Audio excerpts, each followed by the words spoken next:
Take off for it. I don't have nothing to take off.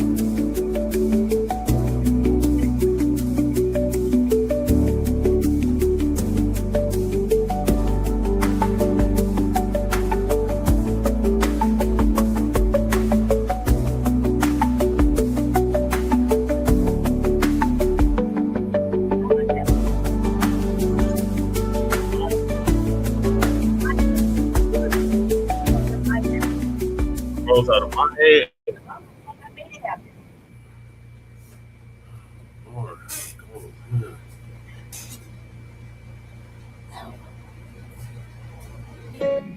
Y'all don't hear us. Pull up a seat and motherfucking listen.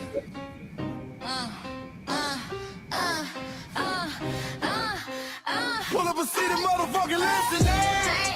Pack your bag, time to go home. Talking crazy on our soil where our blood and bones grown. This our grind, we outside on it. While y'all fools on the outside looking, y'all show no respect to Black America, so leave. Hey. Y'all don't get it, so it's time to go home. Get the hell up out of America, take your digits, make it just fly on. Y'all don't get it, so it's time to go home. Get the hell up out of America, take your digits, make it just fly on. You landed on the top.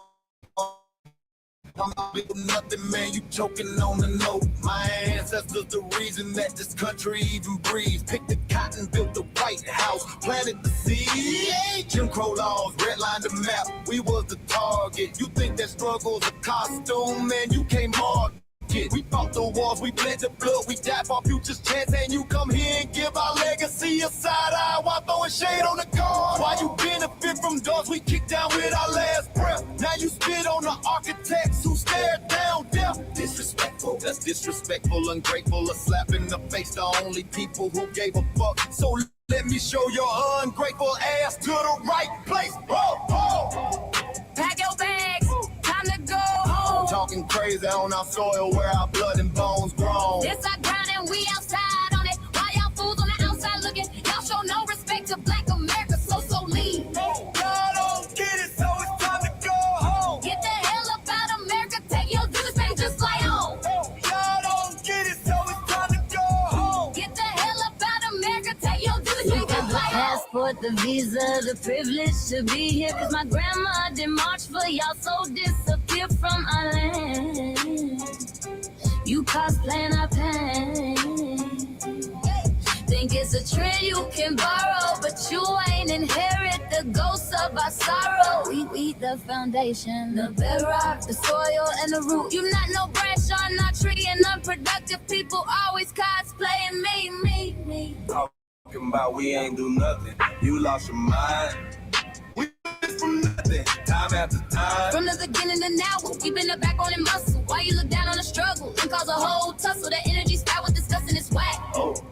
So let's make it clear, there's no turning back. This land is paid for in full. In blood, sweat, and tears, and dreams deferred. You don't get to come into a house we built from the dirt and telling Black America y'all ain't worth nothing. That's a violation. Facts. Pack your bags, time to go home. It's our soil on our soil where our blood and bones grown. Show respect, this our ground. Y'all just tenants on a leash. Oh, get the step. Show no respect to Black America, so leave. Oh, don't get it, so it's time to go home. Get the hell up out of America, taking your digits, I can just fly on. Oh, don't get it, so it's time to go home. Get the hell up out of America, taking your digits, I can just fly on. Yeah, fly little birdies. Fly on back to where you came from. This ain't for you. This cell is sacred. We said what we said. It's time for y'all to go home. So fly a little birdies fly. So fly a little birdies fly. So fly a little birdies fly. Far, far away from here. So fly a little birdies fly. So fly a little birdies fly. So fly a little birdies fly. Far, far away from here. So fly a little birdies fly. So fly a little birdies fly. So fly a little birdies fly. Far, far away from here. So fly a little birdies fly. So fly a little birdies fly. So fly a little birdies fly. Far, far away from here. Bye-bye, little birds.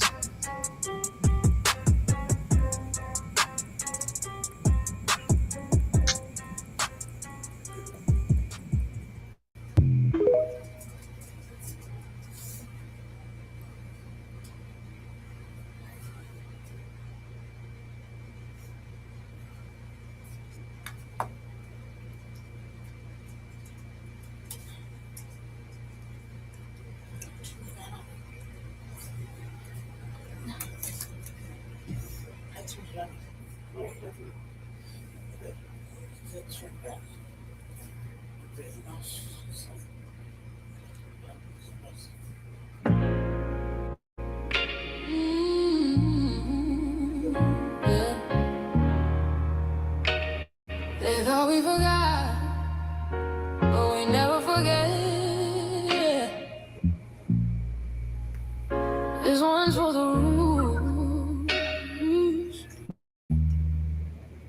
We built this land from dust and tears, 400 years, and we still here.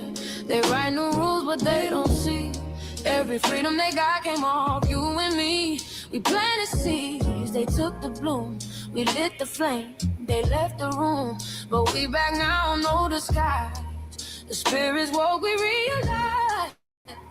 All we want is what we earn. That sweat and blood, yeah, that table turn. You can't buy culture, can't fake that fight. This is our day, this is our ride. We happiness. Say it loud, say it strong. We the heartbeat that's been here all along. Foundational Black Americans, stand tall. We ain't begging for nothing, we built that all. Born from pain and grace, you can see the truth written in our face. We the soul, the sound, to fight the flame. Foundational Black Americans, say our name. They love our rhythm, but they dodge our blues. Use our voice when it fits their news. They take our sound, but not our scars. We the backbone, we the scars. Now the veil is gone, the mask is clear. We see the game, we know what's here. No more silence, no more lies. We lift that flag and watch it rise up, rise up. We the ones that made this nation breathe. Our veins are power, our roots are trees. We know worlds. It's rhythm and grace now, and now we're reclaiming our rightful place. Can't copy courage, can't steal pay. You can't inherit soul by changing names. Our story ain't done, it's the revival. We guard the gate, it's about survival. We FBA, say it proud, say it loud. The world dances on what we vow. Foundational Black Americans, still we stand, still we fight, still we demand. Every block, every song, we've been right here all along. The soul of a people strong and free. Foundational Black Americans.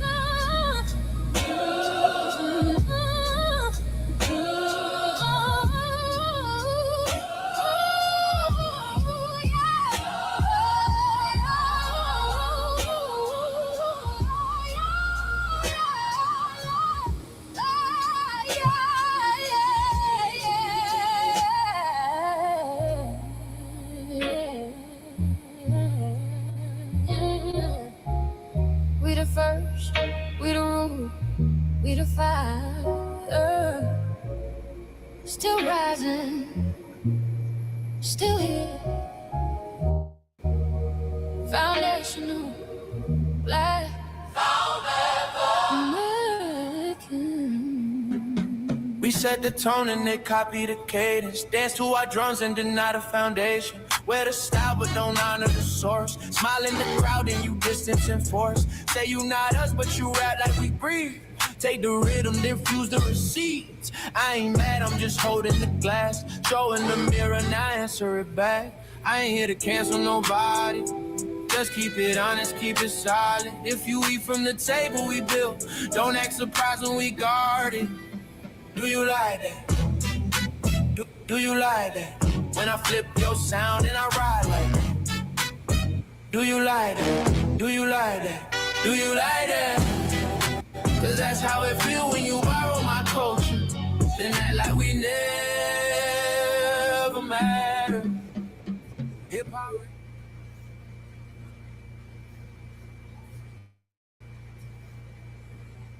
Mike Larry. Now this shit here, it's what see it. We're not fighting your battles. We're not carrying your fear. We're not lending our history to people who erased us while we were here. Just cause you born here, don't make you FBA. That makes you a citizen, learn the difference today. This is lineage, not a look you can wear, not a costume you borrow when it benefits you there. You used our culture like an access card, backstage pass, a straight facade, but now the mirror's in your face. No disguise, and you're uncomfortable looking truth in the eyes. We didn't leave our land to beg for a chance. We stayed, we fought, we took every advance. That's the separation, that's the line you cross. We paid the price, you learned the cost. You waving your flag on our soil, but fighting not to go back home. Waving your flag on our soil, building comfort on a foundation you didn't know. We waving our flag, red, black, and gold. Stood our ground, never sold. You waving your flag on our soil, but scared to build what you claim you love. Our humor, our style, the way we move, the smoothness, the sound, the things we prove. Music we birth, language we shape, innovation forged under constant escape. Warrior spirit means stay and defend, not flee your land and rewrite the end. You call it success, but don't confuse the two. East came after what we went through. You abandoned your land and called it strategy. You waved that flag loud, but won't return to build your legacy. That contradiction tells the story for you.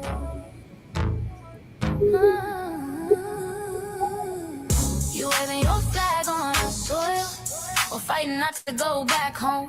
We waving ours where we were forged, every inch earned, every brick known. We can't be deported, and that truth changes everything. We can't be deported, and that truth changes everything. We know who we are, and now we see who you are too. Just because y'all born here doesn't make you FBA at all. It makes you an American citizen. It's biologically impossible to be us, because it's a lineage, not some damn costume you can just put on to look cool. You immigrants and immigrant Americans has used our culture as an access card, a backstage pass to our culture. Now y'all have to look in the mirror. Our sense of humor, the aesthetics, mannerisms, the style of dress, the smoothness, the creativity, our genres of music, innovativeness, our slang, our warrior spirit by staying on our homeland and fighting and not fleeing to somebody else's land to beg for a better life and shit on the very people who fought to have us there. That's who we are. And we know who the hell y'all are, waving your flag on our soil and fighting to make sure y'all don't go back.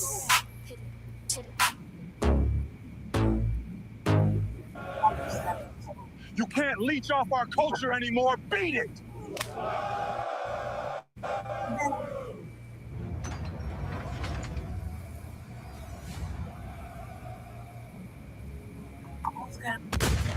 Yeah.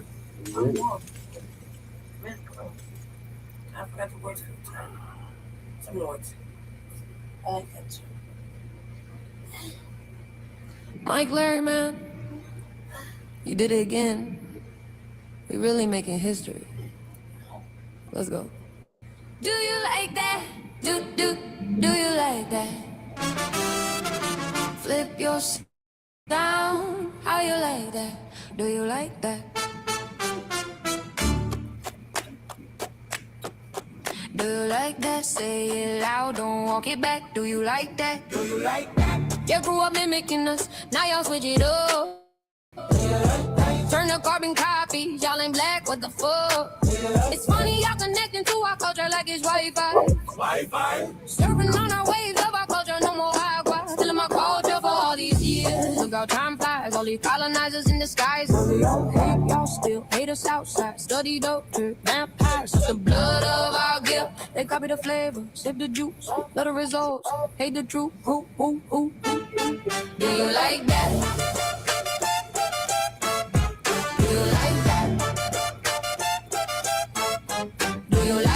Flip your sound, how you like that? Do you like that? Democratic shields, talking points, the road they fill. Fish and chips, agent on the mic, judging the BAs, but ain't you half white? Talking like you one of us, we need a proof face. The agent type, with the prune face, like 50 and Jim. It's a cold game, throwing stones, cause we built our own lane. I'm joking, kinda, but I mean, how come? Pressure intact. Y'all proud where y'all from. Where they flag, beat they drum. But when it's us, tone switch fast. Same pride, but it's too much. FBA pride, lineage solid. You can't put this on, can't try it on. Built here, stayed and fought. That's the difference. That's the car. Do you like that? Do you like that? Say it clear, don't twist the facts. Do you like that? Yeah. Do you like that? Do you like that? Point made. No edit. No care.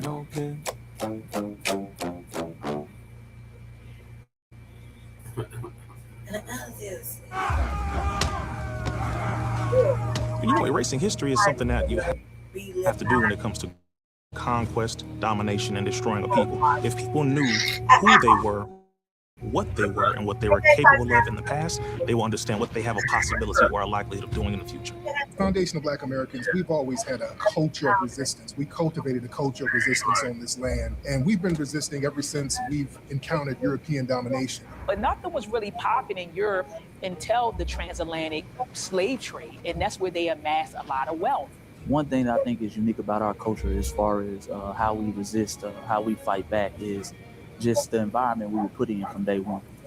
Being only 13% of the population, the white supremacists were very meticulous about keeping that population at a certain amount. There was never a period when we did not resist the encroachment of the whites. They have a natural behavior of authority no matter where they go. That's why they'll step up in front of us in the line at the store. We're not important, they don't even see us. We've never been able to excel. We've never been able to relax. We've never been able to just be, which means that existence is resistance. It must be something in our DNA, our historical background, to when something doesn't sit right with us, especially spiritually, in our souls and in our spirit, we just say no. We live resistance. You know, from the moment we're born, we're in resistance. And it's handed down generation to generation. And so I think that cultural resistance is actually in our DNA, in our epigenetics, and then it blossoms out into the culture. So there's almost nothing in America that we do, from song to dance to politics to the way we talk, the way we dress, having coded languages considered to be slang today. Everything about Black American culture is a form of resistance. Of course, they want to always downplay our contributions to the global tapestry because they continue to act like our number one export in this country is not Black innovation. Everyone understands that our resistance has been the cornerstone of what foundational Black Americans have always done. We are the life that breathes everything into this nation. The further back you go, the further Black you go. It's just simple like that, brother.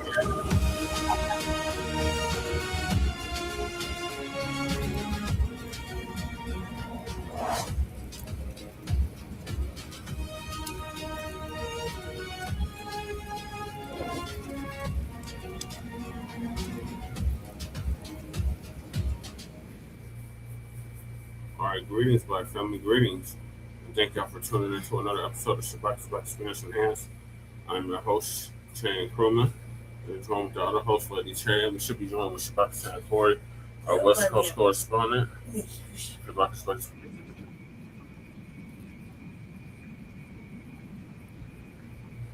So, we have several topics. Well, not several topics, two topics, really. One that Black Dynamite just let us know about in Grand Rapids, Michigan, and then we got the State of the Union address by the dump as in human shit. And we want to make that perfectly clear. And that's going on right now. So we're going to live stream that. Hopefully we don't get a copyright strike.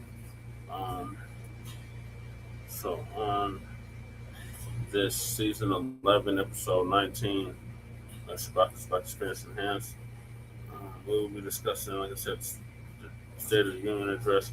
Please hit the link if you would like to contribute to the conversation. We are based out of East Denver, North Aurora, Colorado. We do the news from a frontline and Black First perspective. And we are a part of the New Blacc Media and also the Signal Boosters of the New Blacc Media. We have been around for 6 seasons now and counting.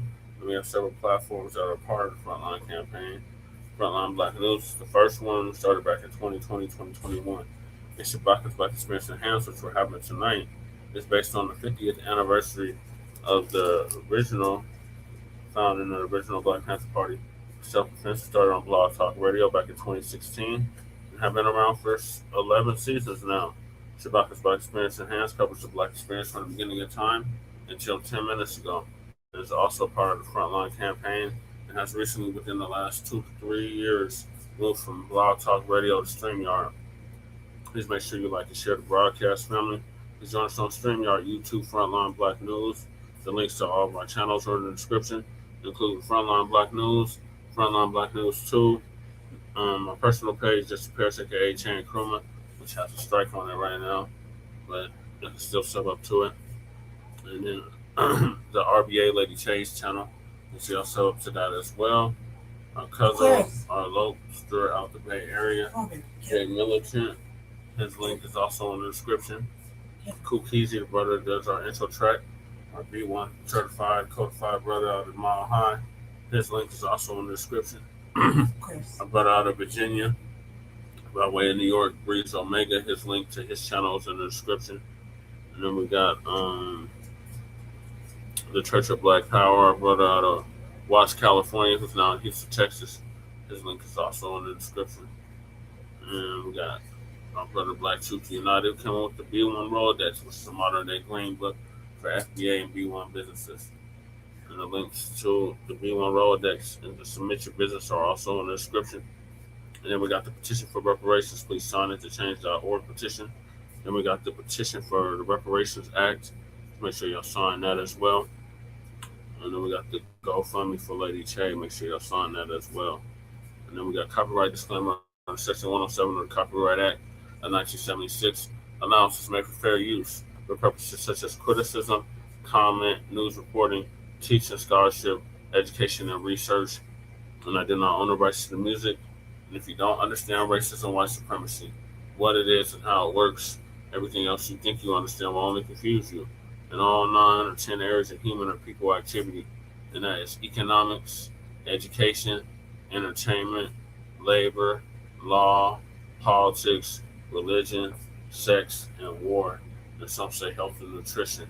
In all 9 or 10 areas of human or people activity, and that was by the late, great Neely Fuller Jr., who passed away exactly a year ago at the age of 94, 95, ProduceJustice.com.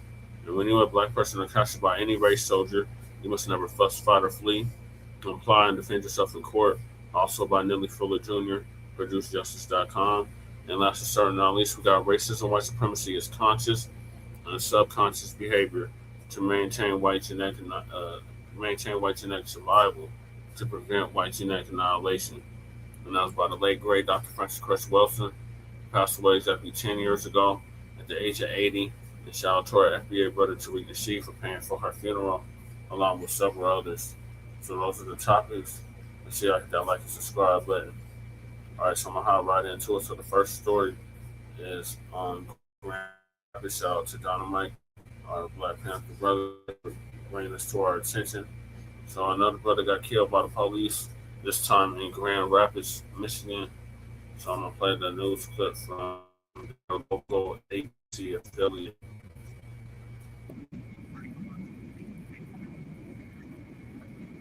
And killed by Grand Rapids police, and this morning we're expecting Michigan State Police to continue their investigation into what happened.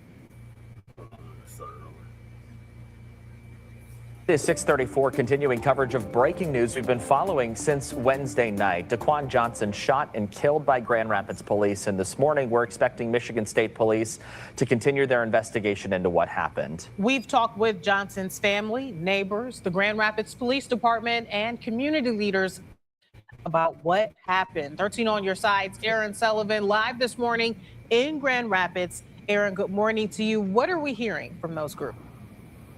Emily Tanner, well, a question from the community this morning is why did Daquan... Shabaka, see if you can get Dynamite back up here because he was up here earlier. Greetings, Shabaka, from the Mile High incoming illegal market flooded city. So Dynamite brought it to our attention that there was another shooting of an unarmed black man, this time in Grand Rapids.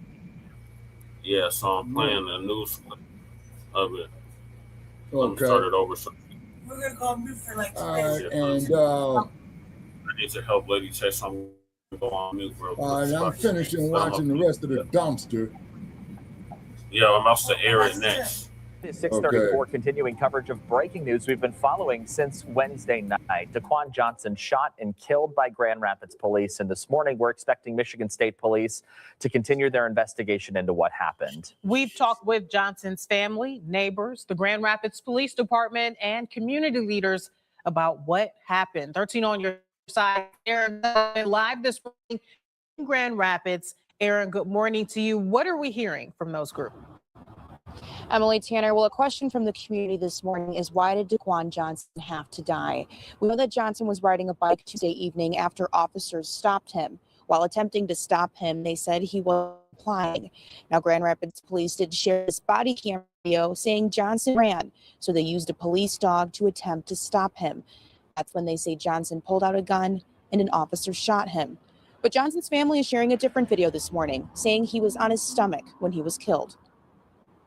Well, my son, nowhere in that video was he resisting. I saw somebody laying on their stomach with a dog on their back behind them. And then I watched them shoot my son 4 times. He wasn't just my nephew, but he was a son. He was a dad. He was a brother. He was a cousin. He was surrounded by people that supported him. Johnson's family, as well as community members and leaders, marched in Grand Rapids calling for justice in Johnson's death. And Johnson's mother, Angelica, says she's still not been allowed to see his body. She's hoping later today she can say her final goodbyes. For now in Grand Rapids, I'm Erin Sullivan, 13 on your side. Greetings, ladies and gentlemen, and welcome to season 11. Died in order to defend our capital. Okay, yeah. We are honored to be joined by her wonderful parents, Gary and Eva Lee. Just top it up about the last story. Okay. Just for 2 minutes, that way I can get situated. My eyes keep really bad, and I hurt myself today. So, like the cats messed up my chair, so my legs have been like kind of sliding out of socket. Black Joe's in the building. So, hey Joe. I get late. Go on mute because my ass is around. Okay. Just 2 minutes. Let's chop it up with Black Joe real for quick. 2 minutes, for 2 minutes. 2.5 minutes. Hey, Joe, what's going on?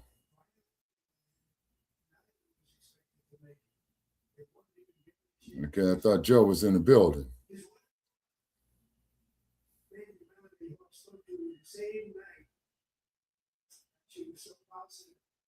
He's in the chat.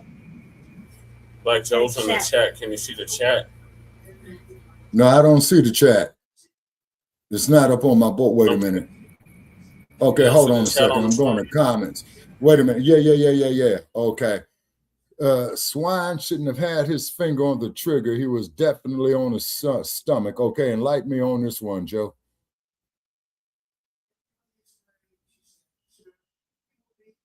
Was that the dude they knocked off in Mar-a-Lago the last couple of days ago?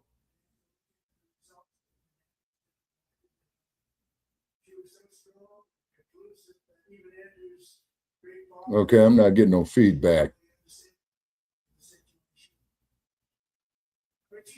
Okay, ladies and gentlemen, copyright disclaimer under Section 107 of the Copyright Act of 1976. Allowance is made for fair use for purposes such as criticism, already read it. Comment. Already read it. You already read it? Okay. Yeah. All right, he was hot in the back of he was shot in the back of the head in Michigan. Okay, now what's this story, man? Enlighten me on this. I missed something. That's the one I just played, Shabaka. I'm about to replay it. No, hold on. Okay, come on, Aquarius. Come on, Aquarius. Get here, Aquarius, so you can take mommy. Okay. I'm sitting here at my lunch counter today before. Okay, listen, Shabaka, listen. Okay. It is 6:34, continuing coverage of breaking news we've been following since Wednesday night. Daquan Johnson shot and killed by Grand Rapids police, and this morning we're expecting Michigan State Police to continue their investigation into what happened. We've talked with Johnson's family, neighbors, the Grand Rapids Police Department, and community leaders about what happened. 13 on your sides, Aaron Sullivan live this morning in Grand Rapids. Aaron, good morning to you. What are we hearing from those groups? Emily Tanner, well, a question from the community this morning is, why did Daquan Johnson have to die? We know that Johnson was riding a bike Tuesday evening after officers stopped him. While attempting to stop him, they said he wasn't complying. Now, Grand Rapids police did share this body camera video saying Johnson ran, so they used a police dog to attempt to stop him. That's when they say Johnson pulled out a gun and an officer shot him. But Johnson's family is sharing a different video this morning, saying he was on his stomach when he was killed. Well, my son, nowhere in that video was he resisting. I saw somebody laying on their stomach with a dog on their back and 2 police officers behind them. And then I watched them shoot my son 4 times. He wasn't just my nephew, but he was a son. He was a dad. He was a brother. He was a cousin. He was surrounded by people that loved him and that supported him. Johnson's family, as well as community members and leaders, marched in Grand Rapids calling for justice in Johnson's death. And Johnson's mother, Angelica, says she's still not been allowed to see. Joe said he was shot in the back of the She's head. hoping later today she can say her final goodbyes. For now in Grand Rapids, I'm Aaron Sullivan, 13 on your side.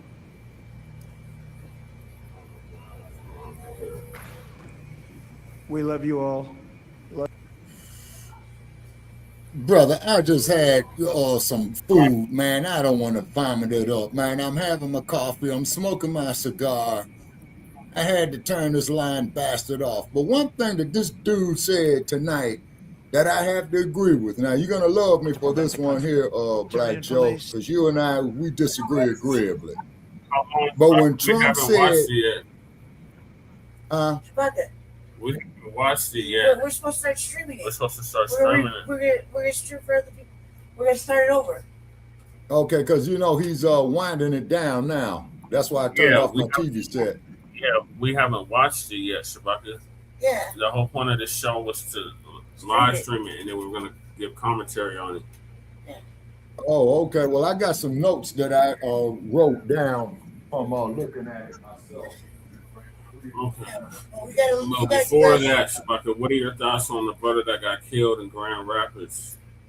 Okay, if he was shot in the back, man, something is wrong. Okay.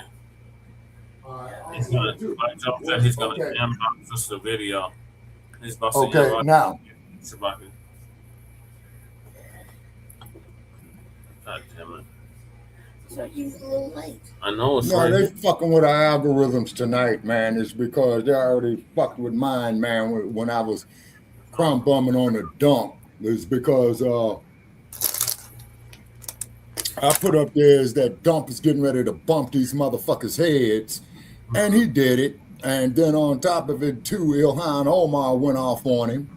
Our man, Al Green, once again, he was protesting, and he was forcibly... Yeah, and he was forcibly removed from the Congress tonight. Al Green was. Oh, well, always. He can't do nothing. No, they ain't got no votes. They can't do shit. Mm-hmm. All they can do is cry. That's all they can do. They can't do nothing. Now, one thing the dump did say, okay, you inboxed me the video? Okay, Joe. Now, one thing the dump did say that I have to agree with is getting rid of DEI. Now, the reason why that's an asset to us is because that means when we start our own black businesses, our own black tech firms, we hire who the fuck we want. That's the flip side of that coin. You know the video, Shabaka, so let me know when you get it so we can put it up on the screen. Okay, I can't do nothing with no videos. What do you mean? Okay, wait a minute. Okay. All right, Joe said he inboxed me a video on Facebook. All right, hold on, Joe. Go on to Facebook. Las Vegas police is out there busy tonight. He's not in the chat. He's in the comments. He's not on the panel. I'm saying he can't put it in the chat. No, because he's not on the panel. I know, but he can't put it in the chat. No, it's a Facebook, and he inboxed Shabaka the link. Yeah, okay, I'm going to try to copy the link. Okay, here it is. Okay, I copied the link. All right, hold on. Or do you already have it? Oh, wait a minute. Okay, Joe already furnished us with the link. Huh? Yeah, put the link in the private chat, Shabaka. Copy and paste the link and put it in the private chat. Okay. It's in the private chat.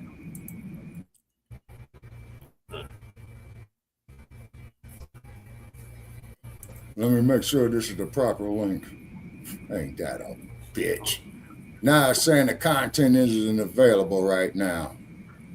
Yeah, it's not available, Black Joe. Ain't They must that have a took the video bitch. down. Yeah. They must have took the Okay. video down, Black Joe.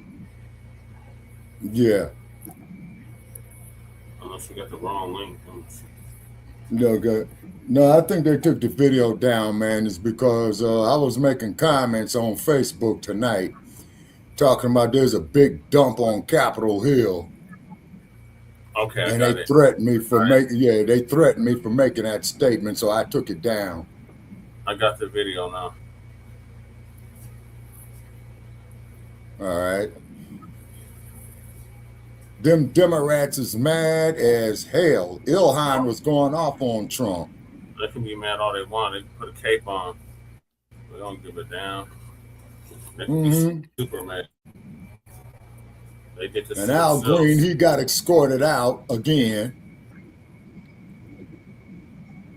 Okay, let's start this over.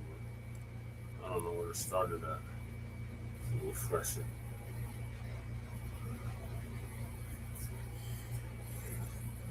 Okay, Brother Che, while you do that, I'm going to ad lib a little bit and just tell me to shut up when you're ready to come back on. Okay, ladies and gentlemen. Right here, brother.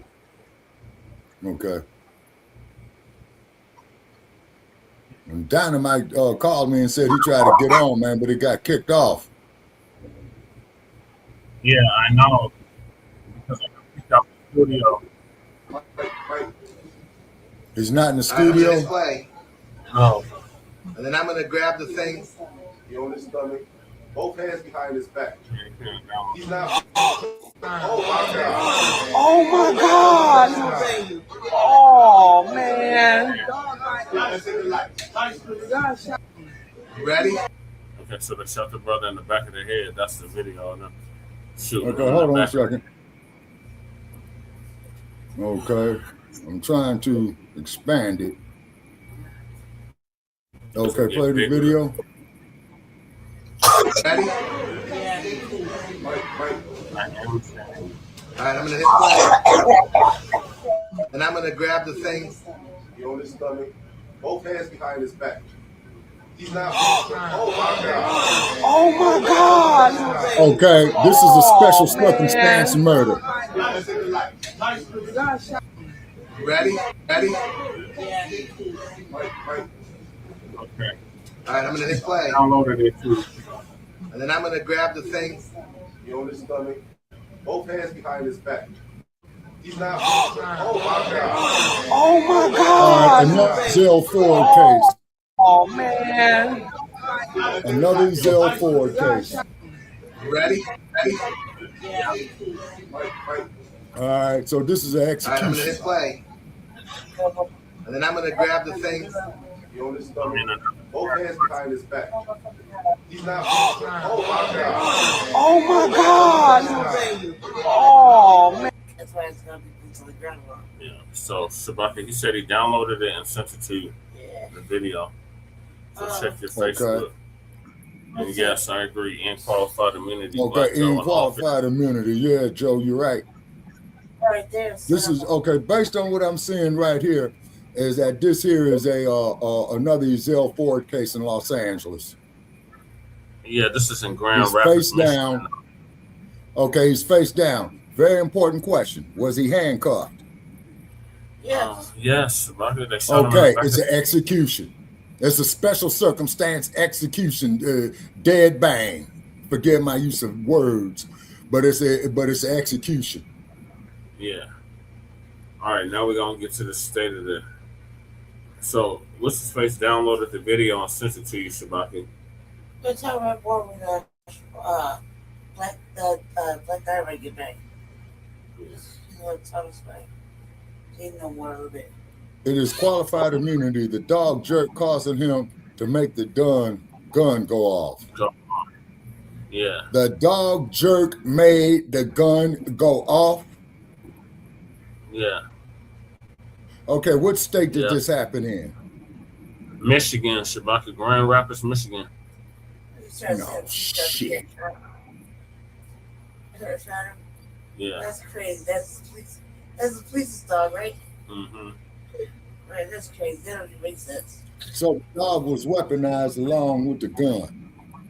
Yeah. Okay. Based on what I know, that's murder too. Right. It's assault with the dog. Yeah. No, Lady J, the cop was supposed to be in charge of the dog. Right. So they already, the dog steroids him. The dog's like a second officer. Yeah. The dog itself is an officer. Yeah. The dog itself is an officer. Yeah, that's why in LA they put badges on them. The dog was a setup for qualified immunity. Yeah, you're right, Joe. You know, the motherfucking dog jerk up and start, whatever, and the police got scared and shot him 3 times. Yeah, right. That's his dog. It's his dog doing what he's supposed to do. Okay, now, I hate to ask this question, just being a little facetious. Was the black man an American? Yes, Shabaka. Sound like it. No, he wasn't. And I'm going to tell you why. What? Yeah, if he was an American, they would not have done that. Yes, they would have, Shabaka. We've seen them kill white people. We've seen them kill. They kill people. The police kill people. Just like okay, I don't care about them killing white people. Shabaka, they kill Americans. That's the whole point. They kill Americans. They literally kill Americans, Shabaka. We've seen it time and time again. So you saying they're not American doesn't make any sense. They were born in America. No, Brother Che, what I'm saying, Brother Che, is that the police are policy enforcers. Yes. We evolved from slave patrollers. Okay, yes. You agree with me on that, right? Yes. Okay, so therefore they still have that, oh shit, what do they call it? They still have that moray within their department. In other words, their group psychology is still in their department with that. I forgot the term of what it was. Okay, the cop is not going to get persecuted, although he should be. I agree, he should be. It is murder, okay? Because he was handcuffed, so he was bound. Okay, exactly, Joe. Okay, like what they did to, what's the woman you speaking of, Sharon Massey? Sonia Massey, my bad. Sonia Massey, yep. And they just sentenced that killer to what, 20 years? Yeah, they gave him 20 years. So what they need to do, I don't know what the death penalty law is that to prevent this shit, if they truly had our interests at heart, they would execute this son of a bitch. Exactly, Joe. The motherfucker will be out in 5 to 7 years, if not that long. I hope not. Because they've been another Chauvin. Chauvin been in for 5 years already. Yeah. Well, 5th year. Mm-hmm. We're going on a 6th year. Mm-hmm. Yeah. Yeah. So condolences. In all 50 states. Yeah. But, Yeah, because that could be either of us in that same brother's position. Yep. All right, let's see what the dump was talking about. All right. He said he'd do 10 maximum. Yeah, he'll probably do 4 and they'll parole him for the rest. And they're gonna put him in Punk City. Now we're gonna get to the main subject of tonight, and that's the dump State of the Union address. So I'm gonna play it from the very beginning. Fair use, copyright disclaimer under Section 107 of the Copyright Act of 1976. Allowances made for fair use for purposes such as criticism, comment, news reporting, teaching, scholarship, education, and research. We know what he thinks about members of the Supreme Court, including one of those individuals in the room, Justice Amy Coney Barrett. He said of her and Neil Gorsuch, who is not present tonight, they should be ashamed. Their families should be ashamed. To him. He wasn't going to focus too much on the Supreme Court when we had lunch with him earlier today. But we'll wait and see. You never know. The president sees somebody, someone catches his eye, and he starts talking. Christine, I'm sorry, go ahead. No, I was going to say the White House and the team, the president's supporters and the president's team think that they've got a very good story to tell about the economy overall. They like to talk about a record high in the stock market. But you look at the length of car loans, and you look at how hard it is to buy a house, and you look at child care costs, and you look at insurance costs and electricity. These are things that are not like eggs that you can just give up, right? These are things that are really core parts of the budget that have been too troubling. So maybe you'll see the president tonight shift and look forward and say, stick with me. Things are going to get better in the future. And here's how we're going to make that happen. We'll peel back the curtain a little bit. Kristen and I were able to have lunch with the president with some other network news anchors today at the White House. A delicious lunch, I should say. The president himself seemed to be in very good spirits, Kristen. I think that's fair to say. He was excited about this speech. He seemed in a good mood, even though he was in a room full of the media. Sometimes, he goes to war with us a few times, every week. Peter Alexander knows that better than some. But he seemed to be in good spirits. He did. He seemed energized by this moment. This is the president in his element in front of a crowd. Now, he likes the campaign trail. One of the key questions I think top Republicans are wondering, will he actually stick to the script tonight? We're going to hear the Speaker of the House introduce him now. Let's listen in.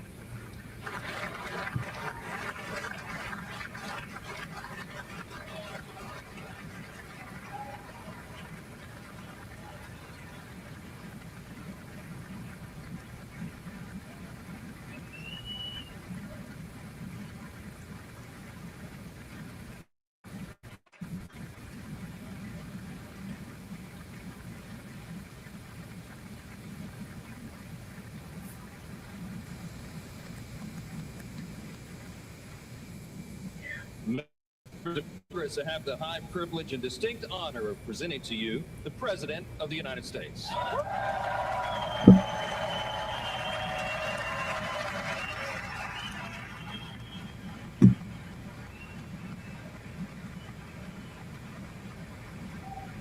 Yeah.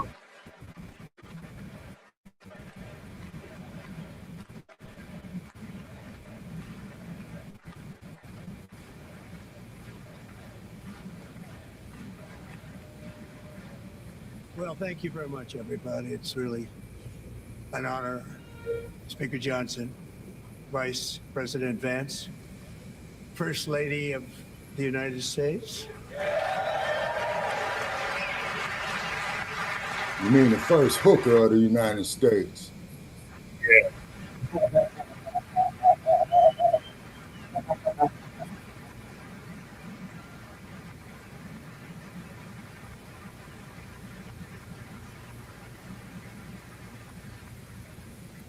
Second Lady of the United States.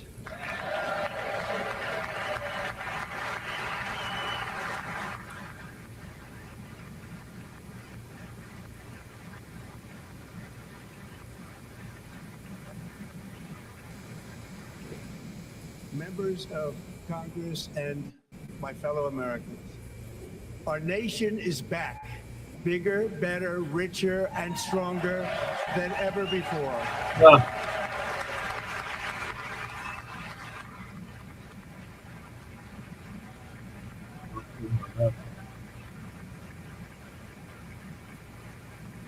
Yeah, you heard those Democrats' feelings tonight. Celebrate an epic milestone in American history. The 250th Yeah, we heard the anniversary Democrats' of feelings our tonight. glorious American independence. This July 4th, we will mark 2.5 centuries of liberty and triumph, progress and freedom in the most incredible and exceptional nation ever to exist on the face of the earth. And you've seen nothing yet. We're going to do better and better and better. This is the golden age of America.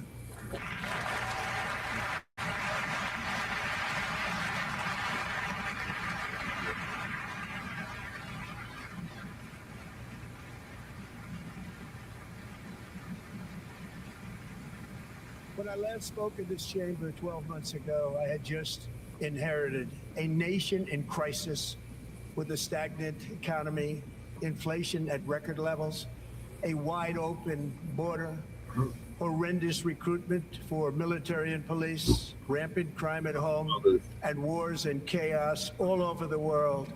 But tonight, after just 1 year, I can say with dignity and pride that we have achieved a transformation like no one has ever seen before, and a turnaround for the ages. It is indeed a turnaround for the ages.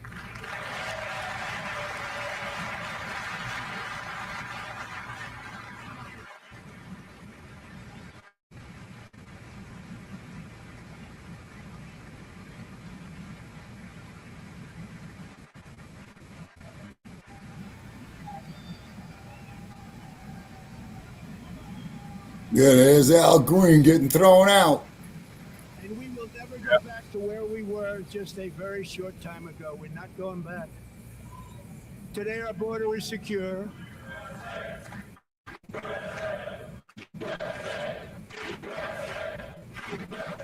Yeah, they throwing him out.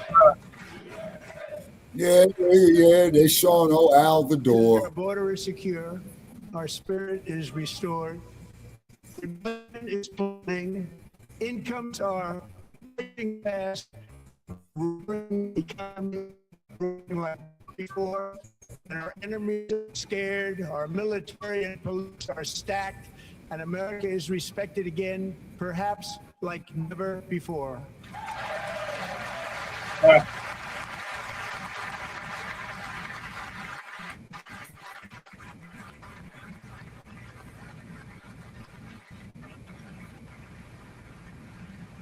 After 4 years in which millions and millions of illegal aliens poured across our borders, totally unvetted and unchecked, we now have the strongest and most secure border in American history by far.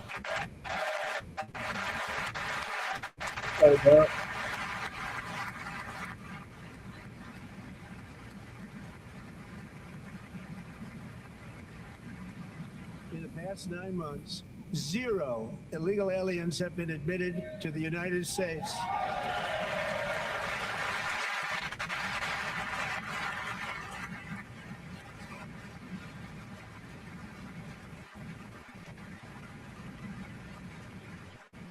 But we will always allow people to come in legally, people that will love our country and will work hard to maintain our country.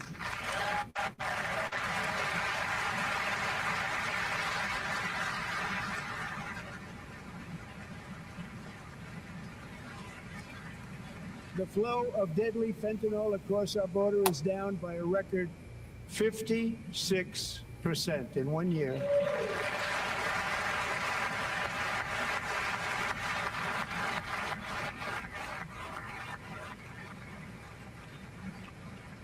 And last year, the murder rate saw its single largest decline in recorded history. This is the biggest decline, think of it, in recorded history, the lowest number in over 125 years, year 1900. In fact, substantially before my wonderful father, I had a wonderful father, Fred, before he was born, substantially before He was a born. Klansman.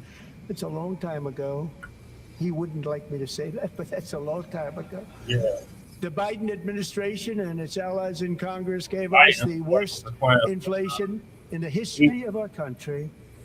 But in 12 months, my administration has driven core inflation down to the lowest level in more than 5 years. And in the last 3 months of 2025, it was down to 1.7%.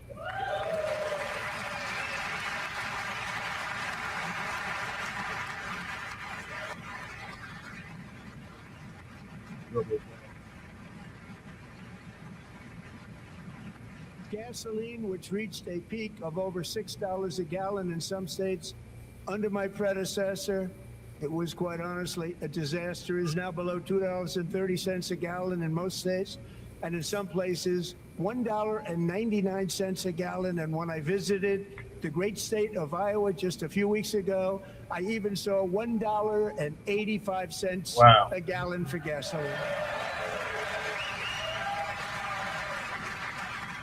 Damn, them is 1980 prices.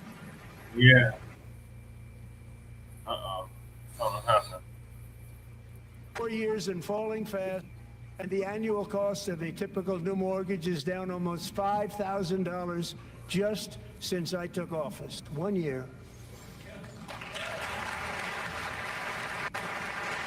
And low interest rates will solve the Biden-created housing problem well, at the same time protecting the values of those people who already own a house. So it's jacking up on their end. Those values up. We're going to do both. I'm about to find another clip because this is acting dumb. We are going to way. Market has set 3-time record highs since of that 1 year, boosting pensions, 401ks, and retirement accounts for the millions and millions of Americans. They're all gaining. Everybody's up. This administration got less than $1 trillion in new investments. Was Dynamite trying to come on tonight? Less, yes. Substantially less. He was on early. In 12 months, I secured commitments for more than $18 trillion pouring in from all over the globe. Okay, well, it's late where he's at. He probably has to get up and go to work tomorrow.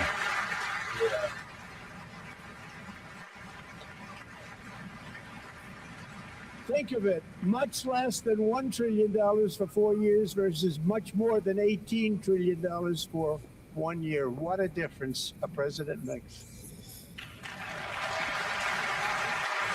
A short time ago, we were a dead country.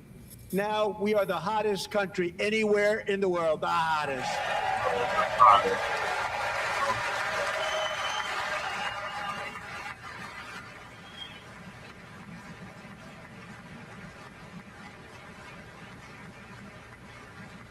As thousands of new businesses are forming at factories, plants, and laboratories are being built, we have added 70,000 new construction jobs in just a very short period of time. It's getting bigger and bigger and stronger. Nobody can believe what they're watching. American oil production is up by more than 600,000 barrels a day, and we just received from our new friend and partner, Venezuela, more than 80 million barrels of oil.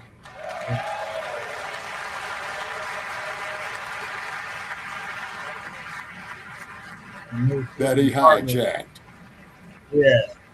American natural gas production is at an all-time high because I kept my promise to drill, baby, drill.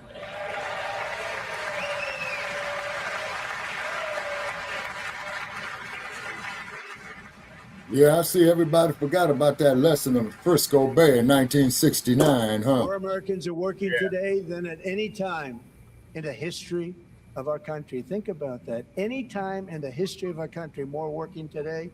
And 100% of all jobs created under my administration have been in the private sector. Okay, how much are they getting paid? Right. Is it minimum wage, or are they getting the maximum amount for the social value of their labor? We ended DEI in America. Yeah, that's what I'm betting on, minimum wage. So you still losing.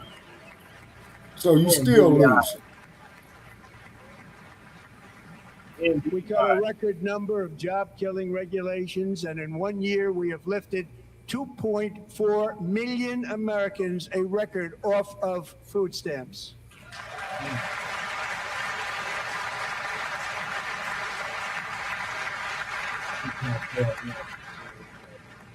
And for all of these reasons, I say tonight, members of Congress, the state of our union is strong.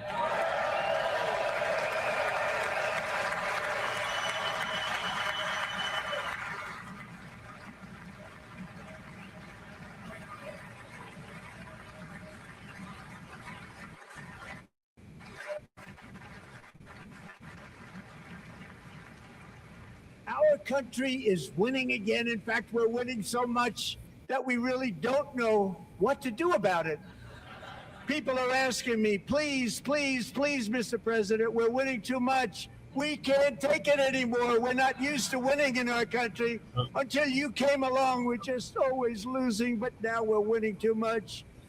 And I say, no, no, no, you're going to win again. You're going to win big. You're going to win bigger than ever. And to prove that point, here with us tonight is a group of winners who just made the entire nation proud.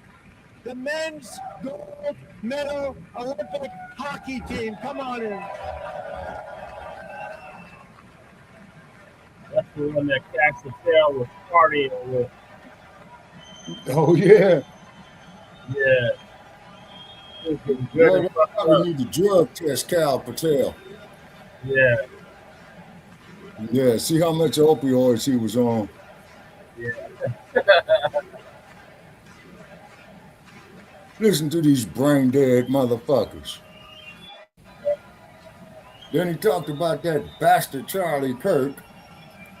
Yeah, I know he was going to do that. Fuck Charlie Kirk. Exactly, and I'm glad that was a WYT that pew-pewed his ass.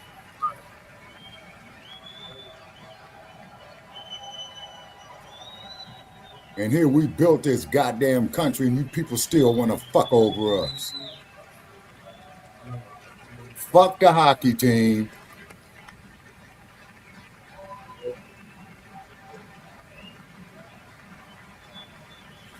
And be careful going to Los Angeles starting next year, people. Security is going to be up the ass up there. Yeah. And the LAPD will be trigger happy. Because I was in LA during the 1984 Olympics. Yeah.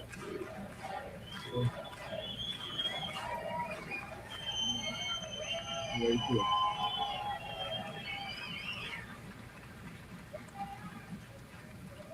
That's the first time I've ever seen them get up. And actually, not all of them did get up. But they beat a fantastic Canadian team in overtime, as everybody saw, as did the American women who will soon be coming to the White House.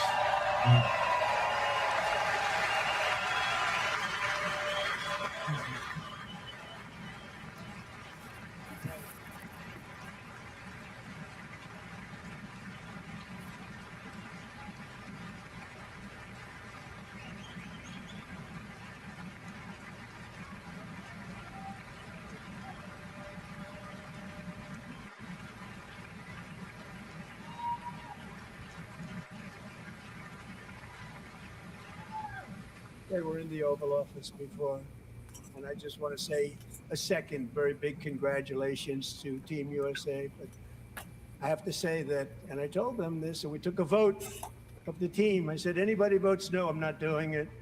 So they stood there, and they weren't about to say no, because I've never seen a goaltender play as well as goalie Connor Hellebuck.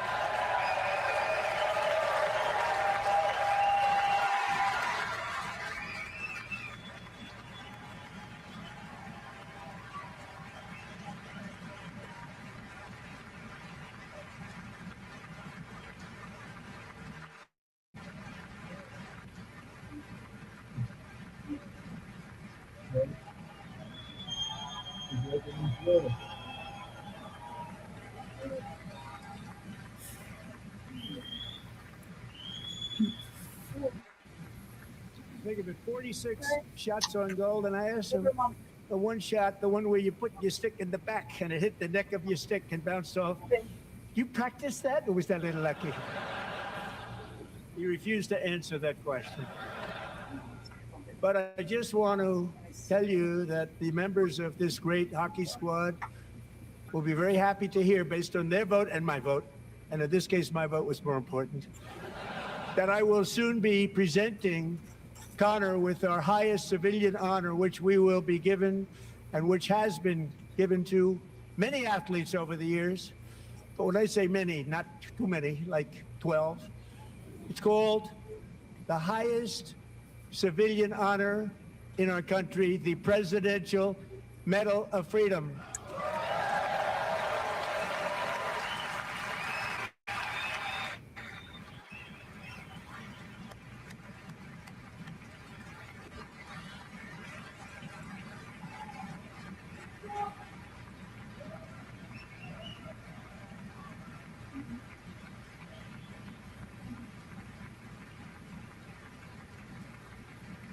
Great athletes have gotten that, very great, the best, and I thought he deserved it. And I did take a vote, every single one of them. I said, I'm not giving it if anybody goes no, and every single one of them rapidly put up their hand.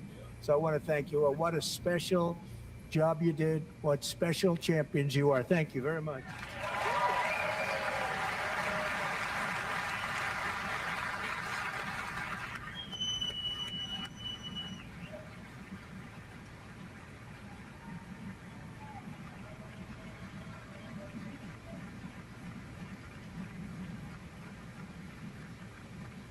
I'm also pleased to say that the next time the Olympic torch is lit, it will be here in America for the 2028 Olympics, and it's the summer version right in Los Angeles. We're going to do a good job in Los Angeles.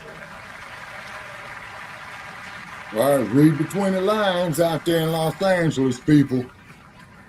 Yeah, you already know what that means.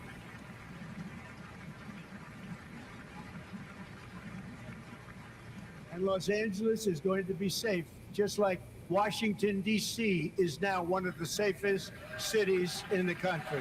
Okay, you heard what he just said right there, right? Yep. And this year, and I must say I got them both. I got them in the first term, and I was disappointed because I didn't think I'd be the president when this happened. But strange things took place. And now I've got them because I got the Olympics and I got the 2026 FIFA World Cup.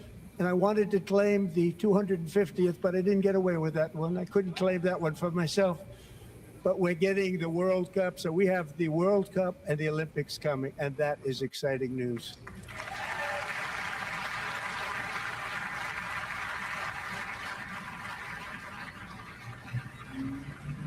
So this will be a year to celebrate our country and the heroes who have kept it free. Men like Buddy Taggart. At age 17, Buddy volunteered to defend America in World War II, serving in the Pacific under the great General Douglas MacArthur. He fought bravely in the famous Battle of Manila, worked so hard. He was badly wounded and almost killed by enemy machine guns in Luzon. And 81 years ago this month, he liberated the largest internment camp in the Philippines, one of the largest anywhere in the world. But he earned many honors, including a Purple Heart and a Bronze Star, came home, started a family, and tonight he is in the gallery looking forward to July 4th, 2026, his 100th birthday. Wow.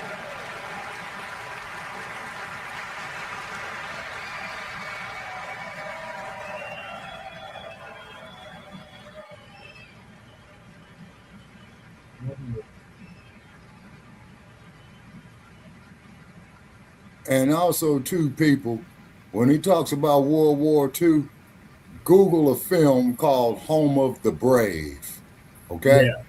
And the reason why I'm mentioning Home of the Brave, and you already know, Brother Che, I'm just saying this here for our listeners here.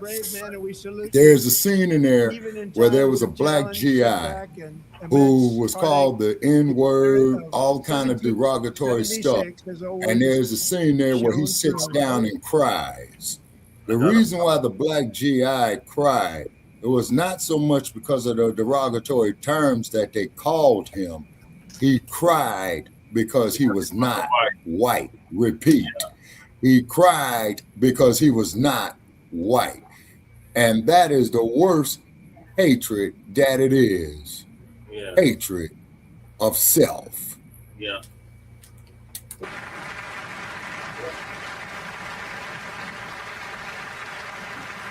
So this will And look be at a all year these to brain dead celebrate motherfuckers our up here country, applauding this the shit. heroes who have kept it free. Men like Buddy Taggart.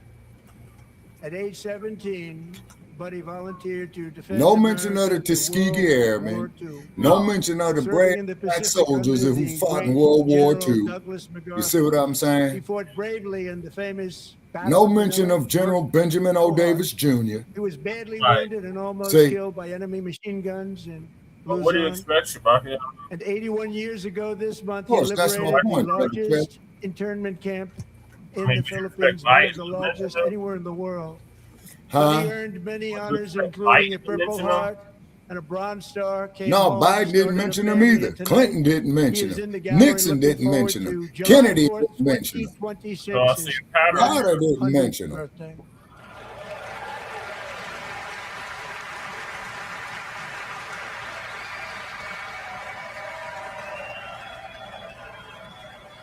They ain't even mention the women of the 5888 Yeah.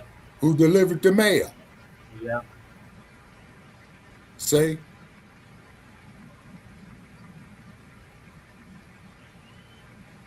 And after my runs tomorrow, I'm going to Google that movie because I heard it was some pretty good actresses in there. So, buddy, you're a brave man, and we salute you.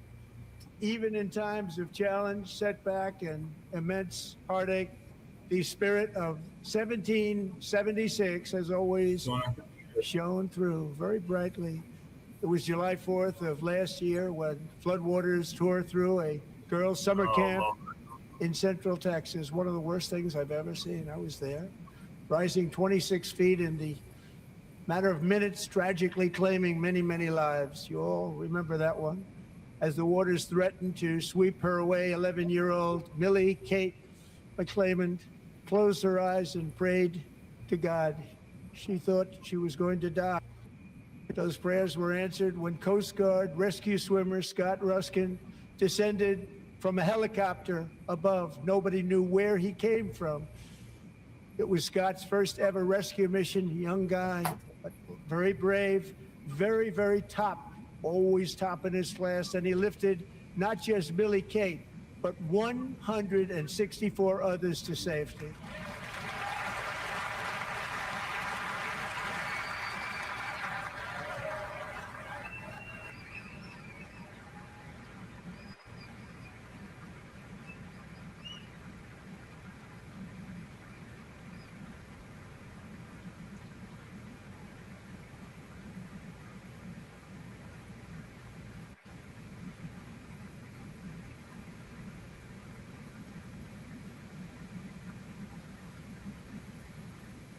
People watched Scott from a distance, and they couldn't believe what they were seeing. The winds were blowing, the rain was pouring, everything was going, and that rapid water, nobody's ever seen anything like it. They said, wow, that's something. Tonight, Scott and Millie Kate are here together. Now, reunited dump. What about for the very sewage first in the time. Potomac water? In the Potomac, what do they call that motherfucker? The Potomac River. Potomac.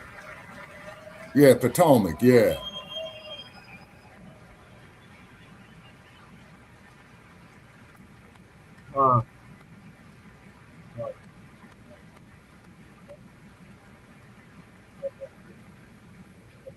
And Petty Officer Ruskin, I'm pleased to inform you that I am now awarding you the Legion of Merit for extraordinary heroism, which is what it was, extraordinary. Okay, do you want me to heroism. share the Thank you. StreamYard link, Brother Che?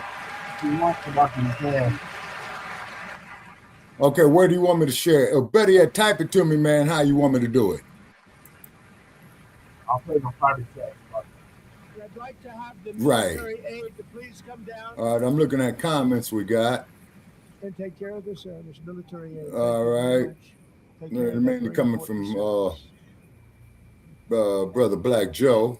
Greetings to you there, Brother From Black Joe. 1776 to today, every generation of Americans has stepped forward to defend life, liberty, and the pursuit of happiness. And they're really doing it for the next generation. But now it's our turn. Together, we're building a nation where every child has the chance to reach higher and go further. Where government answers to All right, the I don't have people, no comments not in the chat powerful, and on where the interests of hardworking American YouTube. citizens are always our first and ultimate concern. That is the debt we owe to the heroes who came before us, and that is the promise we must keep to America for our 200. Yeah, they shadow banned in my YouTube account. Last year, I urged this Congress to begin the mission by passing the largest tax cuts in American history, and our Republican majorities delivered so beautifully. Thank you, Republicans.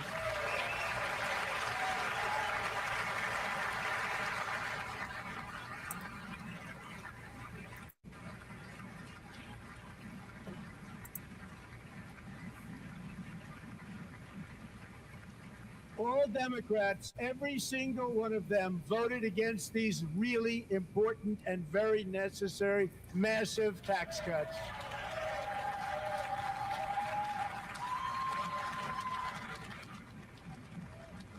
They wanted large-scale tax increases to hurt the people instead.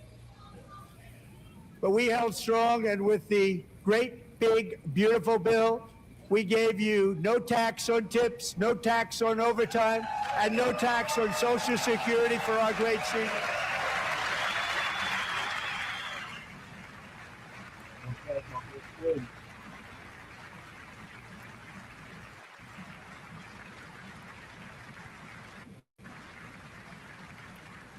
And we also made interest on auto loans tax deductible the first time, but only if the car is made in America.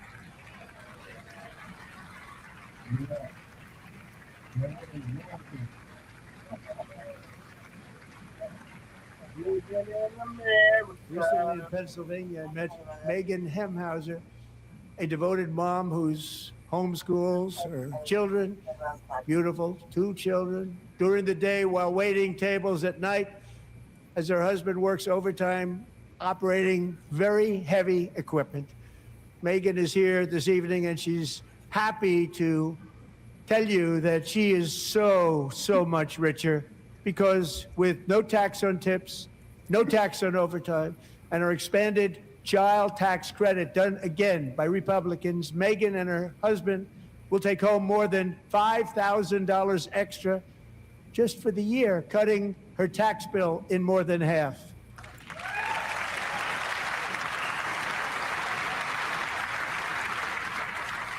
Megan, please stand up. We're fighting for you, Megan. Always. You know, I like that for you.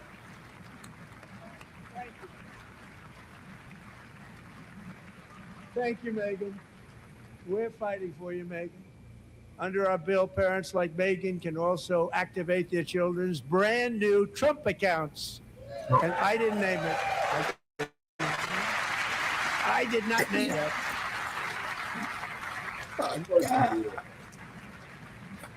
Nobody believes me, but I did not name it. It was named by a very tall man sitting right there in the third row. Nice man, a good man. Tax-free investment accounts for every American child. This is something that's so special and has taken off and gone through the roof. Millions will be pre-funded courtesy of the U.S. Treasury and private individuals like Michael and Susan Dell, who have donated $6.25 billion to fund the Trump accounts for 25 million American children. They're great people.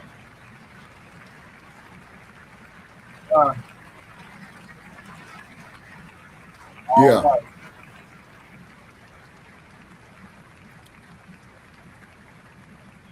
You know, I asked Michael Dell, how do you make all that money? He said, well, I just sat on my dorm in school and I made computers and I'd sell them to people. And I just kept selling and selling and selling. And pretty amazing story. That's called the American dream. He sold a lot of computers, a lot of those laptops. So I congratulate him on that. But I really thank him and Susan, as well as others like Brad Gerstner, a very tremendous guy. He was behind it right from the beginning. Brad Gerstner. Thank you, Brad.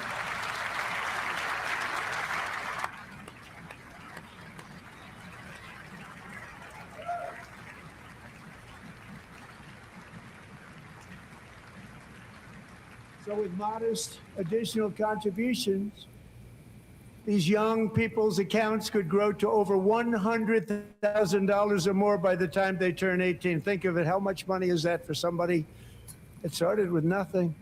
Over 100,000, could be much more than that. To make this investment in our children's future, go to trumpaccounts.gov, trumpaccounts.gov. And a lot of people are doing it. It's setting every record in the book. It's popular.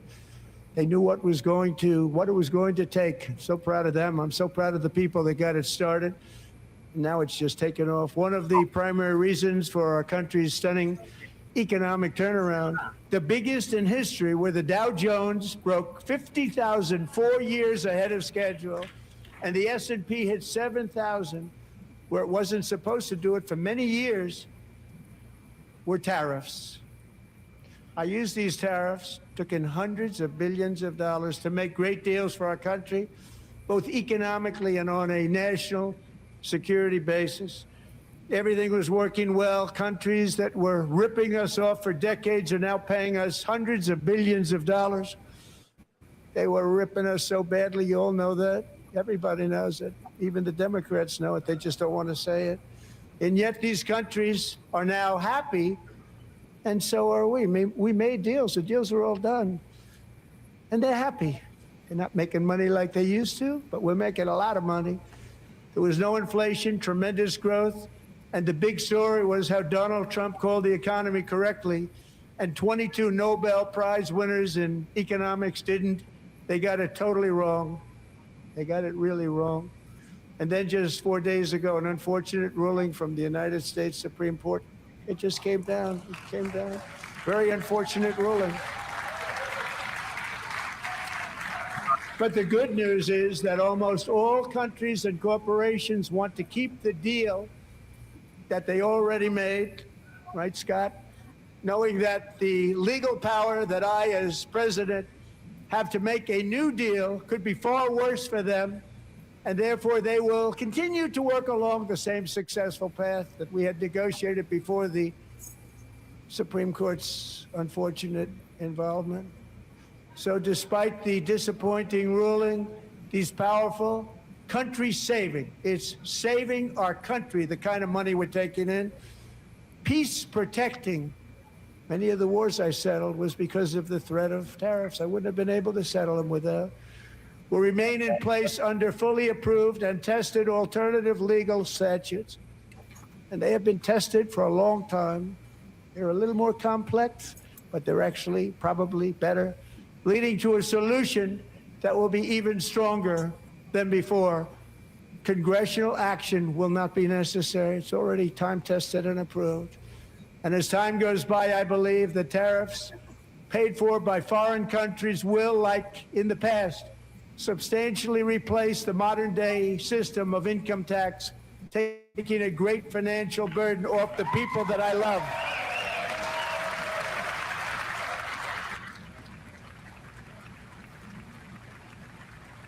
Right?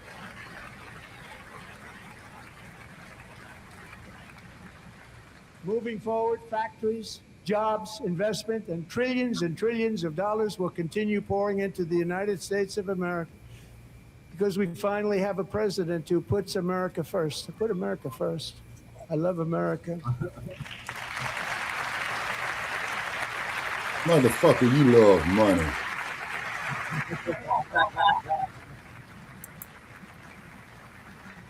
For decades before I came along, we had the exact opposite. From trade to healthcare, from energy to immigration, everything was stolen and rigged in order to drain the wealth out of the productive, hardworking people who make our country great, who make our country run. Under Biden and his corrupt partners in Congress and beyond, it reached a breaking point with the Green New scam, open borders for everyone. They poured in by the millions and millions from prisons, from mental institutions. They were murderers, 11,888 murders. They came into our country. You allowed that to happen. And record-setting inflation that cost the typical family $34,000 in just a speck of time. Now the same people in this chamber who voted for those disasters suddenly used the word affordability, a word they just used it.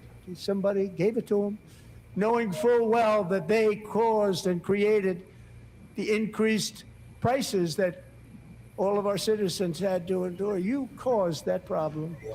You caused that problem.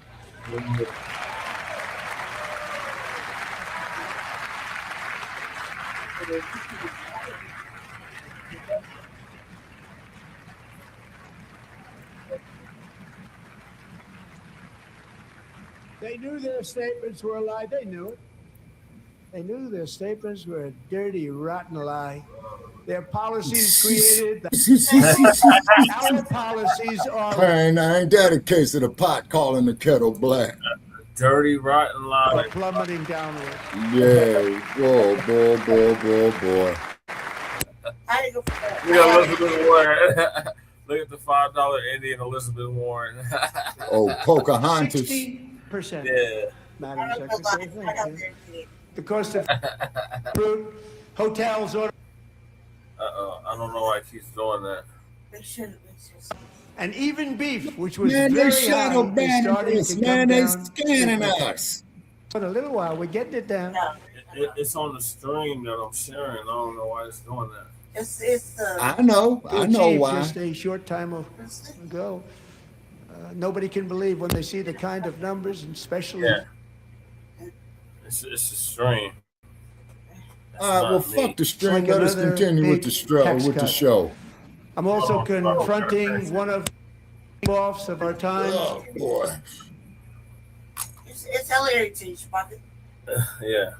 It's the passage of the Unaffordable Care Act, sometimes referred to as the insurance company of Scott. It's on their end. That's what there is. Yeah, it's pre-recorded, right? Giving them hundreds. Yeah, well, it was live. Yeah. It should still be live. Toward 1,000, 1,200, 1,400, and even 1,700%, like nothing else. That's why I introduced the great healthcare plan. I want to stop all payments to big Now insurance you got three companies and criminals instead sitting up give right that money here. directly How to come the people U.S. so Marshals they is can not in there buy their booking own these healthcare, motherfuckers? which will be better healthcare at a much lower cost. In a perfect world, Shabaka, if this ain't it. I know. And look at the house niggas getting upset. Who was that fool right there? Was that Jamal Bowman dude or the Warlock? I think it was Warlock. Transparency, that's a big deal. Sounds so simple, so big. And I did that in my first term, and the Democrats immediately terminated it with full knowledge that they were doing a very bad thing for the people. Of course, we're going to go way up, and that's what happened. And now I'm bringing them way down on health care and everything else. I'm also ending the wildly inflated cost of prescription drugs like has never happened before.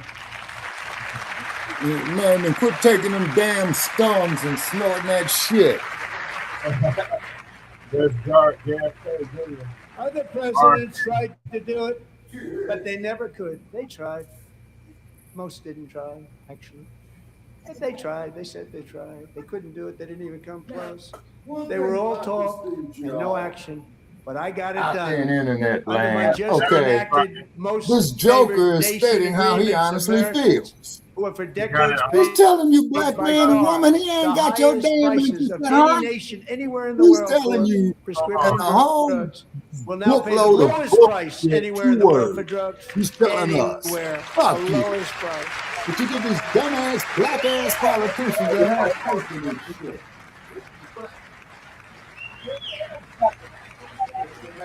So in my first year of the second term, should be my third term. Strange things happen. I took prescription drugs, a very big part of healthcare, from the highest price in the entire world to the lowest. That's a big achievement. The result is price differences of. Put them next to the ponies in the barn. 300 for called Trump RX. Denver buckets of votes for the pony. And Lakers, you all need to retire the whole team. Okay. Retire the organization. That big discount. You know what I'm saying? Catherine Rayner.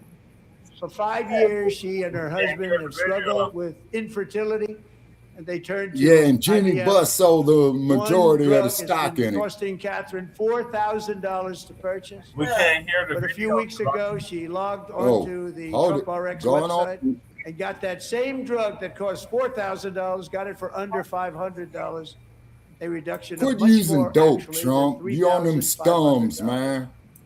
Catherine, we are all praying for you, and you're going to be a great mom.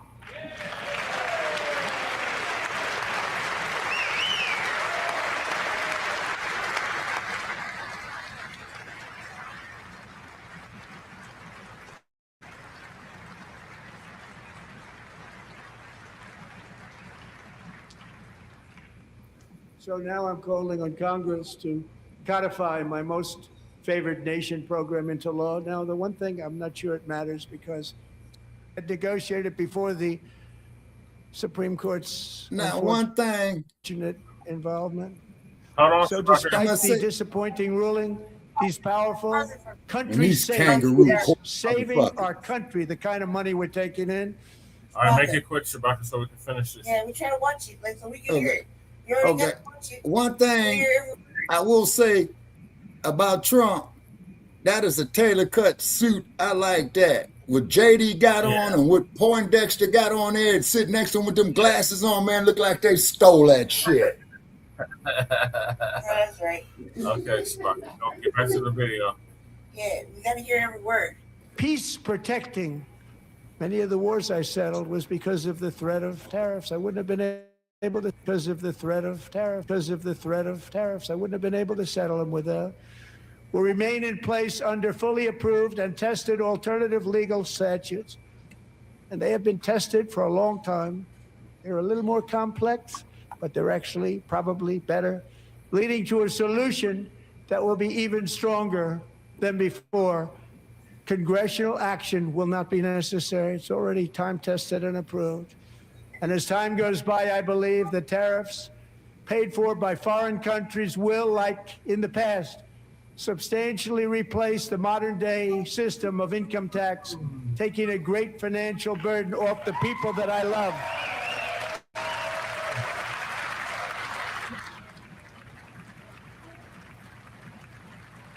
Right?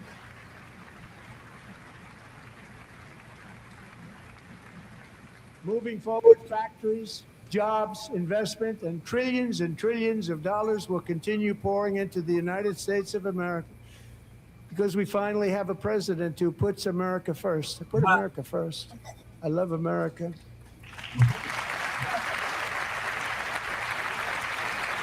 Now, okay, let me know when I can speak again. I'm going on self-mood. I got something to say. For decades before I came along, we had the exact opposite.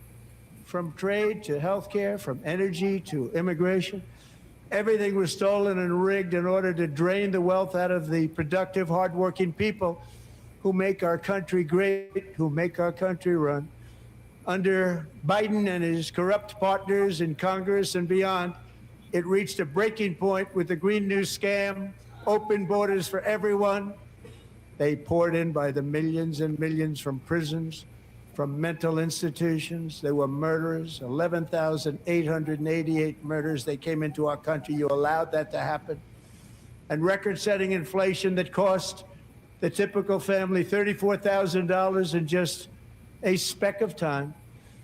Now the same people in this chamber who voted for those disasters suddenly used the word affordability, a word. They just used it. Somebody gave it to them, knowing full well that they caused and created the increased prices that all of our citizens had to endure. You caused that problem. You caused that problem.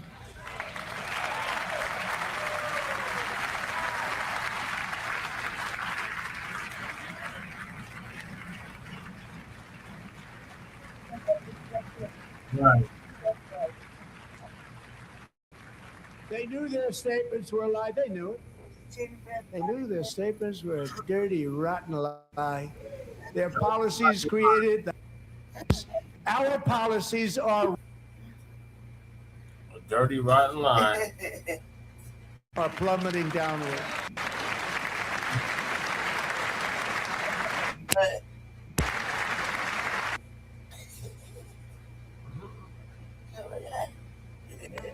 60%, Madam Secretary. Thank you.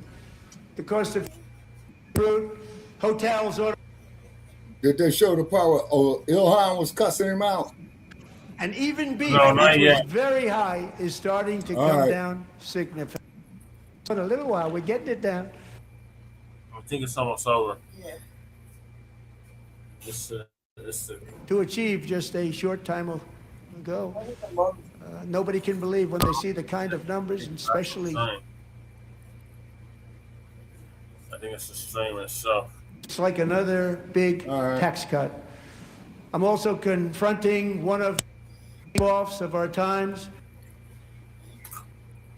It's the same, y'all. Hold on. The passage of the Unaffordable Care Act. So we getting sometimes referred to scammed as again. insurance company of Scott. It's their stream. It's not our stream. Okay, the stream from ABC News. NBC. Toward 1,000, 1,200, 1,400, and even 1,700%. Like nothing else. That's why I introduced the great healthcare plan. I want to stop all payments to big insurance companies and instead give that money directly to the people so they can buy their own healthcare, which will be better healthcare. Nah, I agree with that. I hate to say. Yeah. Oh, there goes Warlock. Oh, Warlock. Yeah. Okay, now In you see addition, my people. plan requires Oh, wait. maximum price transparency. That's a big deal. Sounds so simple, so big. And I did that in my first term, and the Democrats immediately terminated it with full knowledge that they were doing a very bad thing for the people. Costs were going to go way up, and that's what happened. And now I'm bringing them way down on healthcare and everything else. I'm also ending the wildly inflated cost of prescription drugs like has never happened before. Nah, I'm for that. Yeah. That's RFK Jr. Other Yeah, I know Big presidents tried Pharma's to do mad it, with him at that one. but they never could. They tried. Most didn't try, actually. But they tried. They said they tried. They couldn't do it. They didn't even come close. They were all talk and no action. But I got it done. Under my just enacted most favored nation agreements, Americans who have for decades paid by far the highest prices of any nation anywhere in the world for prescription drugs will now pay the lowest price anywhere in the world for drugs. Anywhere. The lowest price. Yeah, he's raining on these Democrats' dome, man. Left, rights, all that. First year of the second term, should be my third term, but strange things happen. I took prescription drugs, a very big part of healthcare, from the highest price in the entire world to the lowest. That's a big achievement. The result is price differences of 300, 400, 500, 600% and more. All available right now at a new website called TrumpRx.gov. And I didn't name that one either, by the way.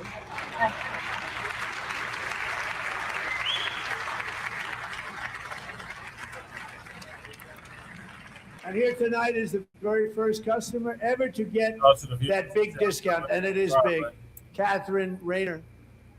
For 5 years, she and her husband have struggled with infertility, and they turned to IVF. One drug has been costing Catherine $4,000 to purchase. But a few weeks ago, she logged onto the Trump RX website and got that same drug that cost $4,000, got it for under $500, a reduction of much more, actually, than $3,500. Catherine, we are all praying for you, and you're going to be a great mom.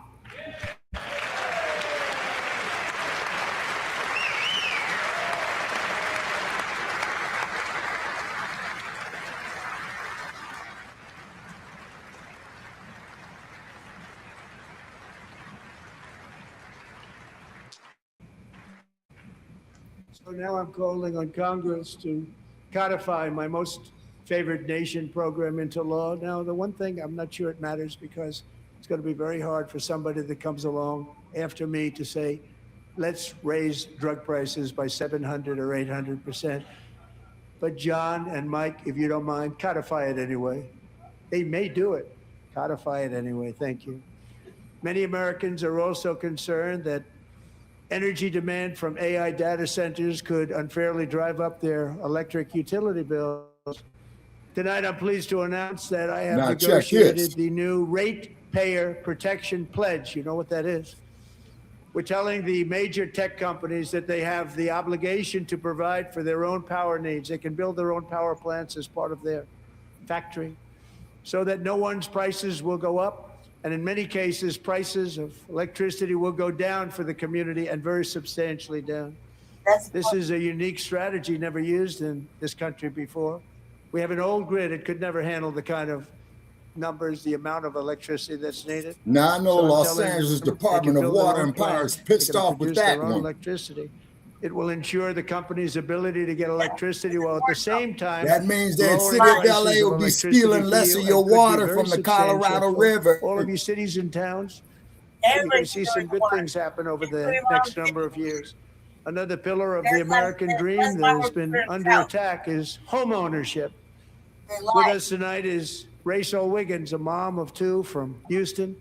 She placed bids on 20 homes and lost all of those bids to gigantic investment firms that bypassed inspection, paid all cash, and turned those houses into rentals, stealing away her American dream. She was devastated. Stories like this are why last month I signed executive order to ban large Wall Street investment firms from buying up in the thousands single-family homes.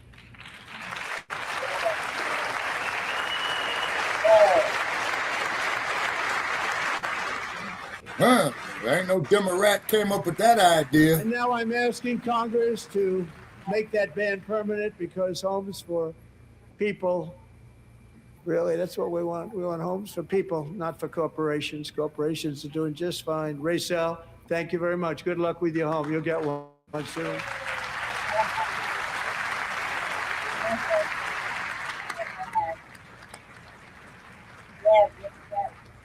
We're also working to make it easier for Americans to save for retirement.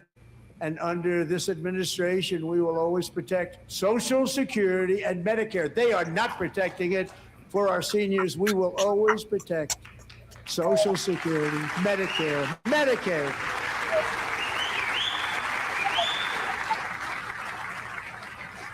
Since I took office, the typical 401k balance is up by at least $30,000. That's a lot of money. We have millions and millions of people, because the stock market has done so well, setting all those records. Your 401ks are way up. Yet half of all of working Americans still do not have access to a retirement plan with matching contributions from an employer. To remedy this gross disparity, I'm announcing that next year my administration will give these often forgotten American workers, great people, the people that built our country, access to the same type of retirement plan offered to every federal worker. We will match your contribution with up to $1,000 each year. As we ensure that all Americans can profit from a rising stock market, let's also ensure that members of Congress cannot corruptly profit from using insider information. Whoa.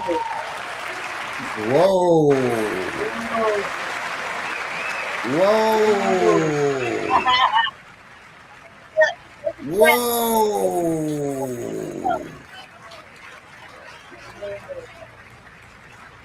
Ouch. They stood up for that. I can't believe it. I can't believe it. Did Nancy Pelosi stand up if she was here? Doubt it. Pass the Stop Insider Trading Act without delay.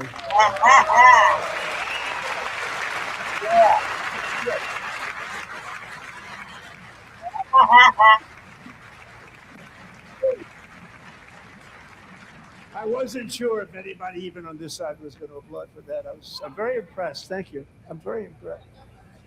But when it comes to the corruption that is plundering, it's plundering America.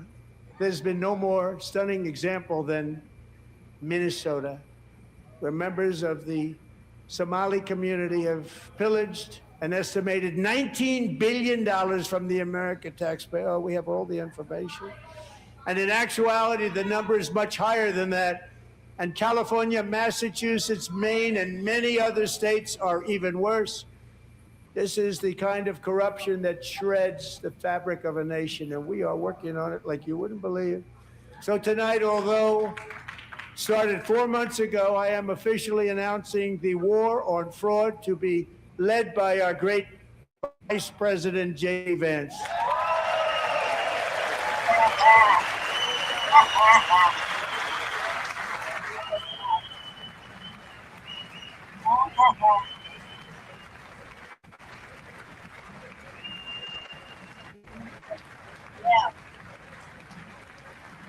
We'll get it done. And if we're able to find enough of that fraud, we will actually have a balanced budget overnight. It'll go very quickly. That's the kind of money you're talking about. We'll balance our budget. The Somali pirates who ransacked Minnesota remind us that there are large parts of the world where bribery, corruption, and lawlessness are the norm, not the exception. Importing these cultures through unrestricted immigration and open borders brings those problems right here to the USA. And it is the American people who pay the price in higher medical bills, car insurance rates, rent, taxes, and perhaps most importantly, crime. We will take care of this problem. We're going to take care of this problem. We are not playing games. Delilah.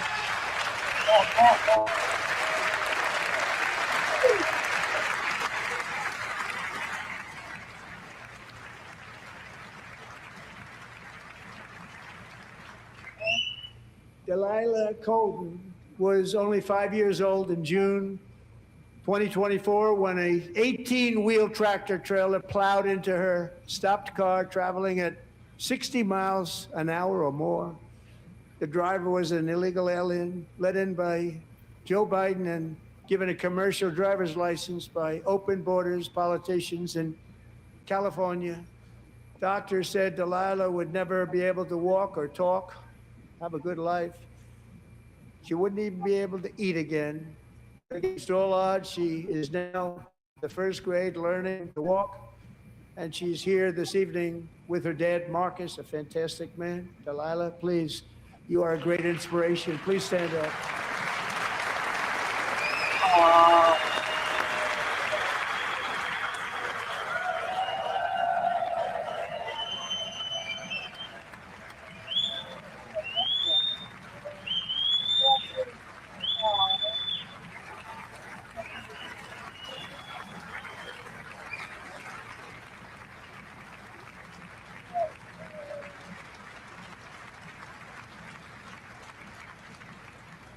Thank you, Delilah.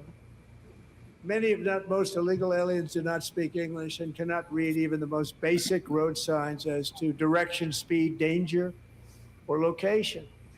That's why tonight I'm calling on Congress to pass what we will call the Delilah Law, barring any state from granting commercial driver's licenses to illegal aliens.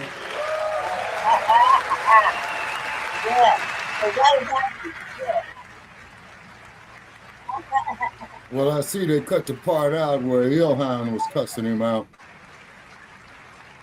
And yesterday, as you probably saw at the White House, I hosted a ceremony with Americans who lost their treasured loved ones to the scourge of illegal immigration. People came into our country, how we allowed this to happen with our open borders. These are the angel moms and families that for decades our government betrayed and our media totally ignored. It was terrible. Hard to believe, actually. In 23, a 16-year-old high school cheerleader named Elizabeth Medina was supposed to perform in her town's Christmas parade, but she never arrived. Her mother, Jacqueline, went home to look for her, and she found her lying dead in a bathtub, bleeding profusely after being stabbed 25 times. Elizabeth's killer was a previously arrested illegal alien who had broken in and brutally extinguished the brightest light in her family's life, violently and viciously.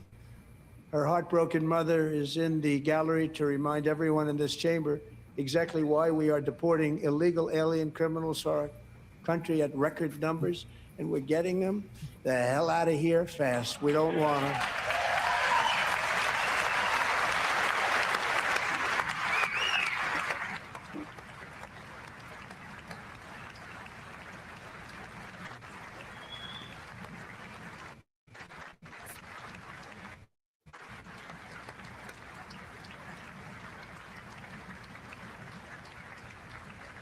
Thank you very much, Jacqueline. Thank you. We can never forget that many in this room not only allowed the border invasion to happen before I got involved, but indeed they would do it all over again if they ever had the chance. If they ever got elected, they would open up those borders to some of the worst criminals anywhere in the world. The only thing standing between Americans and a wide open border right now is President Donald J. Trump and our great Republican patriots in Congress. Thank you. Thank you.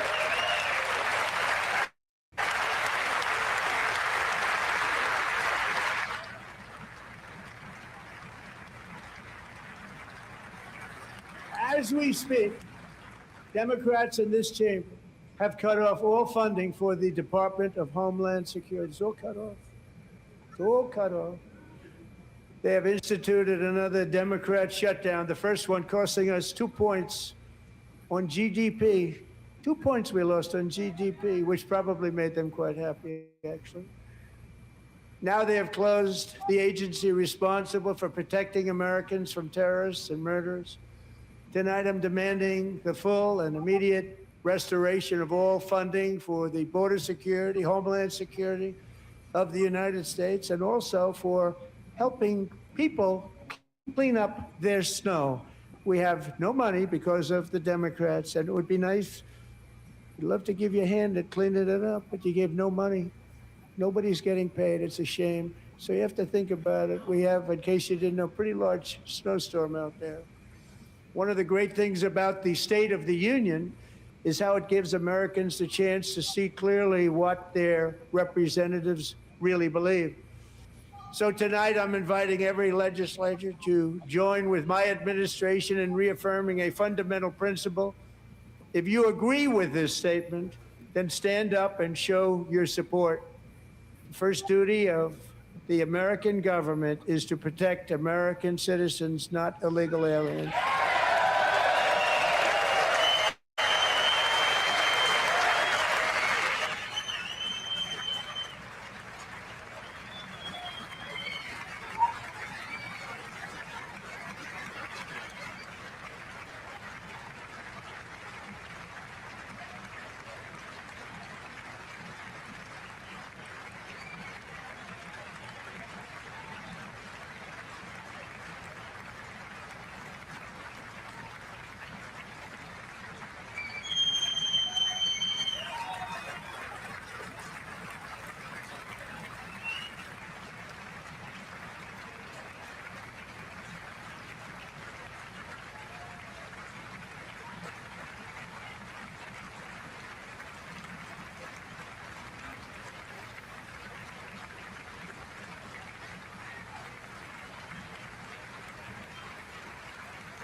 Nine, 10 o'clock.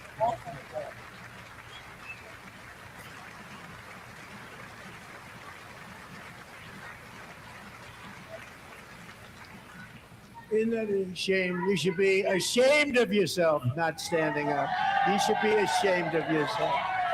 That is why I'm also asking you to end deadly sanctuary cities that protect the criminals and enact serious penalties for public officials who block the removal of criminal aliens. In many cases, murderers all over our country, they're blocking the removal of these people out of our country, and you should be ashamed of yourself.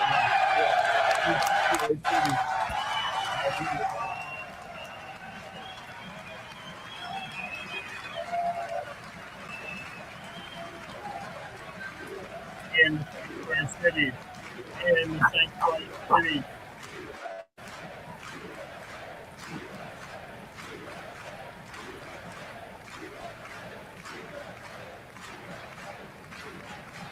And perhaps most importantly, I'm asking you to approve the Save America Act.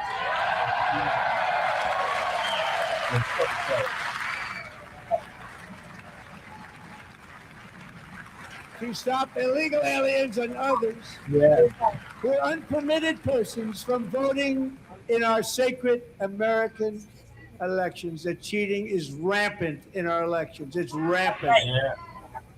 It's very simple. All voters must show voter ID. Right. I'm not.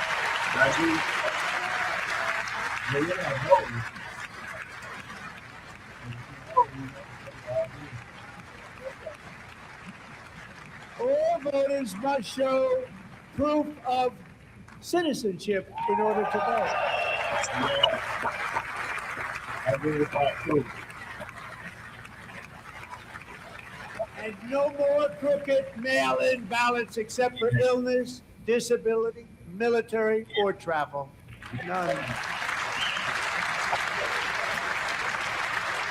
And this should be an easy one. And by the way, it's polling at 89%, including Democrats. 89%.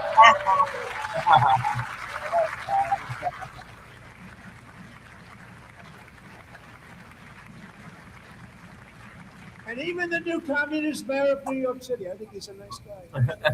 Speak to him a lot. Bad policy, but nice guy. Just said they want people to shovel snow. They got hit hard. They want them to shovel snow, but if you apply for that job, you need to show 2 original forms of ID and a social security card. Man, I ain't showing you shit. Yet they don't want identification for the greatest privilege of them all, voting in America. No, it's no good. No good. Both Republicans and Democrats overwhelmingly agree on the policy that we just enunciated. And Congress should unite and enact this country-saving legislation right now, and it should be before anything else happens. Yeah.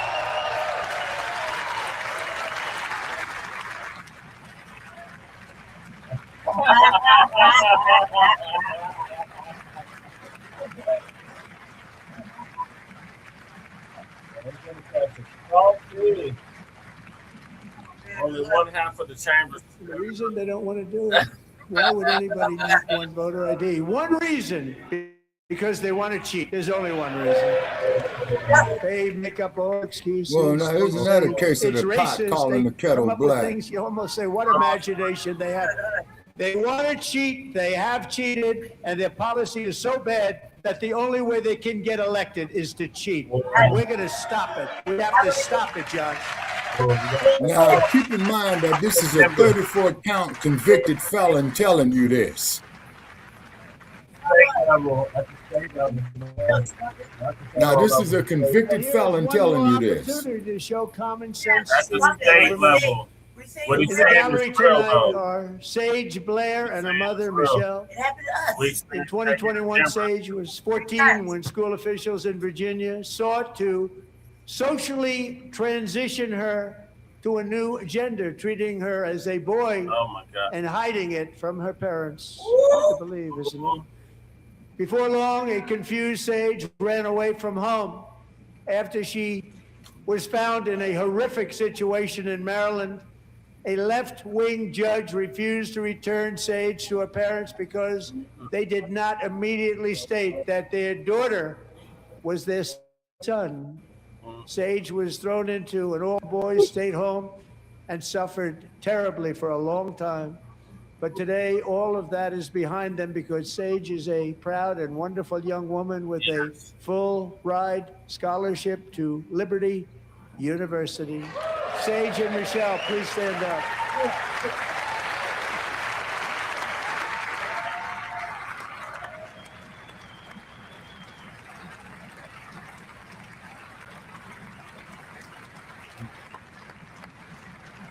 Yeah, keep in mind, Democrats about 20 million illegals in the streets. Yep. They did, Black Joe. And thank you for your great bravery. And who can believe that we're even speaking about things like this? 15 years ago, if somebody was up here and said that, they'd say, what's wrong with him? Now we have to say it because it's going on all over numerous states without even telling the parents. Right. But surely we can all agree no state can be allowed to rip children from their parents' arms and transition them to a new gender against the parents' will. Who would believe that we're even talking about that? We must ban it, and we must ban it immediately. And that's child abuse.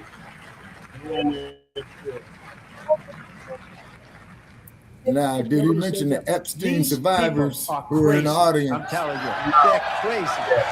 Yes.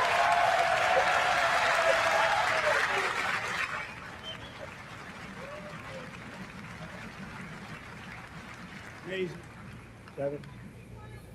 Boy, oh boy. We're lucky we have a country. With people like this, Democrats are destroying our country, but we've stopped it just in the nick of time, didn't we?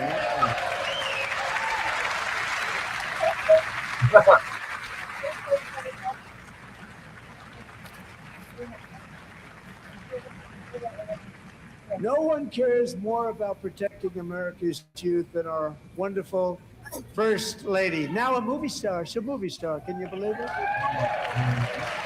Yeah, she's a movie star, right? Over the past year, Get she it. has had an incredible impact championing AI legislation, advancing a landmark executive order on foster care, and helping secure $30 million to launch the Melania Trump Foster Youth to Independence Initiative. It's a tremendous, Like those comments. really a tremendous thing that happened and had a lot of bipartisan support. She gets much better bipartisan support than I do. Yeah, I get hold none. on. She Okay, gets Black Joe is saying. Someday Okay, you're what gonna did have Joe to tell me how say? you Wait a did minute. that. Okay, students and Joe says educators keep in in every mind state Democrats have allow joined 20 the First Lady's million efforts illegals in in the to cheat. presidential AI Okay, challenge, Joe. keeping America's next generation positioned Okay. to succeed and strongly succeed in the future. Tonight, we welcome two young people whose lives reflect the First Lady's impact, Sierra Burns and Everest Nevermont. That's exactly what they did. Thank you both, and Melania, thank you. I know how hard you worked on it. Thank you very much.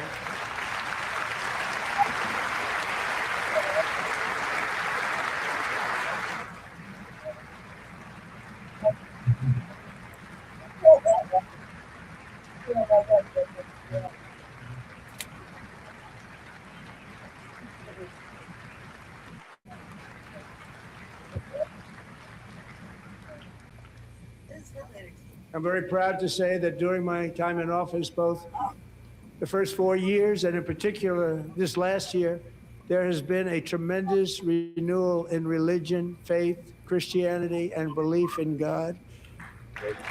Tremendous renewal. Now I hear he's going with this Charlie Kirk shit.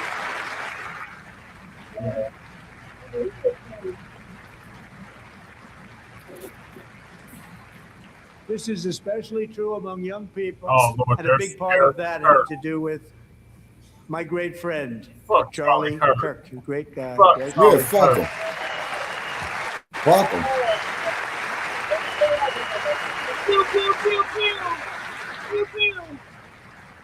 So Yeah, he got dumped on by one of his own. by an So all assassin. you motherfuckers out there talking about black on black crime, remember that Charlie Kirk got dumped His on by one of his wonderful own. wife, Erica, is with us tonight. Erica, please stand. And I want to make that perfectly clear, by the way. To quote another goddamn crook.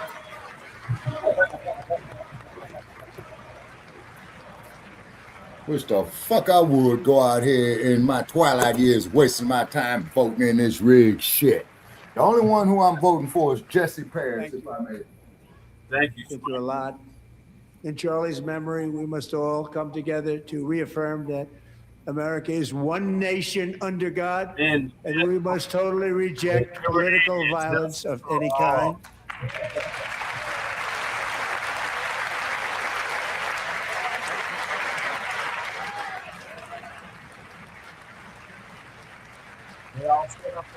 We love religion, and we love bringing it back, and it's coming back at levels that nobody actually thought possible. It's really a beautiful thing to see. Above all, unleashing America's promise requires keeping our communities safe. We have made incredible strides, yet dangerous repeat offenders continue to be released by pro-crime Democrat politicians again and again. We are honored to be joined tonight by Okay, Joe, I can see your reasoning on that, but keep in mind, the black 2022, she and her beautiful has never decided in the elections, out of all due respect. Look at Osama. Not true, Shabaka. We are the swing vote, so that's not true. And so what we decided. We're the swing vote, so they need the black vote to win. Right, and we decided on this vote. Yeah. All right, then that means that they don't have a problem cutting a goddamn check for the reparations. Right, that's what I'm saying. I mean, if they want me to get up off my motherfucking ass, man, to waste time in that kangaroo shit, cut the goddamn check for reparations. Us sitting at home got Trump elected, exactly. I can't do it unless they pay me, Joe. And I respect your opinion on that because keep in mind, I voted in every election, man, from the time I was 18 to the time I was Shabaka. That's what happened. That's how Trump got elected. Because we sat on our ass and did not vote. Lady Che. What? Lady Che. Listen to me when I tell you this. Trump got elected because he got money. Okay? These Democrats.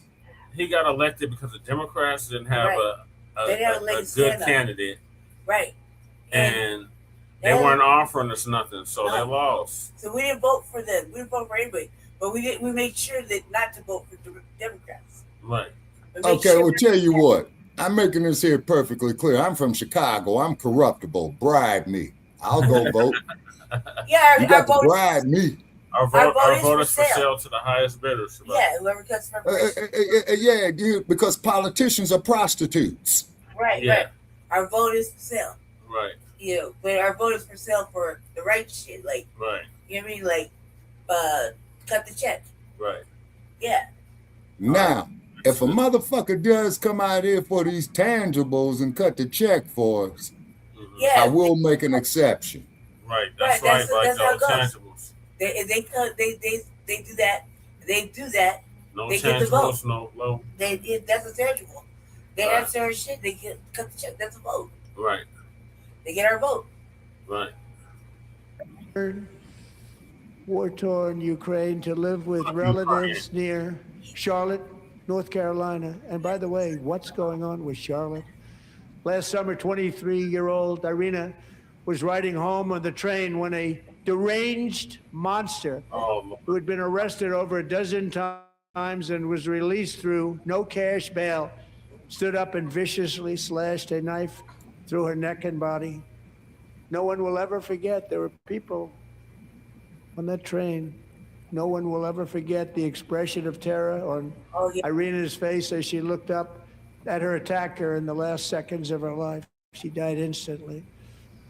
She had escaped a brutal war only to be slain by a hardened criminal, set free to kill in America, came in through open borders.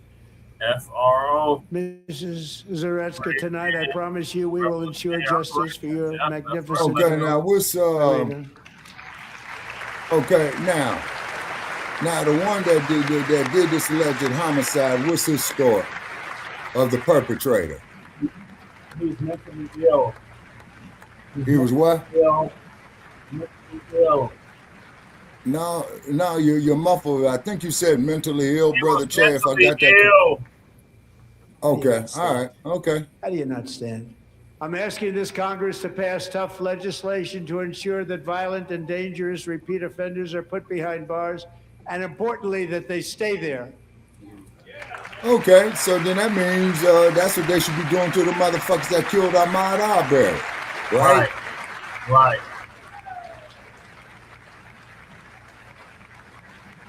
Fro operations. Starting last summer, I deployed our National Guard Right on, Joe. to restore law and order to our most dangerous cities, including Memphis, Tennessee, big success, New Orleans, Louisiana, big success, and our nation's capital itself, Washington, D.C., where we have almost no crime anymore in Washington, D.C. How did that happen? National Guard. That's how that happened. The National Guard. In fact, crime in Washington is now at the lowest level ever recorded, and murders in D.C. this January were down close to 100% from a year ago.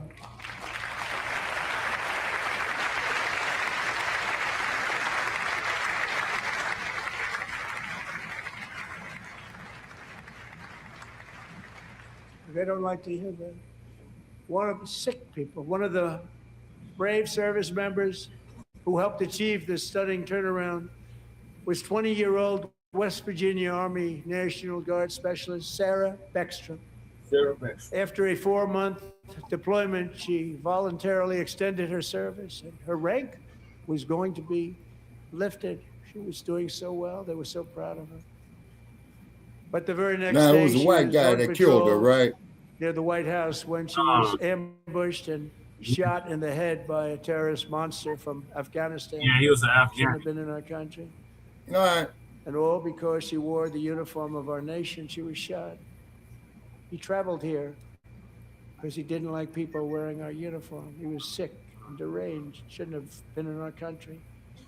Sarah Beckstrom died in order to defend our capital, and we are honored to be joined by her wonderful parents, Gary and Eva Lee. Your daughter was a true American patriot, and she will be greatly missed. She was a great person. I saw reports on her. They've never seen anything like her.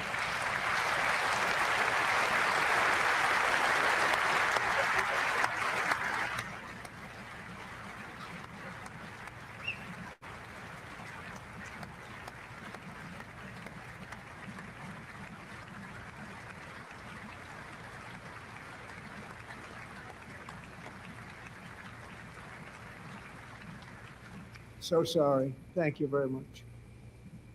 A great young lady. I saw reports that were like, perfect. She was perfect. Serving alongside Sarah that day was Staff Sergeant Andrew Wolf. The terrorist shot Andrew in the head, and no one thought he could possibly make it. Two of them, Sarah and Andrew, both shot violently in the head. Neither was expected to make it. They weren't even given a chance, except his wonderful mother, named Melody, who I spoke to the same night, and she was so positive. The doctors thought that Andrew was gone, but his mother said, no, Mr. President, Andrew will be fine. He's going to make it. I've never seen anything like it. I mean, he was given almost no chance. She said, I have no doubt, sir, he's going to be okay. This was a conversation that I had with her that night, with her son laying helplessly in bed, blood all over. Everybody is praying, she said, sir, he will be okay. The doctors didn't understand what she was saying. And after looking at the results of the damage done, neither did I. She was so strong and conclusive that even Andrew's great father felt she didn't really understand the gravity of the situation. But she turned out to be right. Right, Melody? She turned out to be right.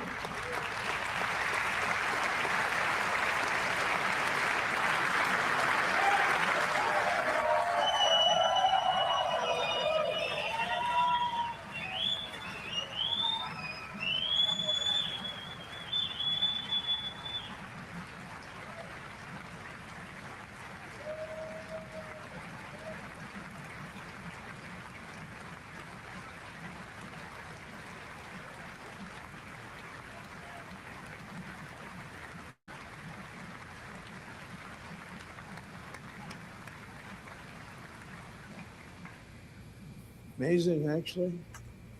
I said, where does this woman come from? She's the most positive person I've ever met. With God's help, Andrew has battled back from the edge of death, and we're talking about the edge of death, on his way to a miraculous recovery. He's got a little work to do, but he's doing great. Nice to see you. He's a good-looking guy. Nice to see you. Thanks, Andrew. Thank you very much. Blacc Offer in line is with us.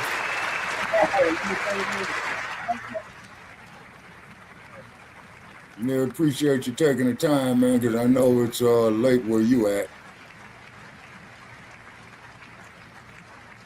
So, Andrew, while you're up, now I'm going to ask a highly respected General James Seward to present Staff Sergeant Andrew Wolf and the great family of Sarah Beckstrom with the award created by our late, great President George Washington himself. It's called the Purple Heart. Okay.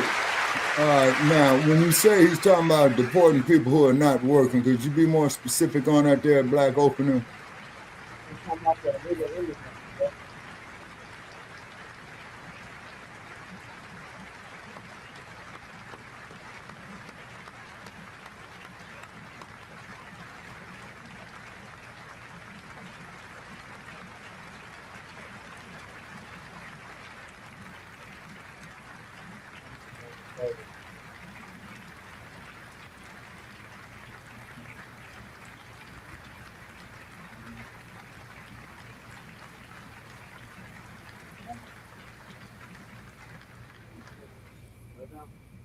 We love you all. Love you. We're proudly restoring safety for Americans at home, and we are also restoring security for Americans abroad. Our country has never been stronger. In my first 10 months, I ended 8 wars, including Cambodia. Isn't it funny? Sick people. Cambodia and Thailand, Pakistan and India. Would have been a nuclear war. 35 million people said the Prime Minister of Pakistan would have died if it were not for my involvement. Kosovo, yeah, right. Serbia, and you ain't saying shit Israel about France Iran, doing all Egypt that nuclear and testing Ethiopia, in the deserts of Algiers in the and early Azerbaijan, 1960s. the Congo, So what about that? and Rwanda, and of course the war in Gaza, which proceeds at a very low level. It's just about there. And I want to thank Steve Witkoff and Jared Kushner for your help. Thank you, Steve. Thank you, Jared. So you're thanking your son-in-law. Yeah, Kushner Construction.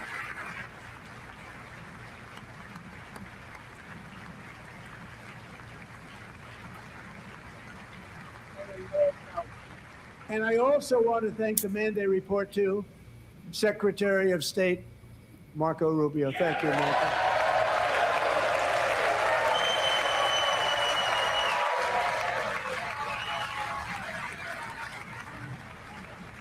Yeah, tell Florida to take their panties off.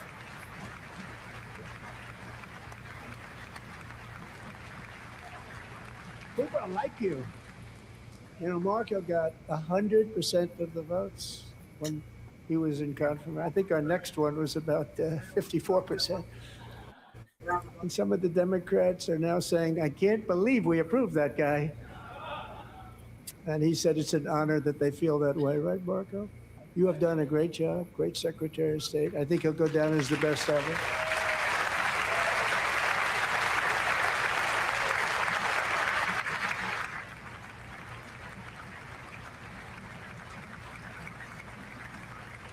Under the ceasefire I negotiated, every single hostage, both living and dead, has been returned home. Can you believe that?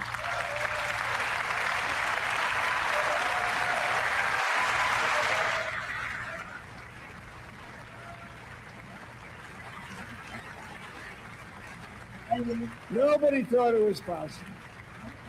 Nobody thought that was possible. Both living and dead. And those parents who had a dead son, their boy, they'd always tell me their boy, they wanted him as much as though he were living. It was an amazing period of time. It became back, and when we got all of the living hostages back, and many, many before them, but I always said those last 20 are going to be very tough, but we got many, many more, hundreds. But I said those last 20 are going to be tough. We got them back, but we only got back 14 or 15 of the dead of the 28. And believe it or not, Hamas worked along with Israel, and they dug and they dug and they dug. It's a tough thing to do, going through bodies all over, passing up 100 bodies sometimes for each one that they found. Tough job. And they finally got it back to 27. And then Steve and Jared, they got it back to 28. They found all 28. Nobody thought that was possible, but we did it. And I remember the family of the 28th. They were so grieved, but they were so happy as it's possible to be. They had their boy back. The mother said, "Sir, we have our boy back." What a period of time that was, but we got them all back. So thank you both very much. Great job.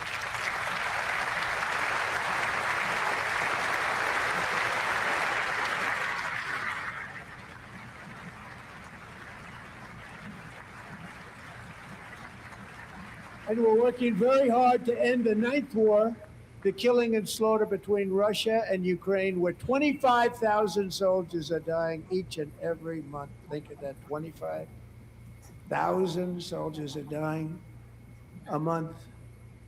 A war which would have never happened if I were president, would have never happened. As president, I will make peace wherever I can, but I will never hesitate to confront threats to America wherever we must. That's why in a breakthrough operation last June, the United States military obliterated Iran's nuclear weapons program with an attack on Iranian soil known as Operation Midnight Hammer.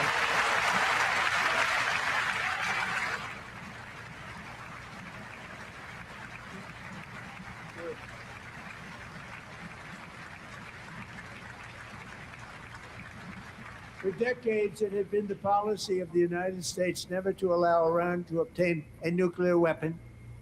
Many decades. Since they seized control of that proud nation 47 years ago, the regime and its murderous proxies have spread nothing but terrorism, death, and hate. They've killed and maimed thousands of American service members and hundreds of thousands and even millions of people with what's called roadside bombs. They were the kings of the All right, I'm out in about 10 minutes.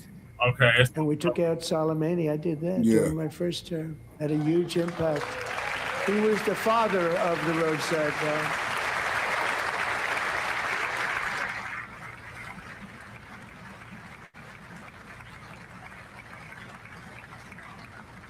And just over the last couple of months with the protests, they've killed at least, it looks like 32,000 protests, 32,000 protesters in their own country. They shot them and hung them. We stopped them from hanging a lot of them with the threat of serious violence. But this is... Yeah, but you ain't saying shit about all the black people that were lynched in America, motherfucker. You know what I'm saying? Threaten Europe and our bases overseas, and they're working to build missiles that will soon reach the United States of America.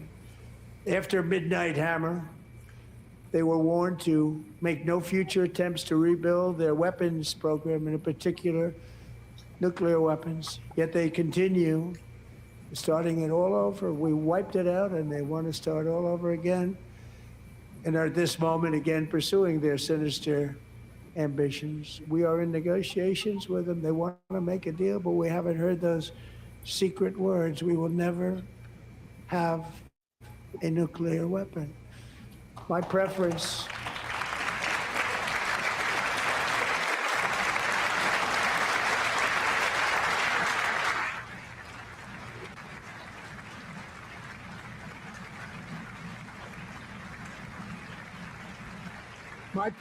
is to solve this problem through diplomacy. But one thing is certain, I will never allow the world's #1 sponsor of terror, which they are by far, to have a nuclear weapon. Can't let that happen.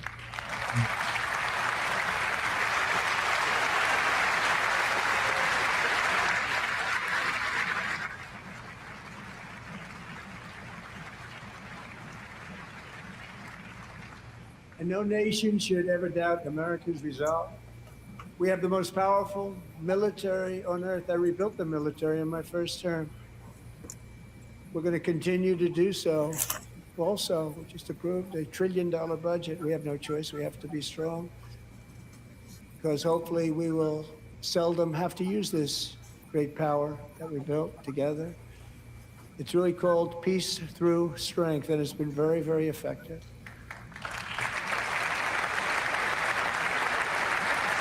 Peace through strength.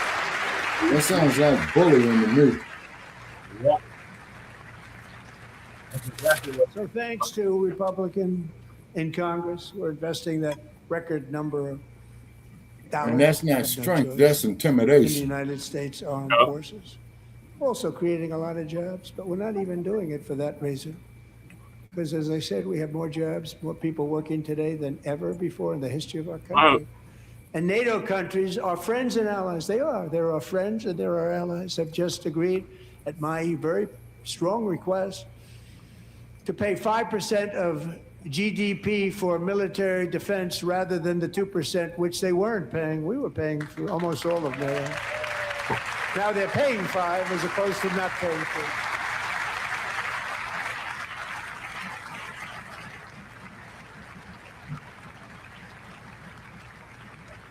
And getting that 5% was something which everyone said would never be done, could not happen. We got it really easily. One meeting. And big difference between 2% that's not paid. We were paying, afraid of many of them. Very few were paid up. Now 5%, then they're paid. And everything we send over to Ukraine is sent through NATO, and they pay us in full. They pay us totally in full. Every branch of our armed forces is setting records for recruitment. This is so exciting. And every service member recently.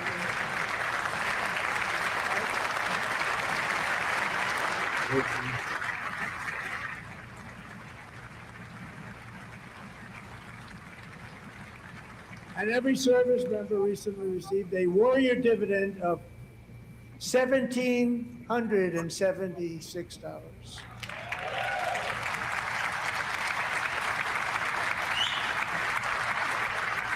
You know, they put it on my desk. We got the money from tariffs and other things. A lot of money we have. We have much more money than people understand. Have to rebuild that program a little bit, but it won't take long. But we got the money, and it was $1,775, and they wanted my approval. And I said, "What's the number?" $1,775. I said, "Wait a minute. For $1 more, we can have $1,776. It's going to." I said, "We're going to figure that." I never asked anybody if we could afford it. $1 more. I said $1,776, and I said, "That's good." And I'll tell you what, our military. That was 4 months ago. Our military. I never see a person in the military that doesn't thank me for it. So we're honored to do it. They deserve it. And we call it 1776. It was great. And we love our military. We love our law enforcement. We love our firemen. You know, the firemen don't get mentioned enough. We love our firemen. We're also. Yeah, now I got more love for the fire department than I do the police department. Right.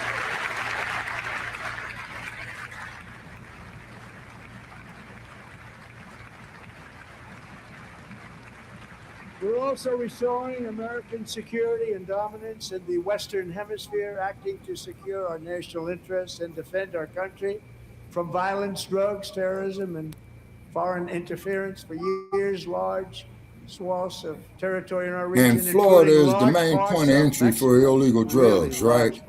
Yeah, Florida, Texas. Okay. Controlled by Okay, hold it. cartels. Florida, right? That's why I designated these Okay. cartels as And this foreign dude here terrorist is from Florida. organizations, Am I and correct? Declared illicit fentanyl as a weapon Trump. of He resides mass in Florida, right?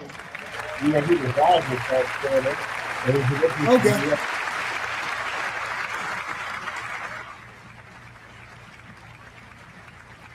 And with our new military campaign, we have stopped record amounts of drugs coming into our country and virtually stopped it completely coming in by water or sea. You probably noticed that. We very seriously damaged their fishing industry also. Nobody wants to go fishing anymore. We've also taken down one of the most sinister cartel kingpins of all. You saw that yesterday. In January. Oh, yeah.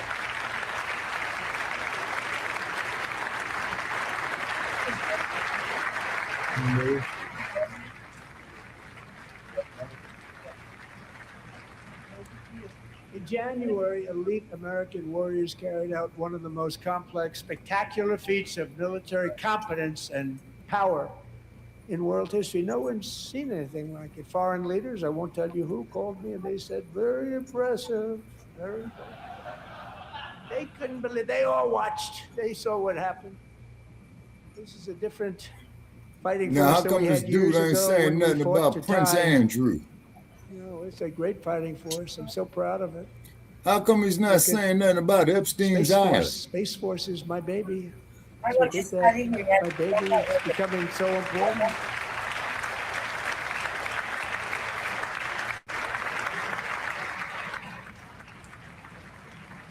And these crooks.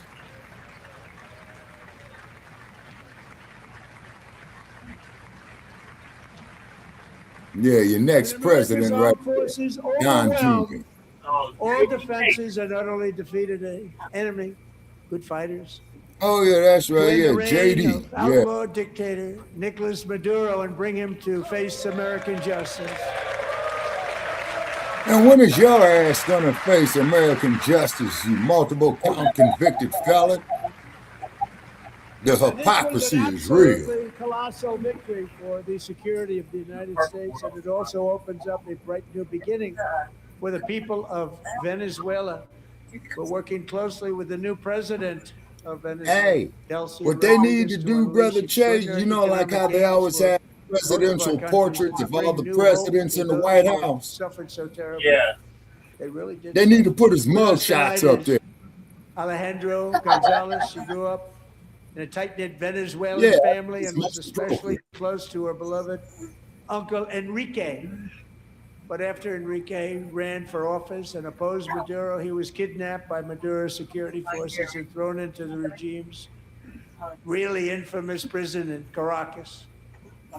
Alejandro feared she would never see her uncle again. She feared for her own life also. But since the raid, we have worked with the new leadership, and they have ordered the closure of that vile prison and released hundreds of political prisoners already, with more to come. Alejandro, I'm pleased to inform you that not only has your uncle been You ought to be released, releasing political but prisoners he's in the here United tonight. We brought States. him over to celebrate his freedom with you in person. Enrique, please come down. Yeah. Bullshit is like a Hollywood game show, man. Yeah. Come on down. You're the most successful. Yeah, come on down. Yeah, let's make a deal. This stage bullshit, man. Come on.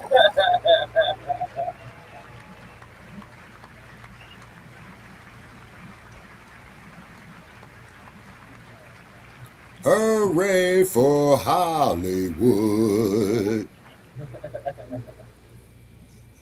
He loves his daughter. Thank you, Enrique. Have a good time. Nice to have you back, Enrique.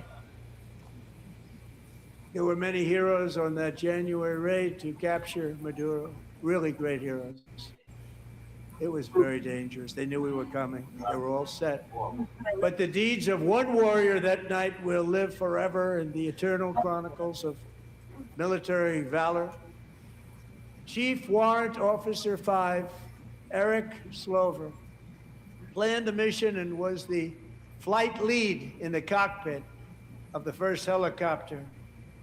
A big, beautiful, powerful helicopter. It was a massive Chinook carrying, as you can imagine, many, many American warfighters. Wearing the dog tags, his wife Amy had blessed with holy water before he left. She knew it was going to be a rough one.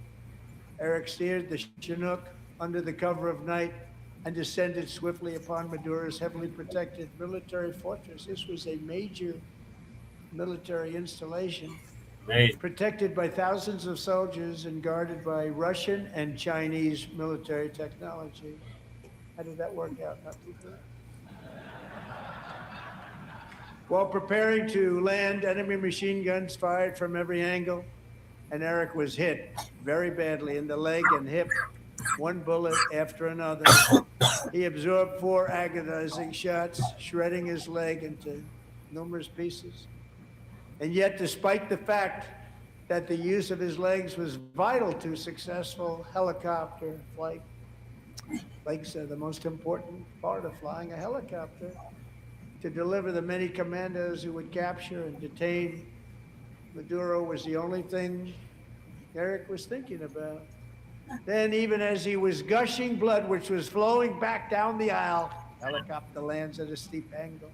The machine guns stood right in front of him. They were right in front of him, 2 machine gunners who escaped the wrath of the previous planes. Eric maneuvered his helicopter with all of those lives and souls to face the enemy and let his gunners eliminate the threat. Turned the helicopter around so the gunners could take care of business, saving the lives of his fellow warriors from what could have been a catastrophic crash deep in enemy territory. All right, Brother Chair, Only I'm after gonna call it a safely night, landing man. the helicopter with all the warriors aboard. Well, on your way out, right spot, which was vital to the mission. Probably Okay, would have on my way, I would have the thoughts of who. if that didn't happen. On what you heard so Eric far. told his co-pilot. Okay, what we Also heard wounded, tonight, ladies and not as gentlemen, was a gravely, bunch of bullshit, man, and I much over. rather would have looked at Romper About Room ready than to this pass shit. out. Romper The success of I the thought it was entire pretty mission and the entertaining. lives of his fellow warriors. Yeah, hinge on yeah, Eric's yeah, ability it to was, take you know. But one thing, searing like I pain said, the was- only thing that I agreed with this crook is get rid of DEI. Because DEI means, ladies and gentlemen, that we could hire our own people for our projects, for our businesses, for our ventures. We don't have to worry about these saltines. You see what I mean? And then if I got it right, we could put up there on our black businesses, no other group needs to apply. We're about developing our people. Well, yeah, that's where the B1 Rolodex comes in. So make Yeah, sure yeah. No other people need to apply. Go see this idiot. Rolodex. Yeah, The link is in the description. yeah. And then for all you assholes out there on my like page who says that I'm a racist, only thing I deal with is a black first agenda. That's right. See, you see, you saltines and Nabiscos, I don't hate you like you hate me. You see what I mean? And the reason why you hate me is because I endorse a black first agenda, number one. I endorse us putting our own selves to work, number two.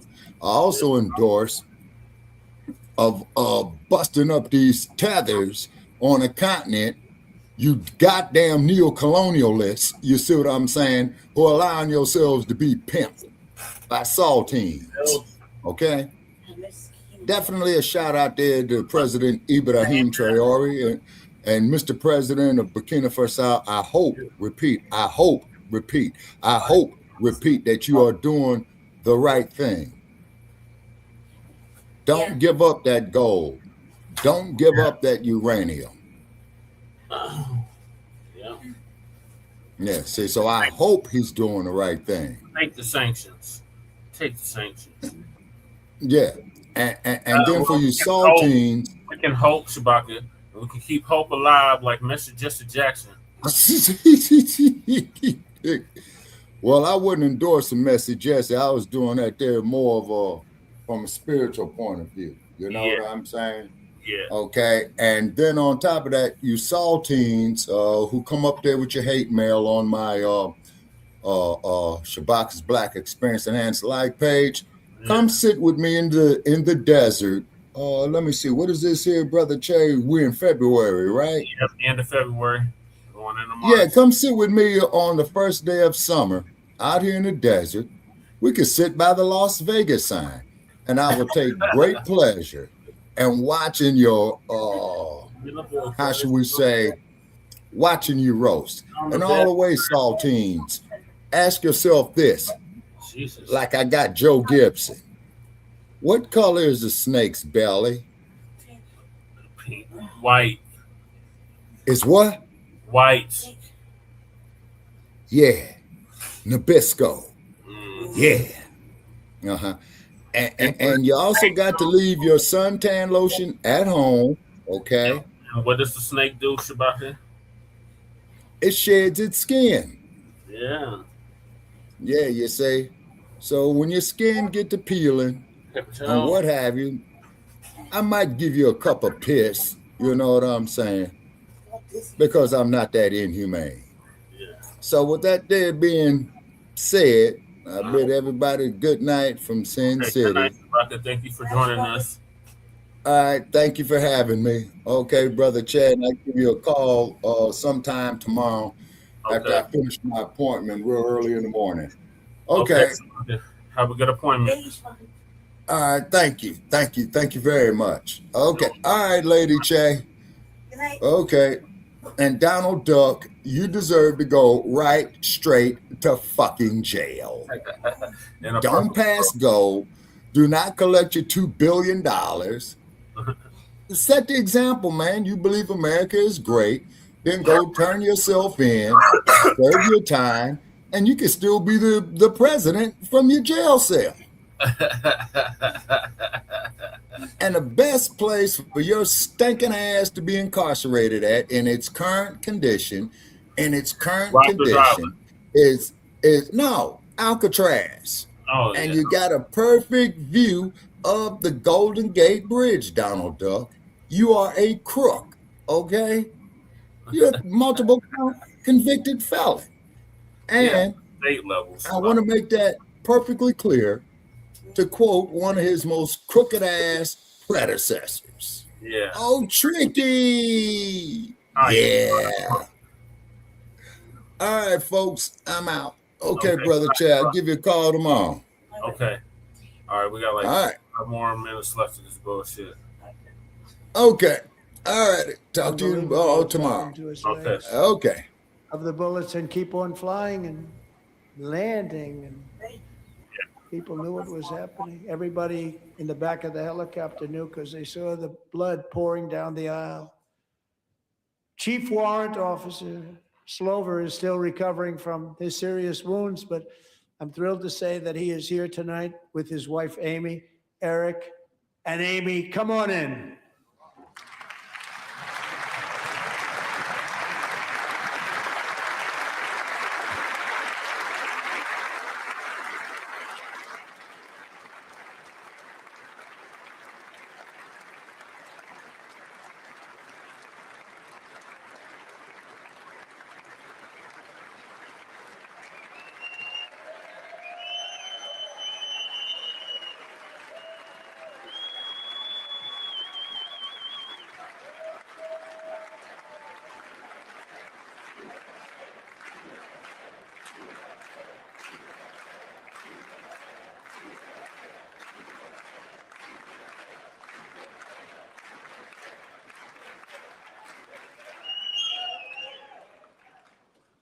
So we have a surprise for Eric and Amy.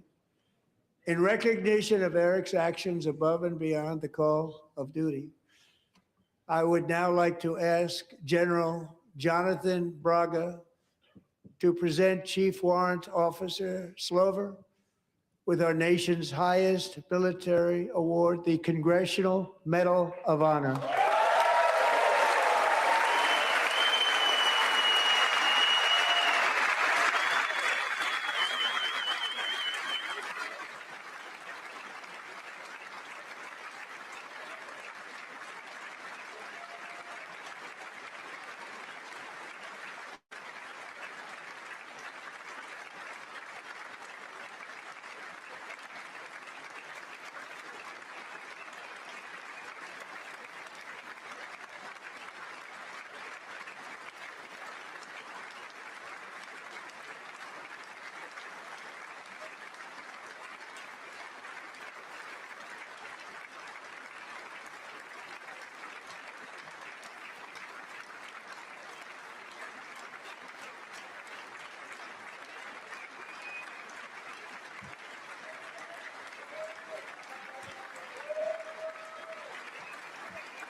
Well, thank you very much, Eric and Amy.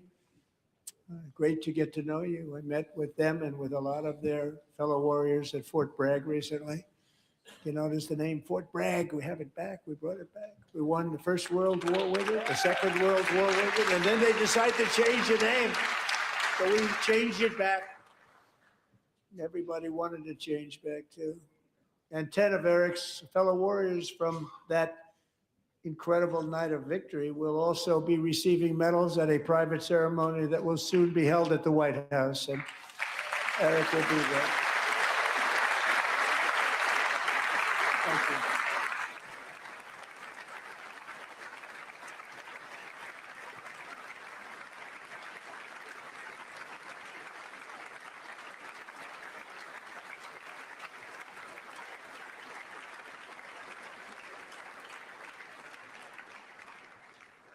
Thank you, Eric. That's a big one. Tonight we've celebrated many truly extraordinary American patriots, but there is one last living legend to honor before we go. He is one more heroic American aviator, Navy fighter pilot. Royce Williams served in World War II, Korea, Vietnam, flying more than 220 missions. In the skies over Korea in 1952, Royce was in the dogfight of a lifetime, legendary dogfight. Flying through blizzard conditions, his squadron was ambushed by 7 Soviet fighter planes. It was his first aerial combat of the war, and despite being massively outnumbered and outgunned, Royce led the takedown of 4 enemy jets and almost destroyed the others, vanquishing his adversaries while taking 263 bullets to his own plane and being seriously hurt. His story was secret for over 50 years. He didn't even want to tell his wife, but the legend grew and grew. But tonight, at 100 years old, this brave Navy captain is finally getting the recognition he deserves. He was a legend long before this evening. Royce, please stand up, and I will ask the First Lady of the United States to present Captain Royce Williams with his Congressional Medal of Honor.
Right. Thank you, Royce, and thank you, Eric.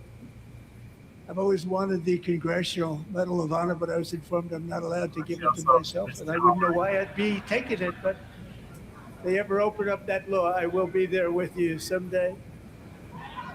But you know, that's our highest honor, Congressional Medal of Honor, and that's a big thing. And it's an honor to be in the same room with you. Thank you both very much, Eric. Thank you.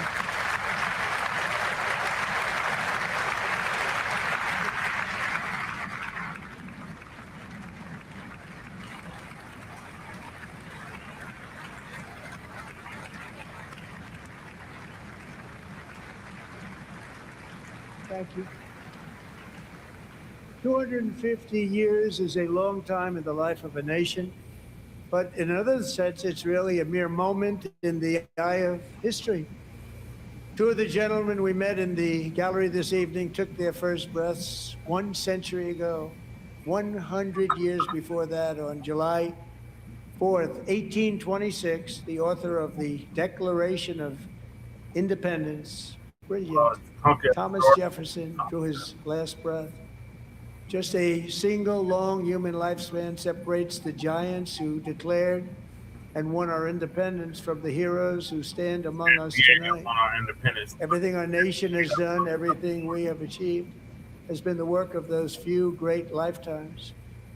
In those brief chapters, Americans built this nation from 13 humble colonies into the pinnacle of human civilization and human freedom, the strongest, wealthiest, most powerful, most successful nation in all of history.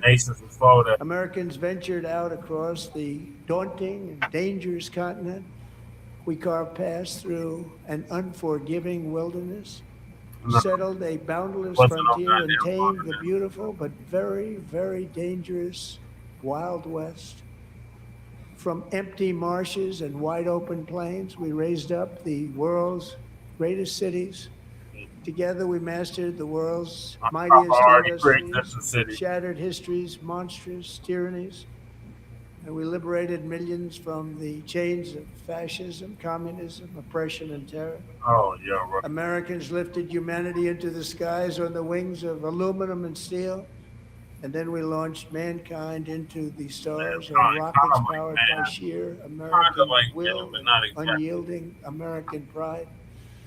We wired the globe with our ingenuity.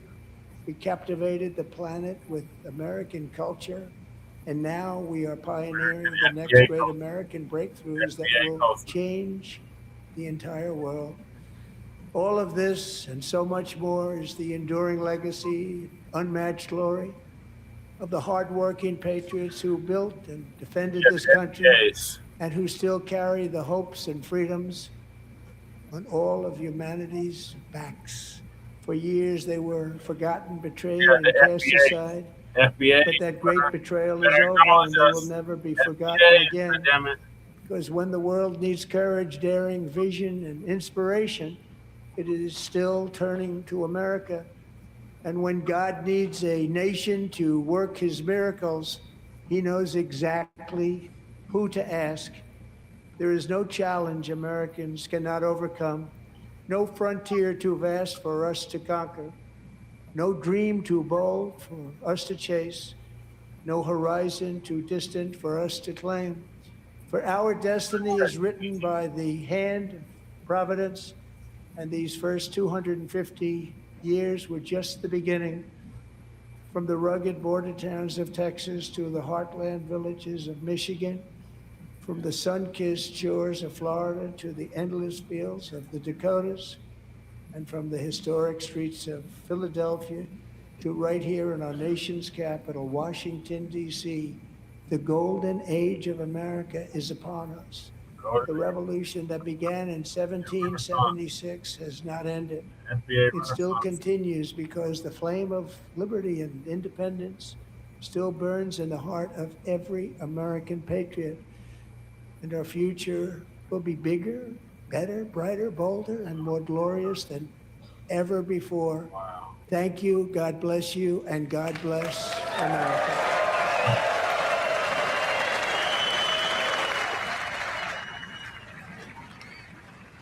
If you've been watching the President's State of the Union address, you have just witnessed history, because for the first time since they've been keeping logs of this, President Trump's speech is the longest in history to a joint address to Congress, 1 hour and 47 minutes, almost 1 hour and 48 minutes. Again, the longest in history since we've been keeping track of these speeches. As reporters start to write the headlines and write articles about this speech, they likely will be writing more about the moments and the visuals than about the actual diplomacy and or policies that were talked about in this speech. Some of the big moments, Team USA Hockey coming in very early in this speech, the president asking everyone for a standing ovation, which they received to their gold medals, but also saluting with the Congressional Medal of Honor pilot Eric Slover, who was the chopper pilot in the Venezuela mission in that operation to take out Nicolas Maduro, who took 4 bullets and still was able to survive and appeared there in Congress. Also, a political prisoner in Venezuela at one point, Enrique, coming out and giving his daughter, who's an American, a hug, who had been waiting for her uncle, who had been in prison in Venezuela just because he had run against Maduro. The president now taking some selfies here as he's walking out. In a short time, we will get the Democratic response from the Virginia governor as well. The president's talking a little bit about the economy. And remember, he has to set the table and the stage for the midterms. And something interesting happened as he was speaking. Christine Romans, who covers finance and the economy for us, pointed out to us that one of the top Google trend searches were the Trump accounts. Essentially, the new babies that are going to be born in America are going to get these $1,000 accounts funded in part by donations, but also by the federal government. The president hopes this will be sort of a savings account that at some point will grow. He's touted up to 6 figures. We'll see what actually happens. We won't know until 18 years from now. But the president talking about the economy at times and really stating his case and his reasoning for what's happening in Iran, saying his point is Iran cannot have a nuclear weapon, and they're still negotiating. Obviously, a lot of the American military forces there getting ready to possibly do something in Iran. But he says they just can't get to that one moment, which is to get Iran to agree not to make a nuclear weapon. If they do, there will be a deal. But so far, we're not at that point just yet. Kristen Welker, the moderator of Meet the Press, watching the speech with me. Kristen, what else stood out to you? We should mention another big moment was the back and forth. There was a lot of just fighting and shouting at Democrats shouting at the president. He was making them a foil as he had these moments. He was also highlighting a lot of horrific crimes that have happened in the United States. Crimes that have happened to people for various reasons, some by undocumented immigrants, and then looking back at the Democrats and saying, why wouldn't you salute this? Why wouldn't you clap for this? Things like that. Well, I think you hit the nail on the head in a lot of ways, Tom, which is that this was big on those big moments. The reality TV president that we have come to know in President Donald Trump on display in those sweeping emotional moments. He did start off talking about his vision for the economy, largely delivering a litany of what he saw as his biggest accomplishments, his tax cuts. For example, one new policy proposal, which he put forward, saying that the U.S. government would match contributions to people's 401k accounts up to $1,000 per year. It was filled with what we have become used to, some exaggerations from this president, some statements that need more context. For example, he talked about the fact that he believes that elections have been rigged. Of course, there's no example of that. There's no. No, there is examples, and we got them right here in Denver, Colorado. So they exist. They just don't want to talk about them. And our whole damn legislature should be going to prison for the shit they've allowed to happen in the state. We'll just get into that further on Frontline Black News. Evidence of that. But what was so notable about this speech, the tensions between this president and Democrats. Not only did you have multiple Democrats who just did not show up to this speech, who boycotted it altogether. You had these moments of tension, like when he was talking about cultural issues, his immigration policies, Congresswoman Ilhan Omar, Rashida Tlaib jeering at him, for example, when he was talking about his ICE policies, accusing him of killing Americans. Of course, a reference to the 2 American citizens who died at the hands of federal law enforcement officials in Minnesota. So those tensions on display. But for Republicans, this started out in the way that I think they would have hoped, which is on a focus on the economy. The question is, in the weeks moving forward, when he hits the campaign trail, will he stick to that focus? Hallie, the question to you, we mentioned those Democrats that were missing. We know there were more than 30. At times, it felt like the energy wasn't there, the volume wasn't there at times for the president. He was obviously battling against Democrats. Did that play a part that it wasn't completely filled in the chamber? I think that you saw the president try to inject some energy when he had these moments that seemed designed, candidly, to throw red meat to his base, when he had that stand up or sit down moment. But if you're looking for meat on the bone, if you're a voter who wanted to hear about what he's going to do to make your prices lower, to make your bills easier to pay when it comes to housing, et cetera, keep in mind that some of what he proposed when it came to the economy is likely going to need congressional approval if he doesn't do well, if he doesn't help carry his party over the line in the midterms come November. And again, the winds of history are trending against him. That is going to be enormously difficult for him and Republicans to do. We're going to have more reporting and analysis from Christine Romans, Peter Alexander in just a moment. We're going to take a quick break, but still ahead tonight. All right. So I think I'm going to end this now. Appreciate y'all tapping in. All in all, I'll say it was a good State of the Union. I didn't hear no mention of black people though, at all. But if you interject American with FBA, it made a lot of sense, especially toward the end. I need to change sleep now. So Michael says, Michael, do you want to come up and discuss this with me? Let me drop the link for you, Michael.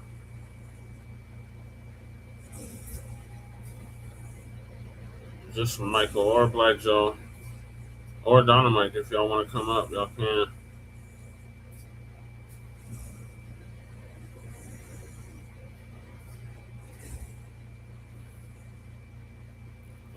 Check that article out. Cries vote bring someone who can win. Oh, so they're not supporting Jasmine Crockett shit? Huh.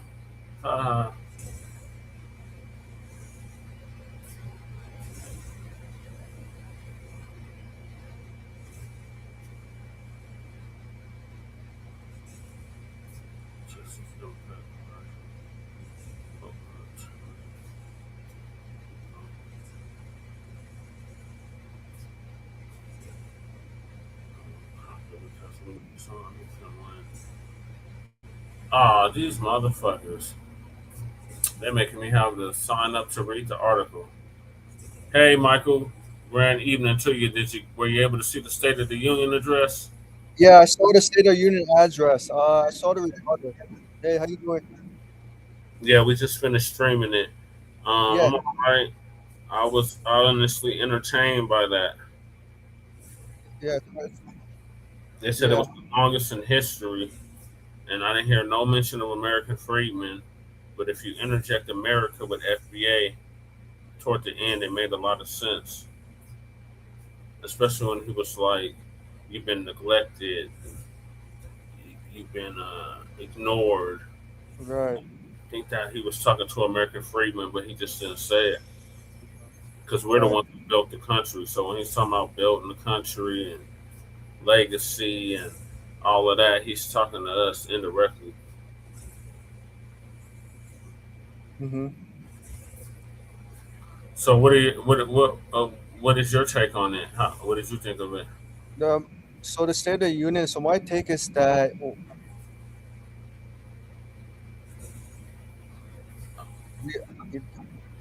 You're breaking up, Michael. I know. Hold on. Let me come. Okay. Let me exit and come back. Okay. Hold on. Like Joe, are you still in here, Dynamite? If y'all like to hop on the panel, y'all can. Anybody that's peeking and not speaking, you can hop on the panel too, and let us know what your thoughts are on the State of the Union address.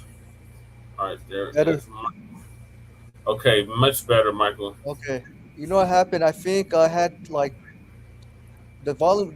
I forgot to like delete the volume on the YouTube channel, so I didn't realize I'm streaming. Are you on the phone or the computer? Computer. Oh, okay. Yeah, so I saw the State of the Union. My take is that, I'm not surprised, Donald Trump is going to emphasize America first. Yeah. Right? I mean, that's what he ran on. Right. Yeah, and deportations. Mm-hmm. Right.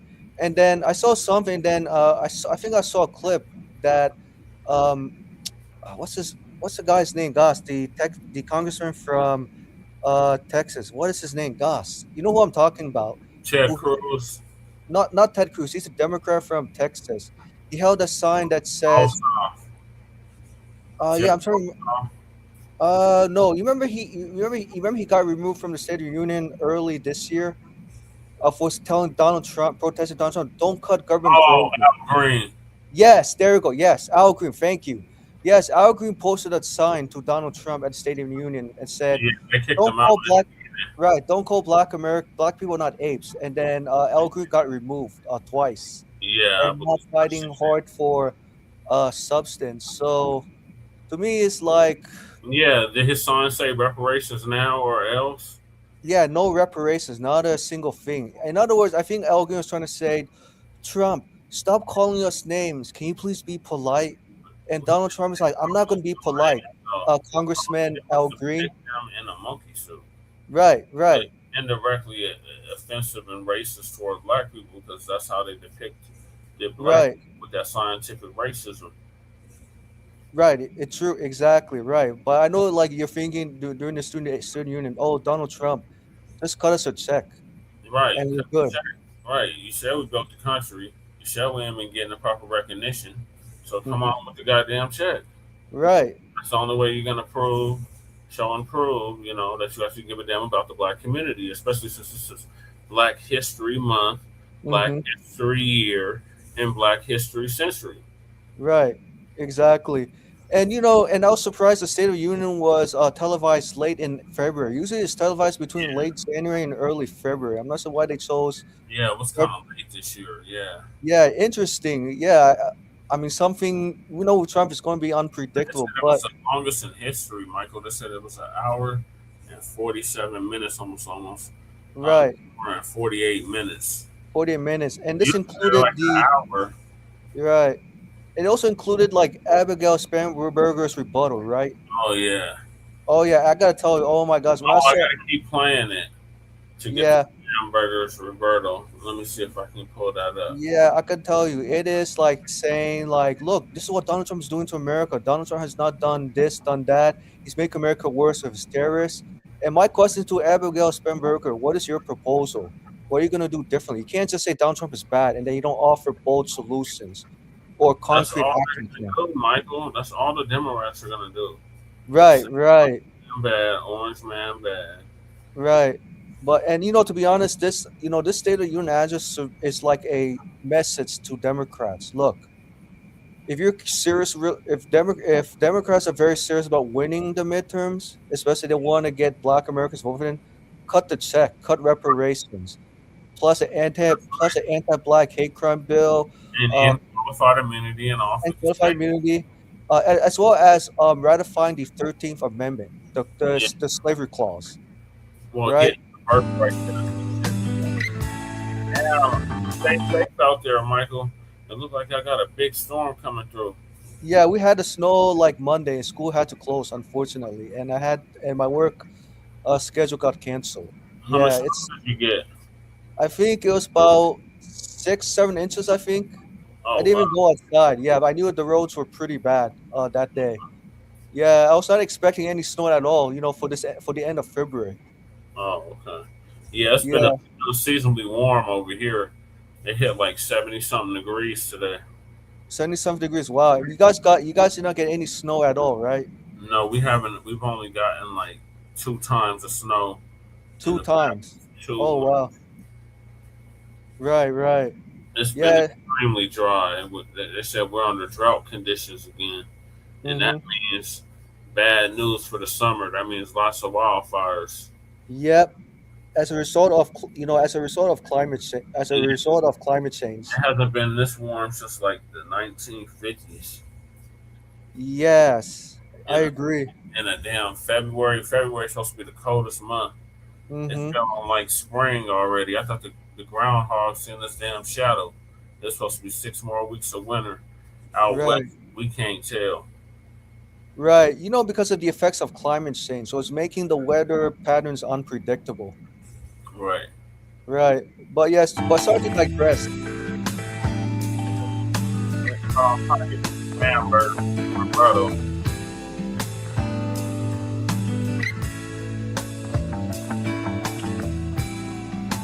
for point. Like it's weird, like it's 70 degrees here, but then it's snowing in the mountains. Oh wow. You see all that rain, I see all that rain. Yep. and then it's changing in the snow when you get up into the higher elevation. Yeah, but it's not hitting us. It's like directly to the north of us. Awesome. Also, right. So you guys are not too far from Utah State, right? Yeah, we're next door to Utah. Oh, interesting. Wow. Interesting. That's one of our border states. We border Utah, Arizona, New Mexico. How about Oklahoma? Oklahoma, yep, the Panhandle of Oklahoma, Kansas, Nebraska, Wyoming. Oh, cool. Interesting. Right. And we smack dab right there in the middle. It's so interesting how like the other states are getting so much snow, but you guys are not. I find it very interesting. Well, it's like down sloping. So we got like in California, they got the Santa Ana winds. In Denver, we have the Chinook winds. Right. They usually warm it up. They make it real warm. So that's why it was like 70 degrees today. Right. So it is so it is about Jasmine Crockett. So Hold on. I'm gonna get to the spam burger. Oh, sorry to jump too fast. I tried to read that article, but they started hitting me with the pay. You got to sign up and all that dumb shit. Like, no. Yeah. I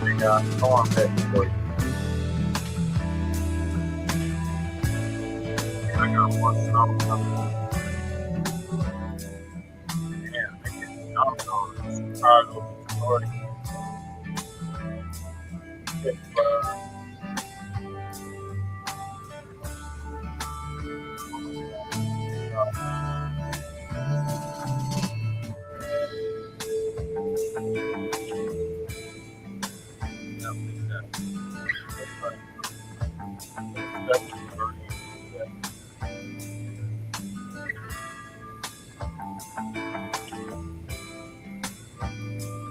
Sorry, I cut off the weather.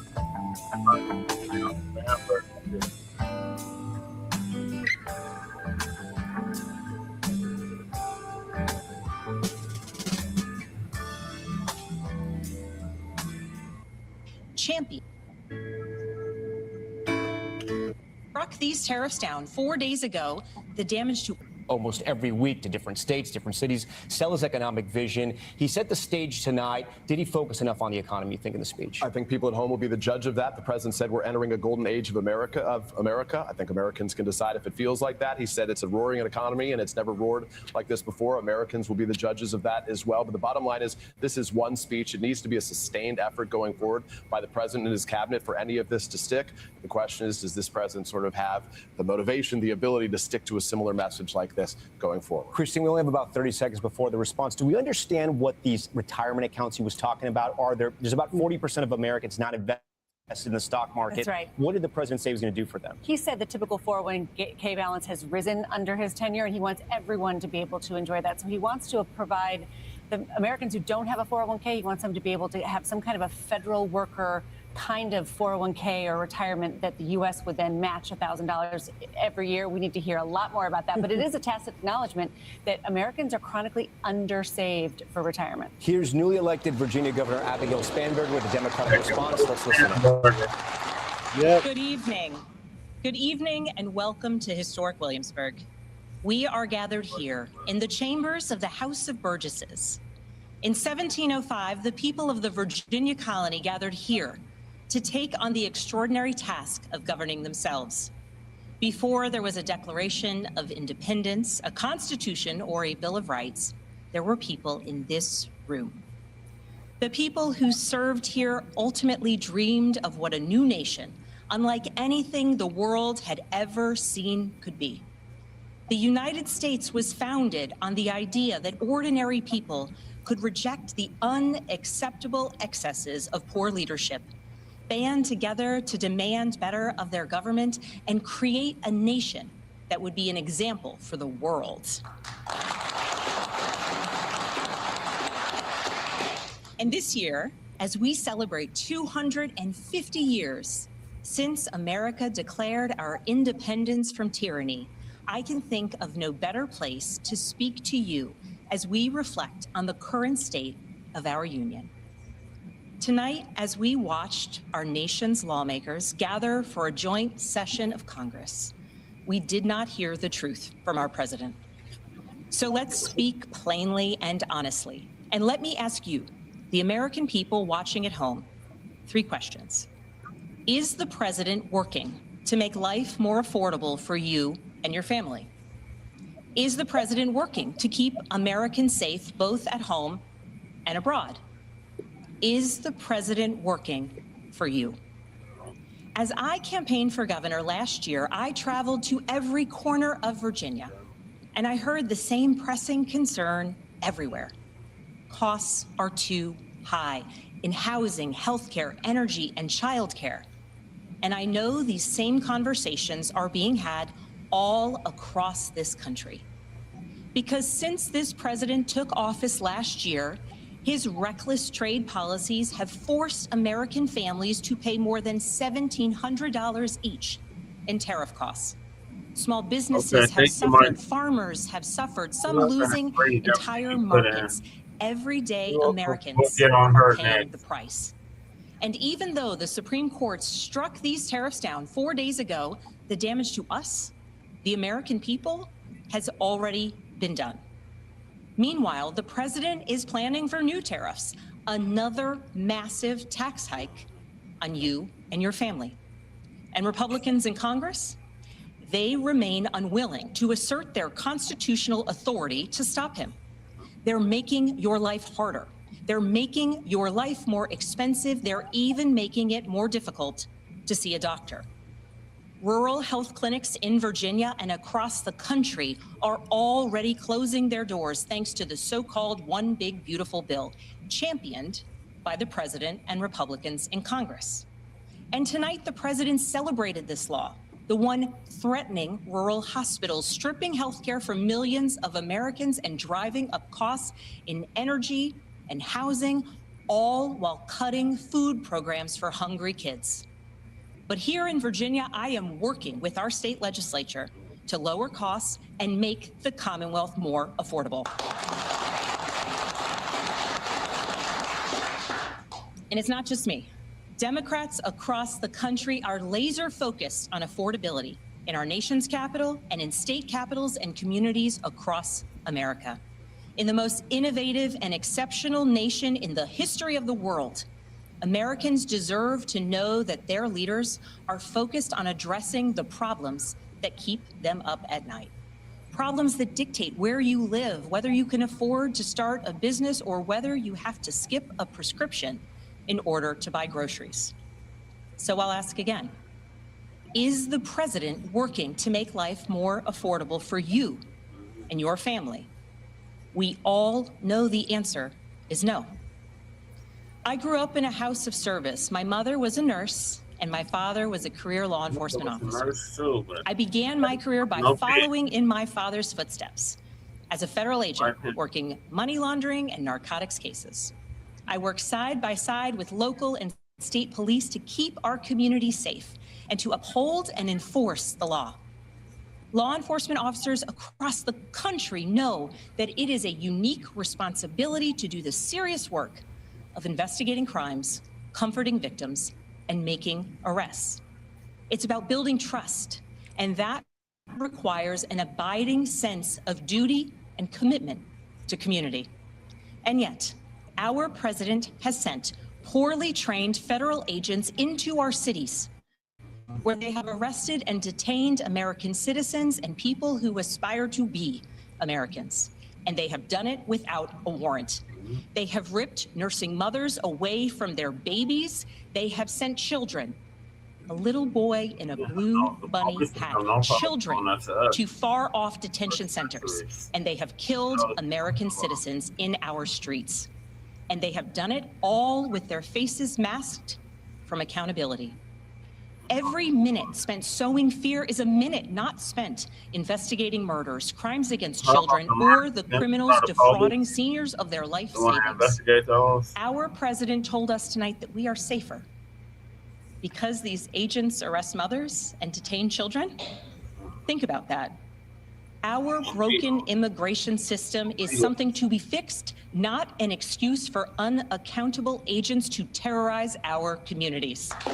We've been getting terrorized. This history. What the fuck are you talking about? After working in law enforcement, I continued my career of service God, as see a the CIA fucking officer, Michael? working undercover to protect the United States and our She is allies a from CIA global threats, operative. terrorism, nuclear weapons, Yeah, and I the remember you aggression on of brief adversarial nations CIA around the operative. globe. Yeah. But as the president spoke of his perceived successes tonight, he continues to cede economic power and technological strength to Russia, bow down to China, bow down to a Russian dictator, and make plans for war with Iran. Here's the truth. Over the last year, through Doge, mass firings, and the appointment of deeply unserious people to our nation's most serious positions, our president has endangered the long and storied history of the United States of America being a force for good.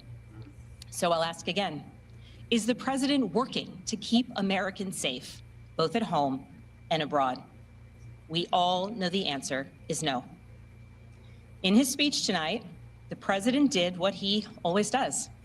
He lied, he scapegoated, and he distracted.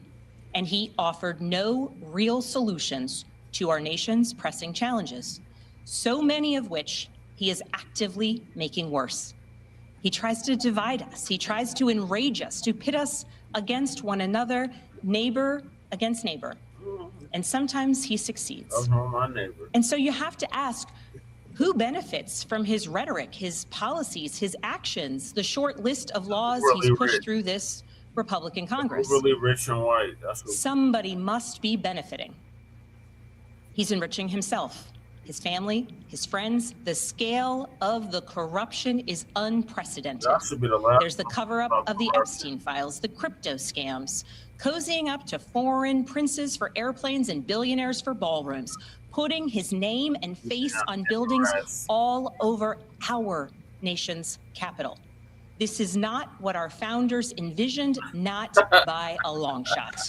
What did they envision? A white ethnic state. So I'll ask again, is the president working for you? We all know the answer is no. But here's the special thing about America.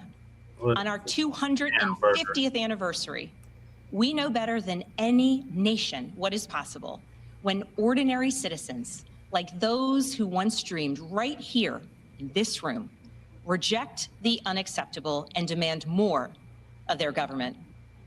We see it in the determination of students organizing school walkouts all across the country, whose voices are becoming so powerful that the governor of Texas seeks to silence them. We see it in the bravery of Americans in Minnesota standing up for their communities, from peacefully protesting in sub-zero temperatures to carpooling children to school, so that their immigrant parents are not ripped away from them in the parking lot. As a mother of 3 school-age daughters, I am inspired by their bravery, but I am sickened that it is necessary. And Americans across the country are taking action. They are going to the ballot box to reject this chaos. With their votes, they are writing a new story, a more hopeful story. That's a lot. In November, I won my election by 15 points.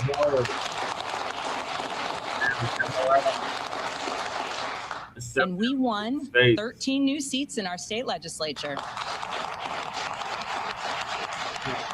Is that something? Because voters decided they wanted Yeah, I something can hear you. different. If you could pause that video. Our campaign earned votes from Democrats, Republicans, independents, and everyone in between, because they knew as citizens they could demand more, that they could vote for what they believe matters, and that they didn't need to be constrained by a party or political affiliation. What she just said, Michael, about y'all adding 11 Democrats to your legislature. Is Oh, I that heard. is that good news? I'm kind of, kind of mixed about it because most of the Democrats going to be added onto it are not really progressives, more centrist, or Okay. leaning towards I would say Republican Democratic light, to Okay. say loosely. But the Supreme Court did strike down Virginia's redistricting plan, or Oh, Democrats. yeah. Yeah, so it's going to be very competitive for Democrats to regain the seats in the upcoming state election for the House of Delegates. Yeah. Right, because in Virginia, governors only serve one term for 4 years. Yeah, one term, yeah. Yeah, I'm not sure how it is in Colorado for It's governors. for Senate it's 6 years, Mm-hmm. and for House it's 4. 4, but for governor it's like one term, right? 6. 6. Okay, 6 terms. Wow. Like That's Polis, our gay ass governor right now, he's Mhm. been in since 2020.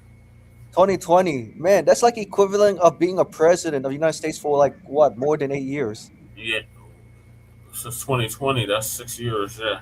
Right, my God, wow. So yeah, so Abigail I always have a hard time pronouncing her first name. Abigail Spanberger. Yeah. When she mentioned the 250 years of America's freedom, she didn't mention that America Friedman was the one who fought for Right. America. One of them mentioned it. Mentioned us. Right. One of them did. So it's like, what the hell do we have interest in any of these parties? Right, exactly. White supremacists that just do it differently, but at the end of the day, it's still racism, white supremacy. Right. And they refuse to acknowledge us, even though we're supposed to be the Democrats' base. Mm-hmm. So they're supposed to be really pandering to us. Talking about, oh, black people, we thank you. If without you, we wouldn't have a country, and Right. all that shit. But Right. instead, they keep saying patriots. And Mm-hmm. And it's and Democrats are very vague when they say patriots to yeah, America Friedman, right? Because to deserve the the Republicans say patriots, and the Right. Democrats say people of color.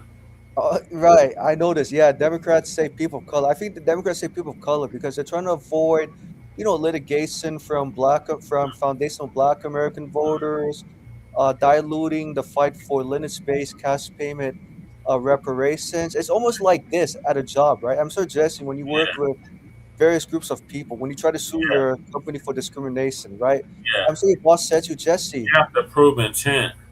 Right. And I'm sure that's really part of the perpetrator. And that's Mhm. nearly impossible because they can say, well, I was just having a bad day, or they can make up any goddamn excuse. lie, excuses after excuses, right? And the cause of said excuse is racism, white supremacy. Right, exactly, right. And your manager's like, you see, Jesse, look at our workforce. We're so diverse. So, Jesse, what are you talking about this discrimination? And you're like, no, Brad, Well, there's discrimination. It's just we that wouldn't you're have none of them OSHA laws, none of that stuff, nothing about fair employment, none of that if it wasn't for FBA. Right, right. It's just like those policies are very vague and broad. So there's Yeah. like no teeth or No penalties. teeth to it. It's malign neglect on both sides. Both Right. parties practice it. Right, exactly. And so the Democrats, what I learned from studying them, when they implement policies, they never put a deadline for states to Never. implement them. And the Democrats, Us to wait.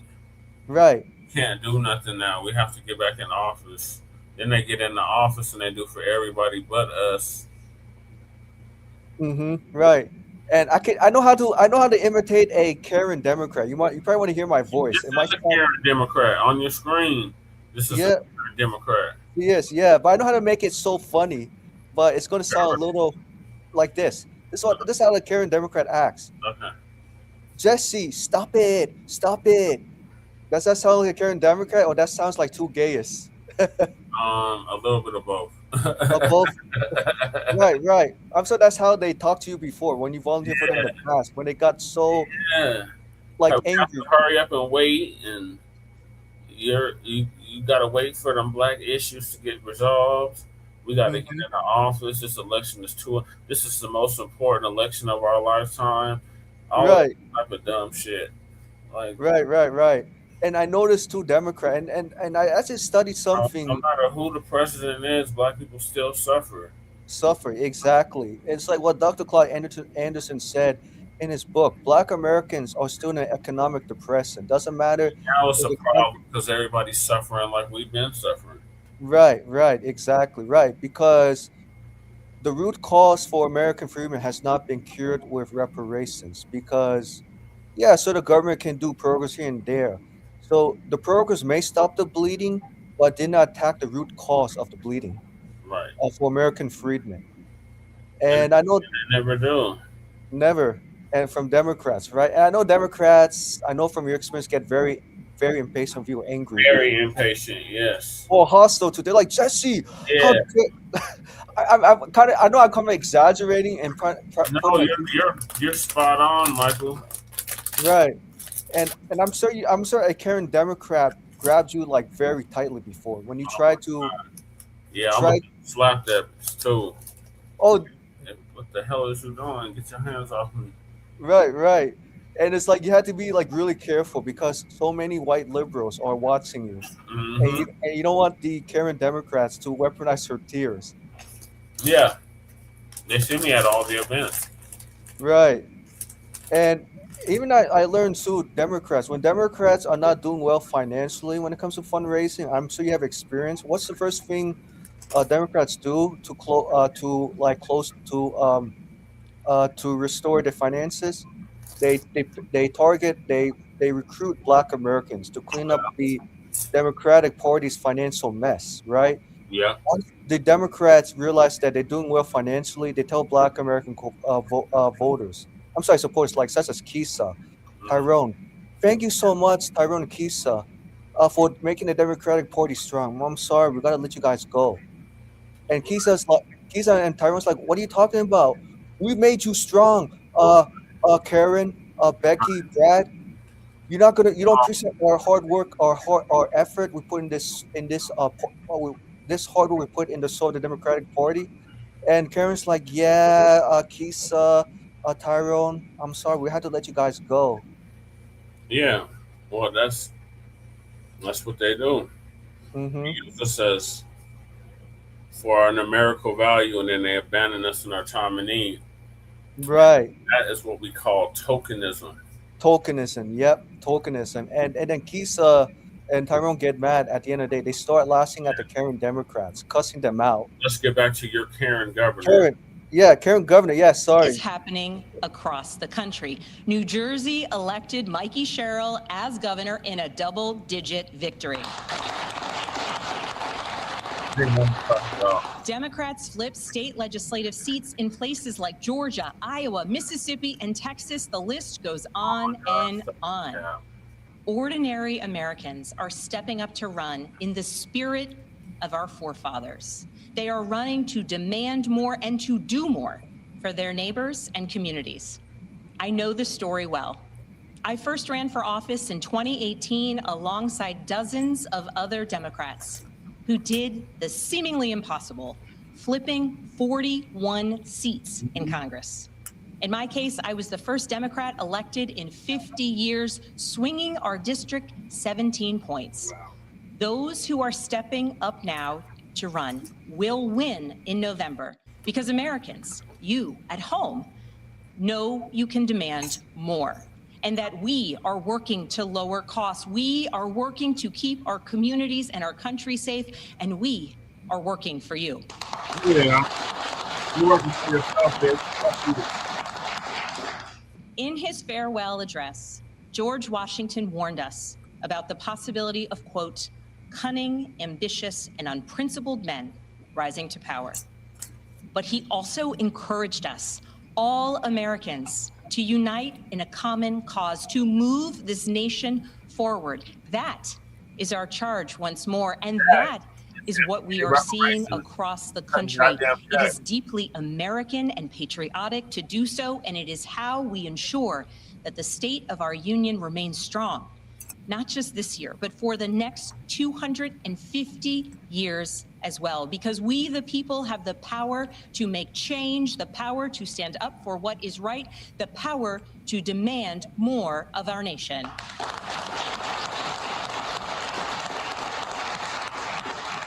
May God bless the Commonwealth of Virginia, and may God bless the United States of America. It is 11:21 p.m. on the East Coast. It's unclear how many Americans are going to watch the Democratic response because it's so late. But Peter Alexander, it sounds like we have the Democratic playbook for the midterms. So a thing that struck me in the course of the president's speech and the follow-up that we just saw from the Democrats, in the conversation the president had with you in your interview, he said about immigration enforcement in Minneapolis that he should have had a softer touch here. It seems that the Democrats' message is we're the ones who are in touch right now. The president said that there's a golden age, that there's a roaring economy right now. A lot of Americans, as evidenced by the recent polls show, what is it? Almost 2 out of 3 of Americans say they're dissatisfied with his handling of the economy. Here the Democrats are saying, we, in effect, feel your pain. We know what you're experiencing. And about his signature tariffs, where the president called the SCOTUS decision, the Supreme Court decision, unfortunate, they said, this is effectively a tax on you. We're the ones who are looking out for you, not the man who's in the Oval Office. In the Democratic response, we just heard Governor Spanberger ask a very simple question. Is President Trump working to make life more affordable? What is the data showing us right now, Christine? Well, the data shows us right now that people are having a really hard time with hard bills like insurance and housing and these big things that are hard to just fix overnight.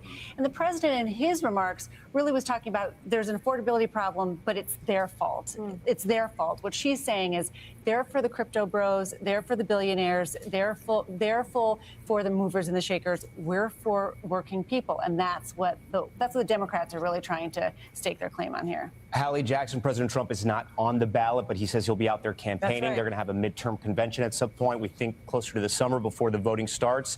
My question to you is, will President Trump have enough juice to get Republicans out there to vote, even though he's not on the ballot? That's the big question, and Republicans sure hope so. They think that President Trump has got to help carry some of these candidates over the line if they want to buck these historical trends here of the last 20 midterms. In 18 of them, the party in power and the president lost seats. So I think when you hear Governor Spanberger there try to channel the frustration that Americans feel about the economy, look at where President Trump is. His approval rating is sitting at right around 40%. That's largely driven by cratering poll numbers on the economy. So I think the governor, why was she chosen to deliver these remarks? She's somebody who's a moderate voice in the Democratic Party. She flipped a seat back in 2018, as she talked about. And when we look at this through the frame of the midterms, because that's really, Tom, we've been talking about it, what this is, a big midterm campaign. That's your governor, Michael. Yeah, and I want to add, and initially, so before Abigail Spanberger gave the rebuttal, initially, I think the Democrats were going to give the mic to Congresswoman Summer Lee to provide the rebuttal to the State of the Union address. Yeah. And unfortunately, the Democrats said, oh my God, I'm just paraphrasing, right? So don't misquote me on that. I think the Democrats said to Congresswoman Summer Lee, we thought about very deeply about having you to offer a rebuttal to Trump's State of the Union, but after thinking this through very carefully and speaking to our colleagues, we don't feel that this is an appropriate time for you to speak. And I'm sure it made Summer Lee very disappointed, upset. Yeah. Because he's like, I want to be the first Black American Congresswoman to offer rebuttal in the Democratic Party. Yeah. And right. Because the Democrats feel like, if they put Summer Lee on the mic, and if they allowed her to offer rebuttal, they're concerned that Summer Lee is going to be like B1 or talk like B1, but offer very little substance. And so the Democrats say this is too much. We can't. So we're going to install Abigail Spanberger instead of Summer Lee. Yeah, especially on Black History Month, that they should at least have a Black response to this shit. Right. I mean, are you surprised they didn't want Summer Lee because they feel like Summer Lee is going to be too radical? No, like I said, they're just as racist as the Republicans. Right, right, for sure. And I noticed because as we were listening to Abigail Spanberger's rebuttal speech, it was very vague, no details. Because when she criticized Trump on the economy, right, on the tariffs, how Trump is out of touch with Americans, my question to Abigail Spanberger, what have you done as governor to make the cost of living affordable for all Virginians, including FBAs and also reparations repair. And I'm pretty sure she did not. She's probably not going to offer me. You She's not told gonna, me her website. She didn't have nothing for no reparations on her website. exactly right. Nothing. And when I read her proposals, Jesse, oh my gosh, her issue page was so long. It's like reading a chapter. You know what I mean? Yeah. Like, I mean, gosh, I could read this on my own time. Like she didn't provide any like concrete action plan in the first place. You had any town halls yet? Not town hall meetings, not yet. To my own knowledge, not yet at this moment. If I do see a town hall meeting, I'll definitely keep you posted. Okay. But I know the town hall meeting I'm probably not going to attend because they're going to talk about, look, we got to focus on all lives matter, all Virginians, and they can't say specifically. That's all gonna say we're all one Virginia. Right, and I'm sure you and I, and I'm sure that you, Jesse, and me, Shabaka, Brandy, Breeze, and others say like to be united in Virginia. Governor Abbott Sperberger, you need to cut the check reparations because right now America is divided. Reparations will close not only like close the wound, but it also heal the country emotionally, physically, financially. And mentally. Yeah, I agree, Michael, but that's too much like right. They're not going to do right, and they're not going to get our vote in the process. So they right. Keep it up. Y'all just going to keep losing. Y'all going to lose in the midterms, Democrats. Mm-hmm. And exactly. In 2028. Right.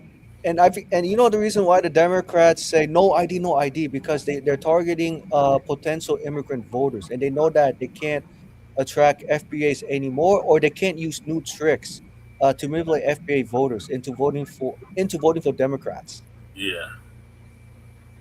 And I know, and to me, I see like the Democrats, especially the Becky Democrats, like I find the Becky Democrats more controlling than the Brad Democrats. Would you agree?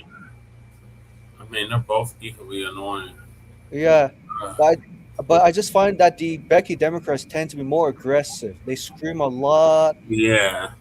They definitely go out their way to exercise their white privilege. Right.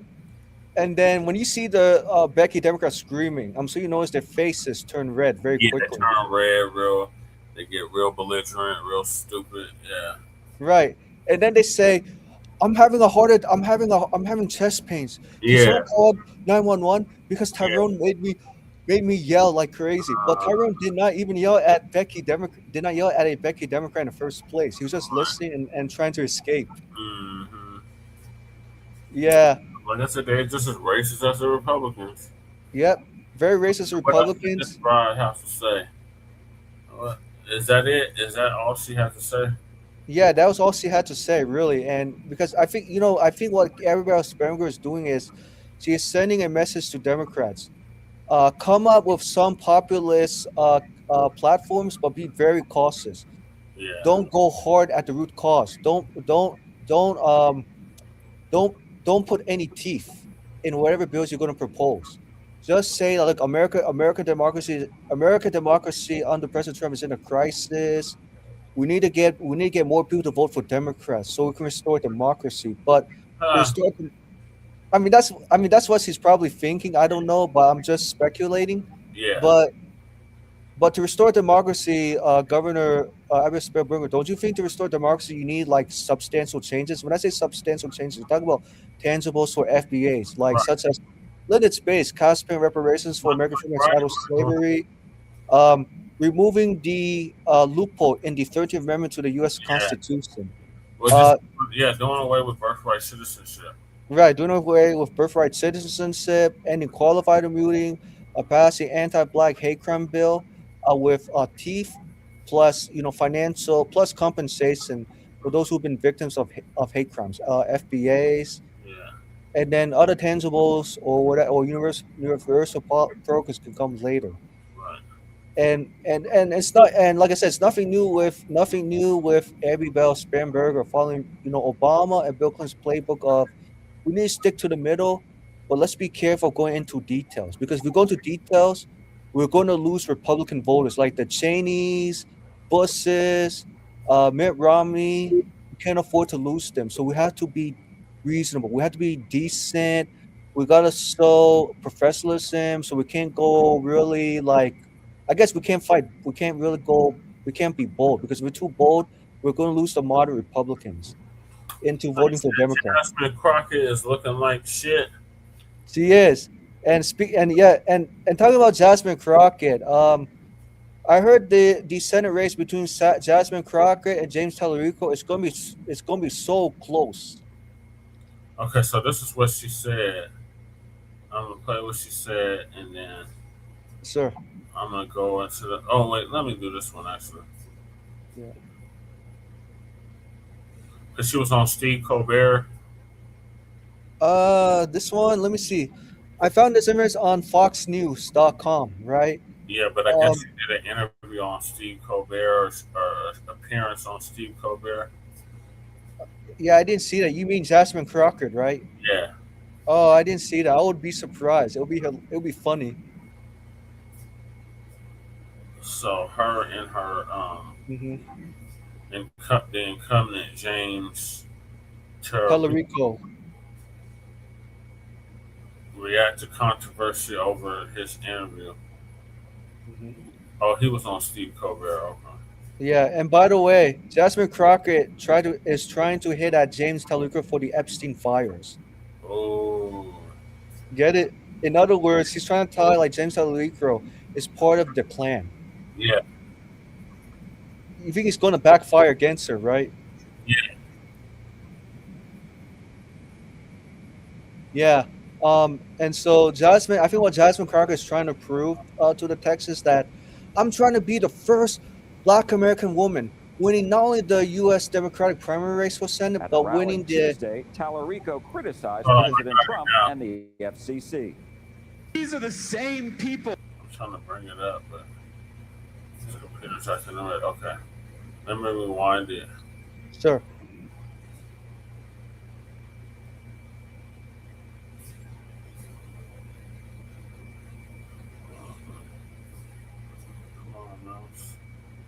Sorry, this damn mouse is acting really stupid. I'm at Lady Chase on her desk. Place, right? Yeah. Crockett of Dallas and State Representative James Tallarico of Austin have also attracted quite a bit of national attention, especially Tallarico last week. His interview with Stephen Colbert and the surrounding controversy around it sparked a spike in the number of Google searches for him, and his campaign announced in the first 24 hours after all this went viral, he raised $2.5 million. At a rally Tuesday, Tallarico criticized President Trump and the FCC. These are the same people who ran against cancel culture. And now they're trying to control what we watch, what we say, what we read. Cancel culture. And this is the most dangerous kind of cancel culture, the kind that comes from the top. Council all. The University of Houston poll last week showed Crockett leading Tallarico by 8 percentage points, 47% to 39%. The Real Clear Politics average of polls between January 10th and the 31st shows they are tied at 41% each. Tallarico spoke last week at the University of North Texas in Denton before hundreds of people. At the time, he cast himself as the underdog. Tallarico repeated his theme, criticizing billionaires and what he called their outsized influence on society. And I asked him about the state of the race. You spoke about Bad Bunny today and his Super Bowl. That's right. Is this going to be a permanent message on your campaign? How does this relate to your campaign? Well, I think the message of Bad Bunny's Super Bowl halftime show was that joy and unity and love are so much more powerful than hate and fear and division. And that's exactly the message of our campaign. We are bringing people together across all these manufactured divisions to change this country on behalf of working people. That said, there still are obviously tensions and frictions within Yeah, I'm here. the Democratic Party and the campaign. And I'm wondering, Is he Latino? He one of them white passing Latinos? Yes. Yep. White passing Latino, James Tallarico. you know, do you acknowledge that? And especially since the super PAC that I know your campaign is not involved in, but Super PAC still nonetheless came out with a negative ad against Congresswoman Crockett. So that seemed to rub some people the wrong way. Well, and I know that tensions are high in this primary, as is the case with any primary. And I know that there's been negativity, across this. Oh, the ad. I don't have. Let me see. To this election, my hope is that we can stay focused on what unites us, and that's ending one-party rule after 30 years in this state. And so we have to remember we're on the same team. I am running a positive campaign. I've said that from the beginning. That's going to be true all the way to Election Day. And I hope my supporters follow my lead. As for Congresswoman Crockett, she made a number of campaign stops across the state, including North Texas. In Fort Worth last week, she addressed hundreds of supporters. She told Democrats that if they work collectively up and down the ballot, she believes they will flip Republican districts. Crockett also made a prediction about Tarrant County, the state's largest and the nation's largest red county. I think that this is going to be Tarrant County's actual year that they flip. I spoke with Crockett after the event about the state of her campaign. March 3rd is oh so close. Yes. What is your message to your supporters, and what are you doing to make sure that they go to the polls and vote? Yes, so we're keeping it exciting. I'm doing everything that I can to, number one, show up for them, engage with them, and continue to answer questions. I think from now until March 3rd, it is so important as people see this literally as a life or death situation, because it is. And so I think that I've got to show up just like we're doing at work right now. We want to make sure that we're showing up, we're answering questions, and people are hearing from me directly. It is just so refreshing to see how excited people are to vote. They're not just going in and saying, well, this is my civic duty, let me do it. They're excited, and they're on social media, and they're telling other people that they got to get out and vote. This is great, especially in Texas. A few days have passed now since the whole controversy between Stephen Colbert and CBS and the Representative Tallarico interview. And I'm wondering... And somehow I got caught in the middle of it, but yes. Have you gotten an invitation to do an interview? And what do you make of this whole situation? No. So let me be very clear, because it seems like the internet went crazy. I received communication from the parent company stating that they never told Colbert that they couldn't air. Whether or not that happened, I don't know, because I wasn't privy to the conversation. What I can tell you is that I have not been in communication with the Colbert Show, and I know that they have my contact information because I've been on Colbert twice. I also will say that it is ridiculous that this is where this country is, in the sense that Brendan Carr has decided to cause all this confusion. That is what this administration does. We know that there has historically always been a carve-out as relates to late-night shows. I know last week, before all this happened, Representative Tallarico cast himself as the underdog in this race. Given everything that's happened, do you still think that's the case? Because the Real Clear Politics average shows the polls in your race are tied. Yeah, I don't know about that particular poll, but I will say that at the end of the day, this is going to come down to turnout. It's about who can get their voters out. That, I don't take anything for granted. Whether a poll has me up, whether a poll has me down, I'm always going to run like I'm behind, because to me, that's the only way to win. I will say that getting a $2.5 million injection of cash on one day, that doesn't put you behind. That is for sure. That puts you in a good position. And having a super PAC that is spending, I don't know, I think at this point, maybe $6 million against your opponent doesn't feel like an underdog situation either. But I'm confident in the record and the rapport that I have established with people. They know who I am. And right now in this moment, people know that they need a fighter in DC. The reason that people are so upset with so many Democrats is because they don't feel like they've been fighting. They don't have to wonder, they don't have to question. They know who I am on the federal level when it comes down to fighting for what matters most to Texans. Okay, interesting. Yep. And guess what, Jesse? I found out Jasmine Crockett created her policy page at the last minute. Yep. Oh my gosh, you're not gonna like it. It's more like policy statements as opposed to offering concrete action plans. Oh, they about to show the episode of him on the Steve Colbert Show. Were you able to find the ad? The ad for Jasmine Crockett? Yeah. No, I was not able to find the ad. Unfortunately, because USA Today said you gotta be a member to pay. So I was unable Oh, to they find. hit you with that shit, Fox News. Yeah. Mm. Okay. Yeah, but I'll say this. Let me see. I can play it on Fox News. I think I was able to play it.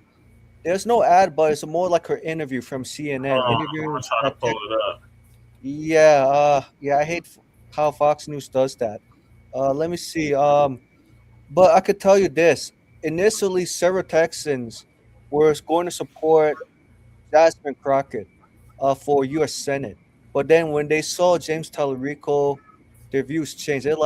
They said, and I'm paraphrasing, we need someone who's a fighter, who's going to unite us together, and that is James Tallarico. And they said, Jasmine Crockett, you're great, you're a great congresswoman, but we don't feel that you're the right person to run for U.S. Senate, because Jasmine Crockett, you're a woman, and unfortunately, Jasmine Crockett, and this is coming from the Latinos in Texas. You're not Latino, Miss Jasmine Crockett. Right. So we're voting for James Tallarico because he represents Latino values. Oh well, I'm going to sub to his channel now. Yeah. I just found his YouTube channel. Who, James Tallarico? Yeah, he got 210,000 subscribers. Wow. 210,000 subscribers. And Jasmine Crockett has a YouTube channel as well, right? Yeah. And how many viewers she has? Let me see. I was trying to pull this ad up, but let's see. Yeah.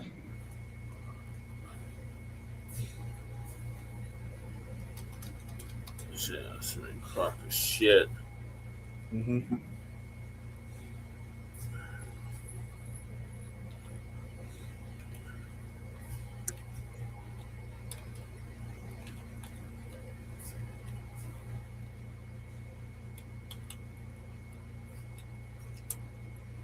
She has 95,200 subscribers. Yeah, not that much compared to James Tallarico. Right. So James Tallarico is more popular than Jasmine Crockett. Uh-huh. Yeah. And I think Jasmine Crockett. I think her strategy is, if I talk loud enough and cuss, I can win over voters. I can win support from Latinos, Black Americans, white voters, and Asians. And I don't know what she's trying to do, but I think Jasmine Crockett, she's trying to prove that, look, I could be the first Black American candidate for U.S. Senate, and not only win in the Democratic primary race, but win in the midterms. The jury's still out on her Black Americanness. Right. Rumor has it she's a damn Haitian. Haitian, right. And because I think what it is that she has the Kamala Harris vibe, the vibe, saying that, look, what Kamala Harris did running for president. Except she's actually black. That's the one she has over. Right. She's actually black. Black. Yes. And so, remember I said a couple months ago, Jasmine Crockett is going to put her policy statements at the very last minute when it gets closer to the Democratic primary race for U.S. Senate. And I posted her website in the chat. I posted the Jasmine. Yeah, Crockett on the issues to you. Okay. And I was reading a couple policy statements. They're not really policies, more like what she did in Congress. Mm-hmm. And more just talking points, but they don't offer any concrete action plans. What she's going to do to get elected as U.S. U.S. senator, and no reparations on her website at all. Where is the damn ad? You mean the ad from Fox? Had a debate. They had a debate a month ago. Yeah. Let me see.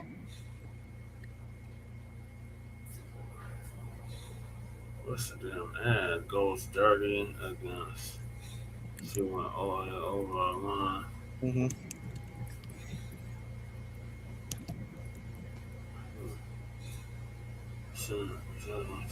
Oh, here it is. Oh, you got it? Okay. Yeah.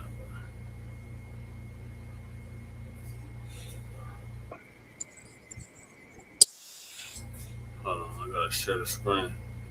Yeah. Appreciate the viewers staying up late with us. I'm about to wrap this thing up probably after this. Right. So here's the ad that James Tellerico against Jasmine Crockett shit.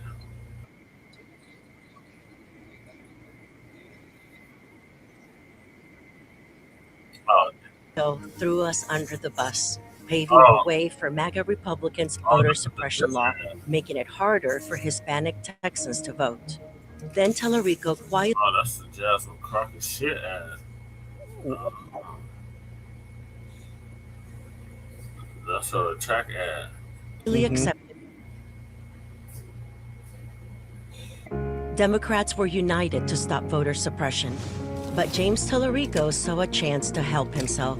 Tellerico threw us under the bus, paving the way for MAGA Republicans' voter suppression law, making it harder for Hispanic Texans to vote. Oh, wow. Then Tellerico quietly accepted $59,000 from Donald Trump's largest donor.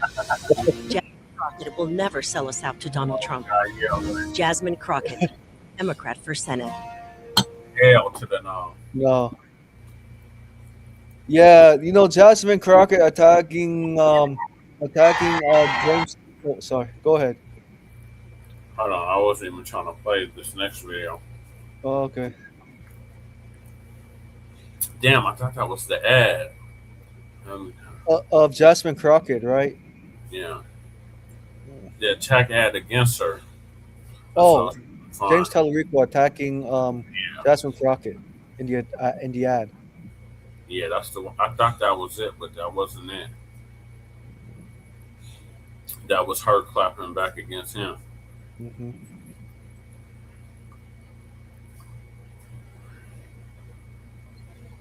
So they had a debate. I'm pretty sure that was interesting. I'm sure it's like a very heated debate between the two. Yeah. And they had a primary debate. Right. What did you think of the primary debate when you saw the two debating? I didn't see it. Oh. Okay. Okay, let me see it. Elections bring campaign ads, and we are days away from the Super Bowl, arguably one of the biggest ad events of the year. Fox 4 Stephen Dial in studio now with more on how the two will intersect this weekend. Hey, Stephen. Clarice, State Representative James Tellerico spending big money with a Super Bowl ad airing in the Houston market and other ads statewide as he tries to continue to raise his name profile for the Senate primary, but it's making some ask, where are the ads from Congresswoman Jasmine Crockett? It's why I fought to cap campaign contributions. This is the ad some Texans will see on Super Bowl Sunday from the Tellerico campaign. If you have been around the TV in the last couple of weeks, chances are you have heard his name often. We do have very high name ID as well as branding, and he's attempting to introduce himself to Texans because while he's been elected for a longer amount of time, he's not been at the forefront of these fights, and Texans don't know who he is. Early voting starts in 2 weeks.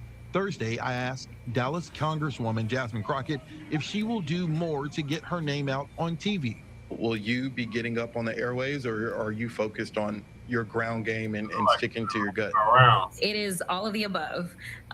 We are following a more traditional stance of what it looks like to do GOTV. And I do want to remind people that I do have a job in DC in the Congress. And so I really have been focused on that as well. Crockett did say she recently shot a campaign ad. Polls have shown this being a close race. I spoke to SMU political scientist Matthew Wilson. While Crockett does have a greater name ID with Democrats, he says her campaign needs to do more. Some of the early accounts from on the ground have been that her campaign is not quite as well organized and not quite as strategically planned out as the Tellerico campaign. We may be seeing some of that. So she may be a little later to the party in terms of launching a systematic, organized statewide effort. Lone Star Rising, a pro-Tellerico PAC, hosted this Thursday. If she wins, it is a gift to Republicans. We lose. What is your response to that? If anybody knows anything about me, I am a fighter, and I may not start the fight, but if you start a fight, Just know that I always have a response, and I usually finish the fight. We reached out to Tallarico's campaign. They said that they have no involvement with the political action committee that ran the attack ad against Crockett. Yeah, I want to see it. Damn it, where is this damn ad? I want to see the damn ad, Super Bowl ad. Right. I just checked out the website, Michael. She ain't got nothing about reparations. Nothing at all. Nothing at all. It's just mostly like talking points, what she has done so far in Congress, especially when she said, I have co-sponsored the Medicare for All Act, blah, blah, blah. But she didn't actually put the Medicare for All Act into a vote. So she's not really credible to say that she accomplished a lot in Congress. Whereas James Tallarico said, when I was a state assembly in Texas. In Houston, we are 11 days from the start of early voting, and things are getting nasty in the race for U.S. Senate. It's been all-out war on X for the three Republicans in the race, and the big headline from the Democrats is big Super Bowl spin. What is this damn ad?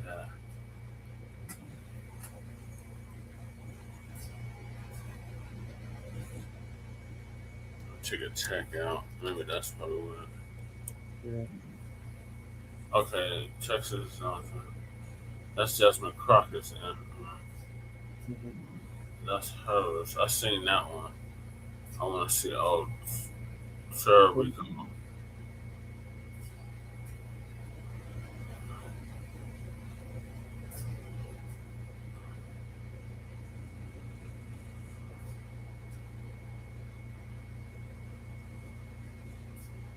Where the hell is this damn ad at?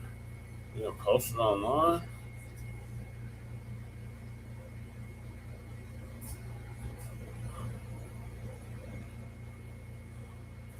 Do you think they probably removed it from YouTube? This might be it right here. Okay, yeah, probably.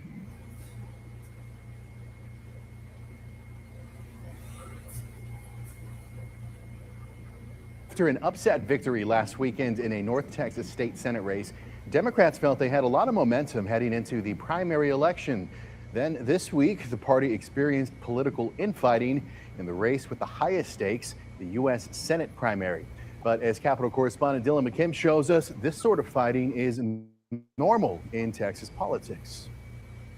Things certainly heated up in the U.S. Senate Democratic primary this past week. On Monday, former Senate candidate Colin Allred released a video in which he responded to an allegation circulating online that James Tallarico made a racist comment. The woman claiming the state representative called Allred a, quote, mediocre black man. Allred said Tallarico should not be the Democratic candidate and endorsed Jasmine Crockett. Tallarico's campaign said the allegation was a mischaracterization of a private conversation, saying he actually described Allred's campaign methods as mediocre. Tallarico said he deeply respects Allred. Later in the week, a pro-Tallarico political action committee released a television ad attacking Crockett, saying if she wins the primary, then Democrats will lose the general election. This type of political fighting is not new. Journalist Scott Braddock has covered Texas politics for 25 years. He believes this fight is not as nasty as some in the past. Governor Ann Richards was accused by one of her opponents of being on cocaine all the time. Governor Perry accused one of his Democratic opponents of conspiring with drug cartels to kill a police officer. Lieutenant Governor Patrick's mental health records were leaked in Houston. Braddock did add, it's more rare for Democrats to fight each other in a primary, but said the competition could be good practice for both candidates in an eventual matchup with a Republican. How would the team that skipped the first round in the playoffs do if they went straight to the Super Oh, Bowl? is Tallarico a Democrat too? They probably always lose. Yeah, James Tallarico's a Democrat.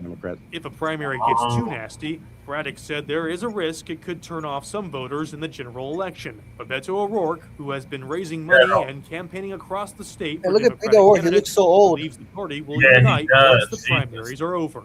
All of us, to a person, must get behind these candidates and do everything we can to propel their victories. In offense, I'm Dylan McKim. Not look that old. And while both Democratic candidates have not directly attacked each other, the three frontrunners in the Republican primary, Congressman Wesley Hunt, Texas Attorney General Ken Paxton, and incumbent Senator John Cornyn, have been attacking each other in ads, interviews, and on social media for months. Poll numbers show a tight race in that primary, and President Trump said he may intervene and endorse a candidate. Hold on, I'm trying to get this mouse to work. It's like so temperamental. Yeah, but Jesse, down with 3 candidates for the U.S. Senate. We'll hear talk about their efforts to win their respective primaries. And we hear from the North Texas Democrat who sent shockwaves across the political landscape when he won a long-held state Senate seat this week in Texas. Hello again, I'm Tom Abrams. Thanks for being with us. This week in Texas, we do focus on the race for the United States Senate. Every challenger trying to unseat Republican Senator John Cornyn, who faces a primary challenge from Texas Attorney General Ken Paxton and from U.S. Congressman and Houstonian Wesley Hunt. Whoever wins that primary faces the top vote getter in the Democratic primary, which features Dr. Ahmad Hassan, State Representative James Tallarico, and Congresswoman Jasmine Crockett. You'll hear from Crockett and from Tallarico in a moment, but we begin with Wesley Hunt. Campaign is going as expected. Not Wesley Hunt. I'm not just saying that. Oh God, not that raccoon. Jesus. Yeah. He was the one who. Remember, I said before he was at the town hall with Congressman Byron Donalds. Oh yeah. He was at the RNC too. Mm-hmm. All right, Michael. Well, thank you for joining us. I'm gonna end this now. Anytime. But yeah, very quickly. I'm sure you noticed that when Colin Allred was called a mediocre black man, have you noticed Colin Allred did not react, despite being a former NFL player, given his size? He's a raccoon. Right. Saying he's trying to seek wide approval. Right. And even like Tallarico's town hall, at the town hall event, most of his supporters are either Latinos or Mozungus. Yeah. I believe it. Yeah, and then for Jasmine Crockett to attack James Tallarico as being against Hispanic, using ICE raids, most Latinos are not going to buy the Jasmine Crockett's ad as being effective, because in the article I posted to you privately, which I read to you briefly. Yeah. Some Latinos said that they were initially supportive of Jasmine Crockett running, right? But after they saw James Tallarico enter the race, they're like, oh my gosh, James Tallarico, he's our hero. He understands Hispanic issues. He's a fighter. He knows how to get things done. We like Jasmine Crockett. Yeah, she's very outspoken, but we're looking for someone who's going to give us substance at the end, which is James Tallarico. Because James Tallarico in his website said, especially on the issue page, when I was a state representative, I did this, and I cut the cost by X percentage, right? Yeah. Whereas Jasmine Crockett did not offer concrete data, what she had done in Congress so far. Yeah. So with Jasmine Crockett, it's really more like talking points, and to get the Latinos and white Texans, hyped up. Yeah, to get them hyped up, exactly. But all right. What's your closing? Because I'm about to wrap this up. Yeah. So my closing statement is that. Well, before I get to my closing statement, so Jesse, I also got my text today letting you know about the Freedmen bill that was updated in California. Yeah. Use that for the reparations equity and to go beyond it. Okay. Right. But yeah. Anyway, sorry to digress. So my closing statement is that whatever Democrats are doing, offering rebuttals to Donald Trump, running for the midterms. Yeah. They better come up with effective populist campaign platforms, including foundational Black Americans. If they don't do those things, they're not going to be effective, and it's going to be basically thrown in the toilet. And the Democrats' chances of winning the midterms, I say it's 50-50 or less than 50-50. They may gain some seats. I don't know, by 15 percentage points. I say maybe by 6, if they're lucky at most, right? Okay. And the Democrats, I think next time for Democrats, especially for Black Democrats offering rebuttal to Trump, they need to be clear, consistent, offer substance. Like I said, like what Al Green should have done. If you're gonna post a sign that you're for Black Americans, Congressman Al Green, say reparations now, Right. because it's worth it to get removed, and just getting removed saying, "Oh, Donald Trump insulted us, saying black people were calling black people apes." That's not effective. Right. Like, we need like effective substance platform to do that for any like State of the Union address, any of the State of the Union speeches. Right. That would have worked like 60 years ago, even 20 years ago. That shit Right. now. Right. Exactly. And I think because the unfortunately the Democrats right now, you can't really change the mindset. You can't educate them. You can't train. It's like what Philip Scott said. Yeah. You can tell a dog so many times to stop barking, but the dog is always going to bark. Right. So All it's right. Uh-huh. so it's the same thing with Democrats. Democrats are always going to bark, no matter how many times you tell them stop barking. God damn it! Let me excuse my friends. I understand, Michael. You're good. Yeah. Okay. Well, thank you for joining us. I'm gonna end the Yes. show now. So Yeah. join Thank you us so on much. Friday for Grand Rising with Shabaka and the Chase. Mhm. In the meantime, make sure you like to subscribe to all our platforms. Appreciate everybody that came through. Shout out to Michael for coming through. Shout out to Black Joe for coming through. Shout out to Donna Mike for coming through. And shout out to whoever was peeking and not speaking. Right. Peace, love, light, reparations, and separations and delineations. And the air date of this program was 2/24 into 2/25, 2026. Dump State of the Union address. We had a great dialogue and discussion with Shabaka, our West Coast correspondent, in regards to that. And if you incorporated FBA into everything that the dump was saying, then it makes a lot of sense. So appreciate y'all tapping in. Join us this Friday for Grand Rising with Shabaka and the Chase.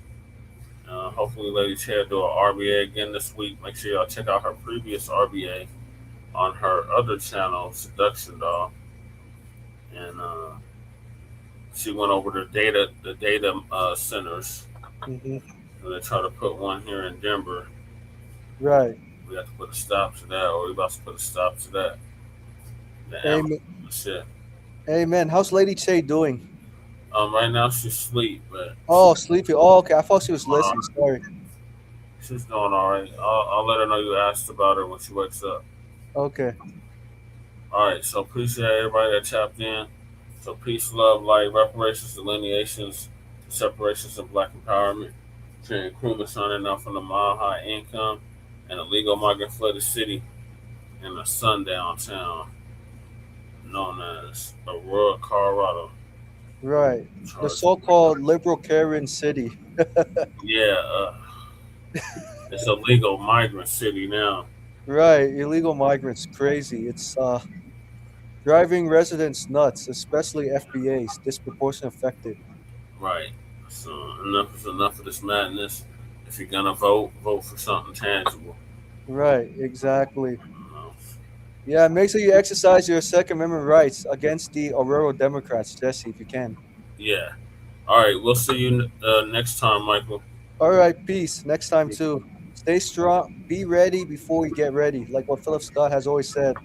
Right. All right. Peace. All right.